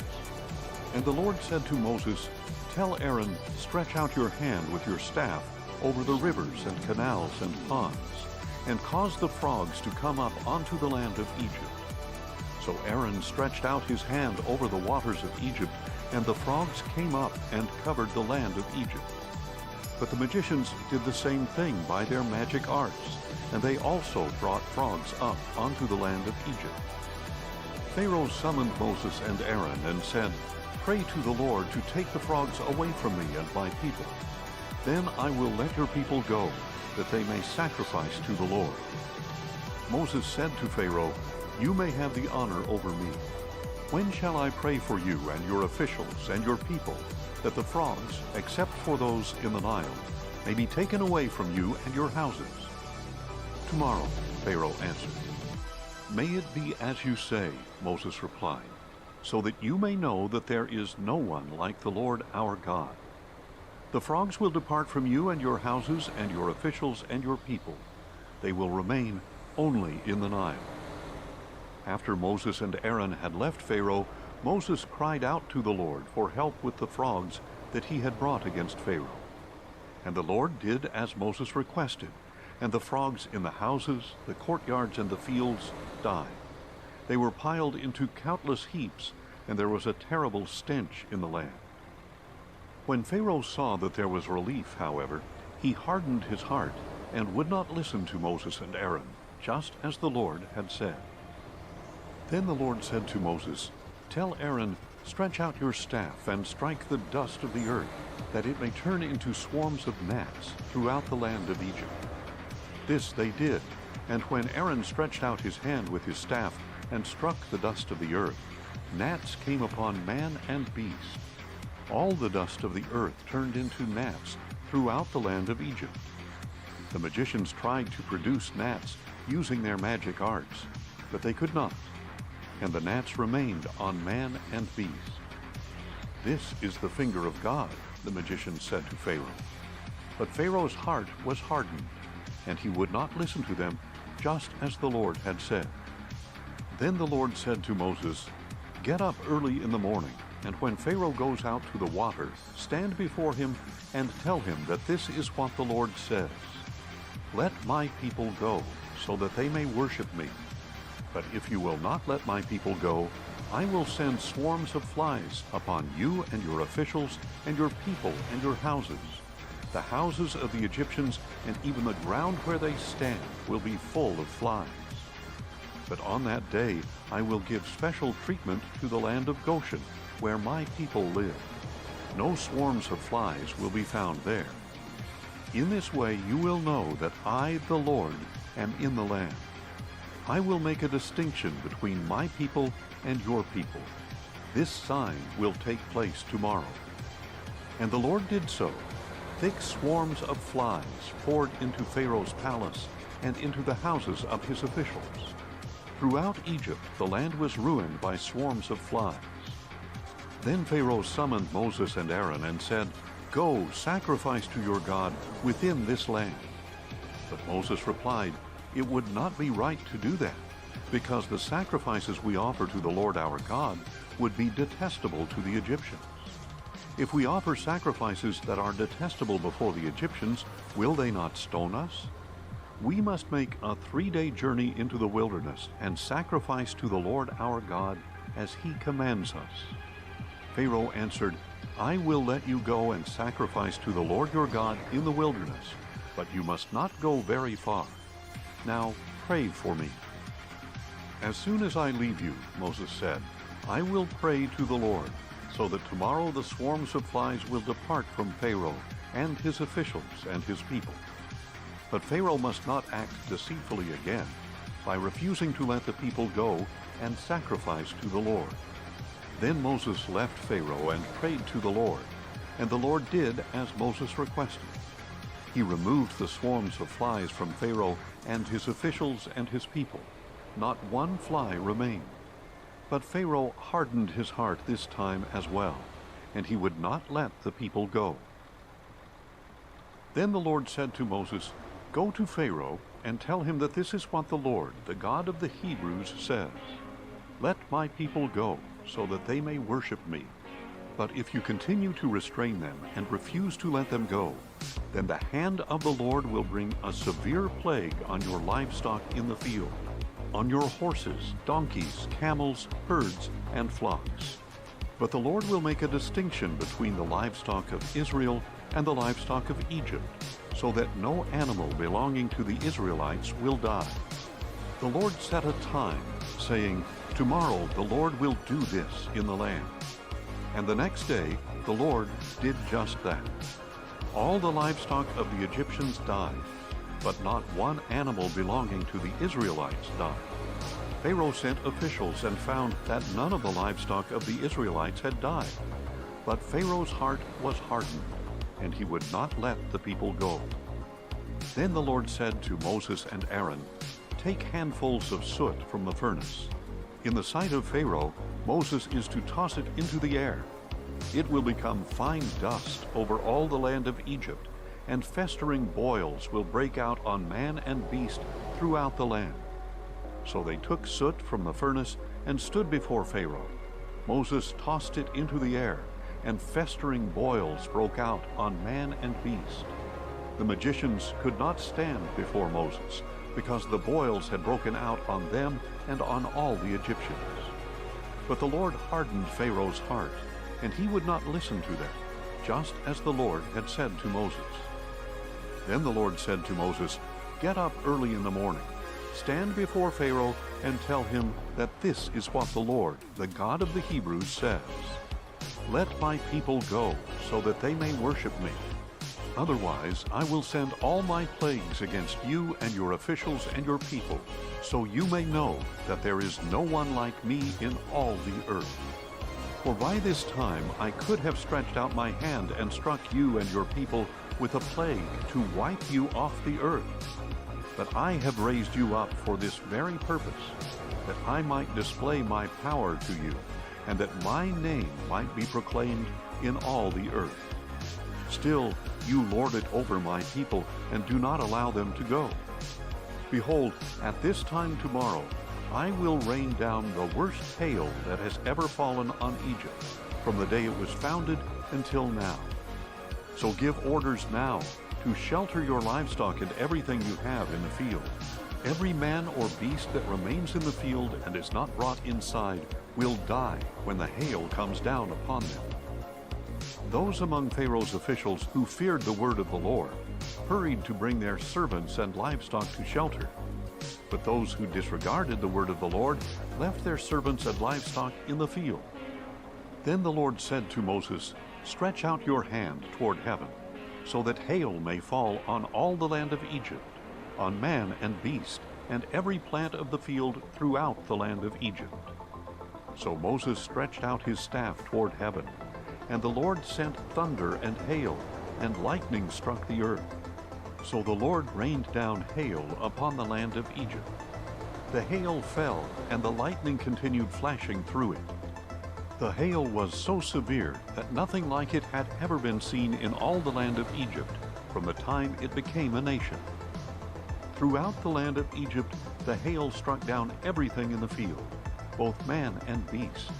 It beat down every plant of the field and stripped every tree. The only place where it did not hail was in the land of Goshen, where the Israelites lived. Then Pharaoh summoned Moses and Aaron. "This time I have sinned," he said. "The Lord is righteous, and I and my people are wicked. Pray to the Lord, for there has been enough of God's thunder and hail. I will let you go. You do not need to stay any longer." Moses said to him, "When I have left the city, I will spread out my hands to the Lord. The thunder will cease, and there will be no more hail, so that you may know that the earth is the Lord's. But as for you and your officials, I know that you still do not fear the Lord our God." Now the flax and barley were destroyed, since the barley was ripe and the flax was in bloom. But the wheat and spelt were not destroyed, because they are late crops. Then Moses departed from Pharaoh, went out of the city, and spread out his hands to the Lord. The thunder and hail ceased, and the rain no longer poured down on the land. When Pharaoh saw that the rain and hail and thunder had ceased, he sinned again and hardened his heart, he and his officials. So Pharaoh's heart was hardened, and he would not let the Israelites go, just as the Lord had said through Moses. Then the Lord said to Moses, "Go to Pharaoh, for I have hardened his heart and the hearts of his officials, that I may perform these miraculous signs of mine among them, and that you may tell your children and grandchildren how severely I dealt with the Egyptians when I performed miraculous signs among them, so that all of you may know that I am the Lord." So Moses and Aaron went to Pharaoh and told him, "This is what the Lord, the God of the Hebrews, says. How long will you refuse to humble yourself before me? Let my people go, so that they may worship me.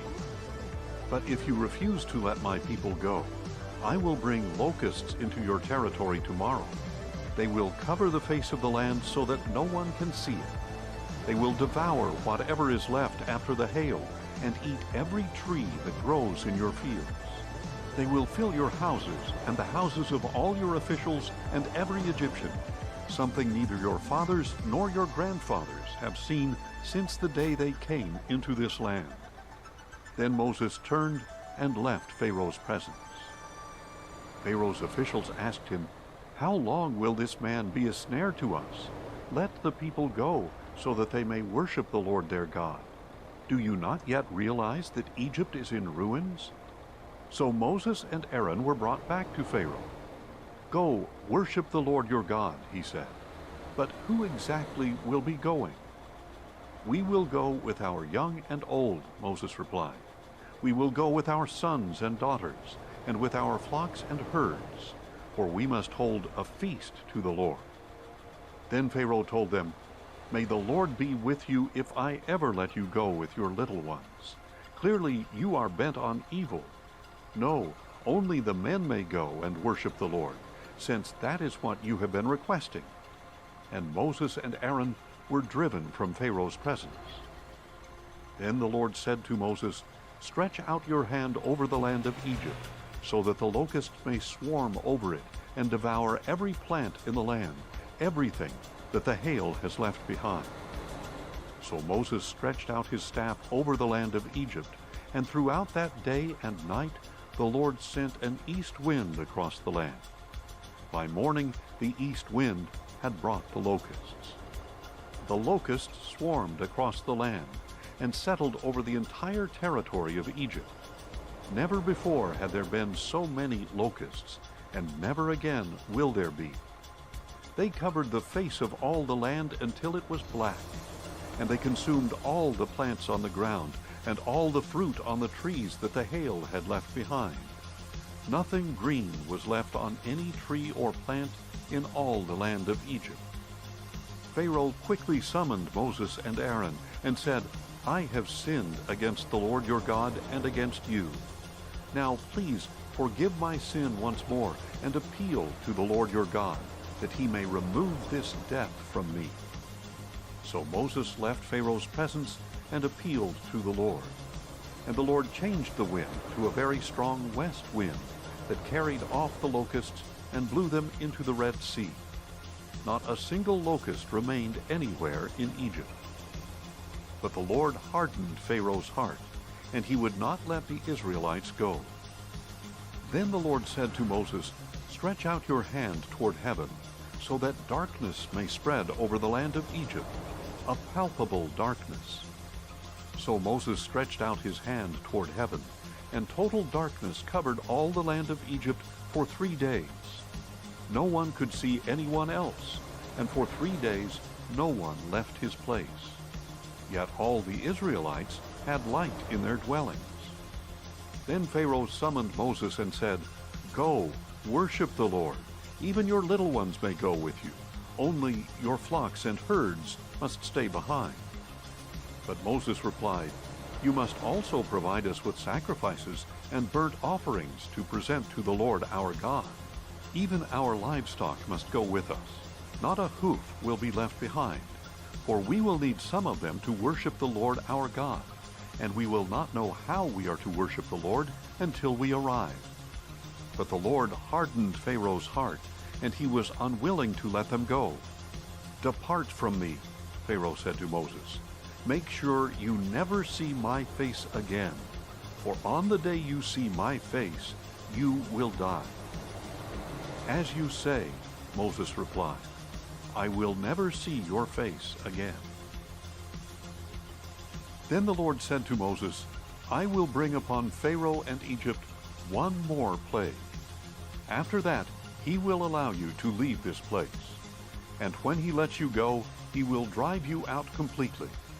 Now announce to the people that men and women alike should ask their neighbors for articles of silver and gold." And the Lord gave the people favor in the sight of the Egyptians. Moreover, Moses himself was highly regarded in Egypt by Pharaoh's officials and by the people. So Moses declared, "This is what the Lord says. About midnight I will go throughout Egypt, and every firstborn son in the land of Egypt will die, from the firstborn of Pharaoh who sits on his throne to the firstborn of the servant girl behind the handmill, as well as the firstborn of all the cattle. Then a great cry will go out over all the land of Egypt. Such an outcry has never been heard before, and will never be heard again. But among all the Israelites, not even a dog will snarl at man or beast. Then you will know that the Lord makes a distinction between Egypt and Israel. And all these officials of yours will come and bow before me, saying, 'Go, you and all the people who follow you.' After that, I will depart." And hot with anger, Moses left Pharaoh's presence. The Lord said to Moses, "Pharaoh will not listen to you, so that my wonders may be multiplied in the land of Egypt. Moses and Aaron did all these wonders before Pharaoh, but the Lord hardened Pharaoh's heart, so that he would not let the Israelites go out of his land. Now the Lord said to Moses and Aaron in the land of Egypt, "This month is the beginning of months for you. It shall be the first month of your year. Tell the whole congregation of Israel that on the 10th day of this month, each man must select a lamb for his family, one per household. If the household is too small for a whole lamb, they are to share with the nearest neighbor based on the number of people, and apportion the lamb accordingly. Your lamb must be an unblemished year-old male, and you may take it from the sheep or the goats. You must keep it until the 14th day of the month, when the whole assembly of the congregation of Israel will slaughter the animals at twilight. They are to take some of the blood and put it on the sides and tops of the door frames of the houses where they eat the lambs. They are to eat the meat that night roasted over the fire, along with unleavened bread and bitter herbs. Do not eat any of the meat raw or cooked in boiling water, but only roasted over the fire, its head and legs and inner parts. Do not leave any of it until morning.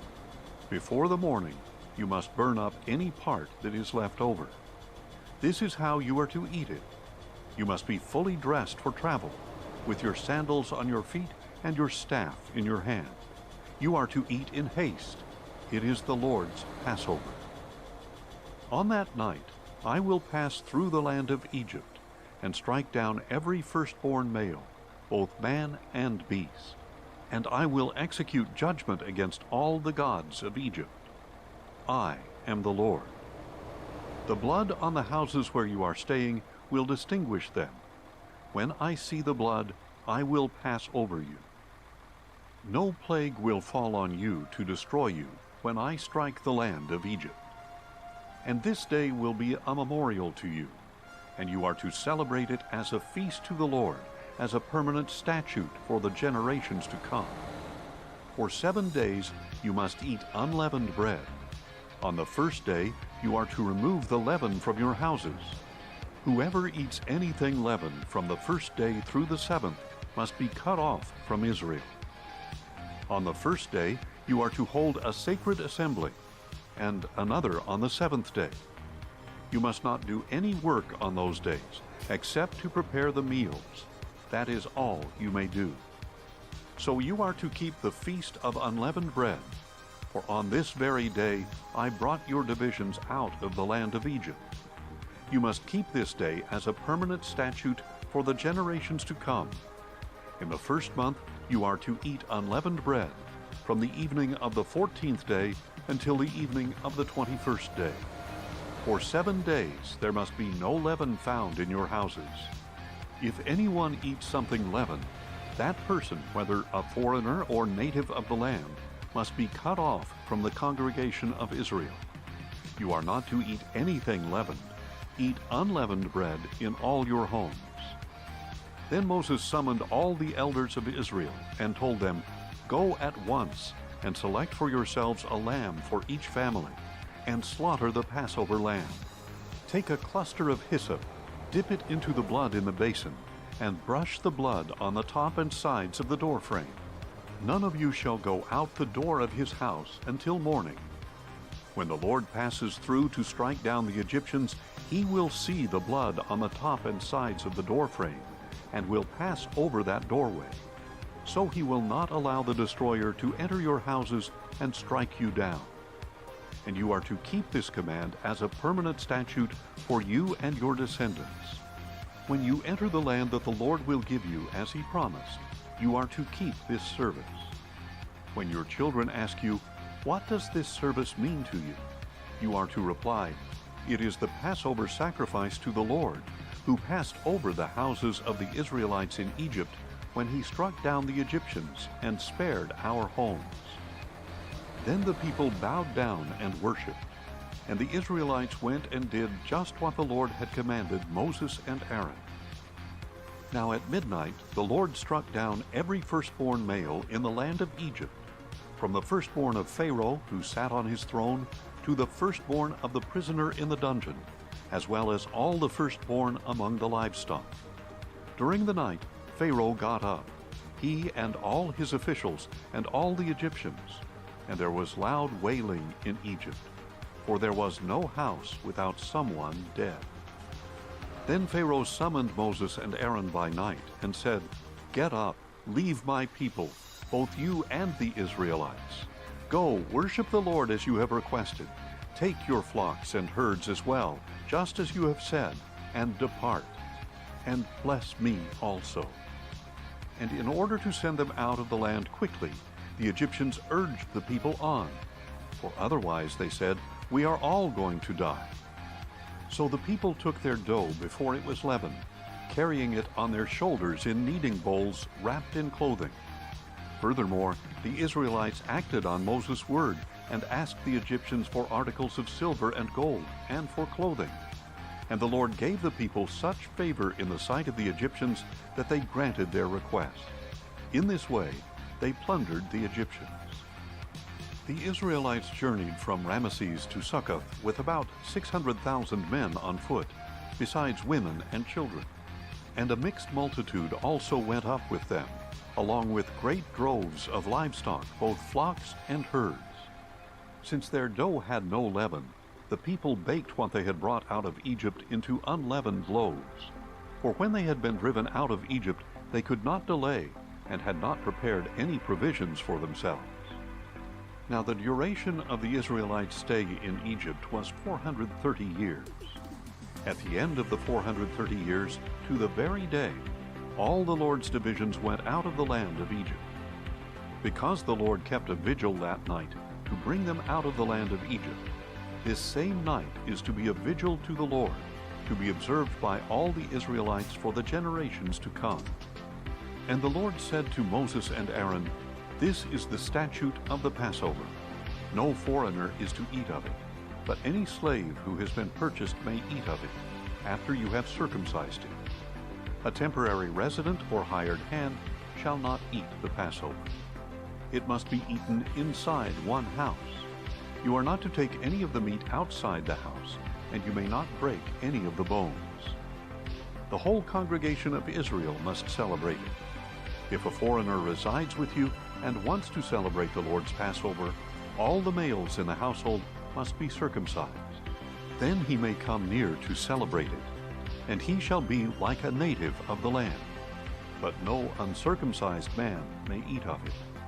The same law shall apply to both the native and the foreigner who resides among you."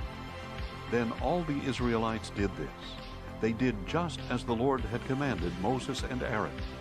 And on that very day, the Lord brought the Israelites out of the land of Egypt by their divisions. Then the Lord said to Moses, "Consecrate to me every firstborn male. The firstborn from every womb among the Israelites belongs to me, both of man and beast." So Moses told the people, "Remember this day, the day you came out of Egypt, out of the house of slavery. For the Lord brought you out of it by the strength of his hand, and nothing leavened shall be eaten. Today, in the month of Abib, you are leaving. And when the Lord brings you into the land of the Canaanites, Hittites, Amorites, Hivites, and Jebusites, the land he swore to your fathers that he would give you, a land flowing with milk and honey, you shall keep this service in this month. For 7 days you are to eat unleavened bread, and on the 7th day there shall be a feast to the Lord. Unleavened bread shall be eaten during those 7 days. Nothing leavened may be found among you, nor shall leaven be found anywhere within your borders. And on that day you are to explain to your son, 'This is because of what the Lord did for me when I came out of Egypt.' It shall be a sign for you on your hand, and a reminder on your forehead, that the law of the Lord is to be on your lips. For with a mighty hand the Lord brought you out of Egypt. Therefore you shall keep this statute at the appointed time, year after year.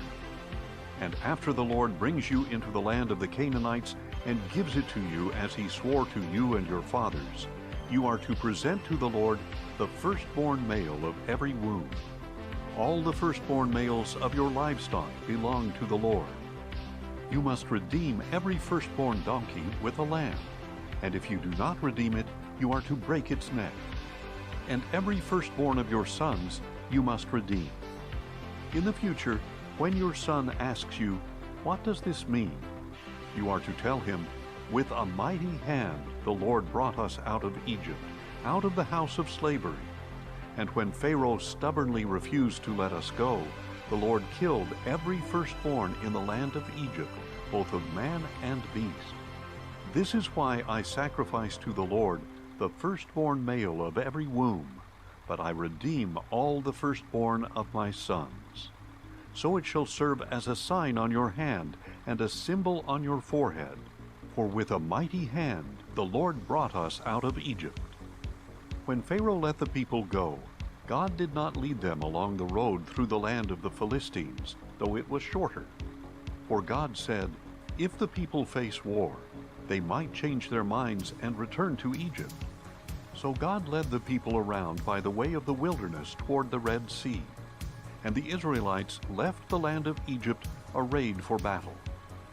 Moses took the bones of Joseph with him, because Joseph had made the sons of Israel swear a solemn oath when he said, "God will surely attend to you, and then you must carry my bones with you from this place." They set out from Succoth and camped at Etham on the edge of the wilderness. And the Lord went before them in a pillar of cloud to guide their way by day, and in a pillar of fire to give them light by night, so that they could travel by day or night. Neither the pillar of cloud by day nor the pillar of fire by night left its place before the people. Then the Lord said to Moses, "Tell the Israelites to turn back and encamp before Pi-hahiroth between Migdol and the sea. You are to encamp by the sea, directly opposite Baal-zephon. For Pharaoh will say of the Israelites, 'They are wandering the land in confusion.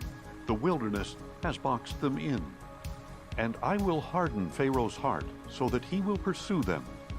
But I will gain honor by means of Pharaoh and all his army, and the Egyptians will know that I am the Lord." So this is what the Israelites did.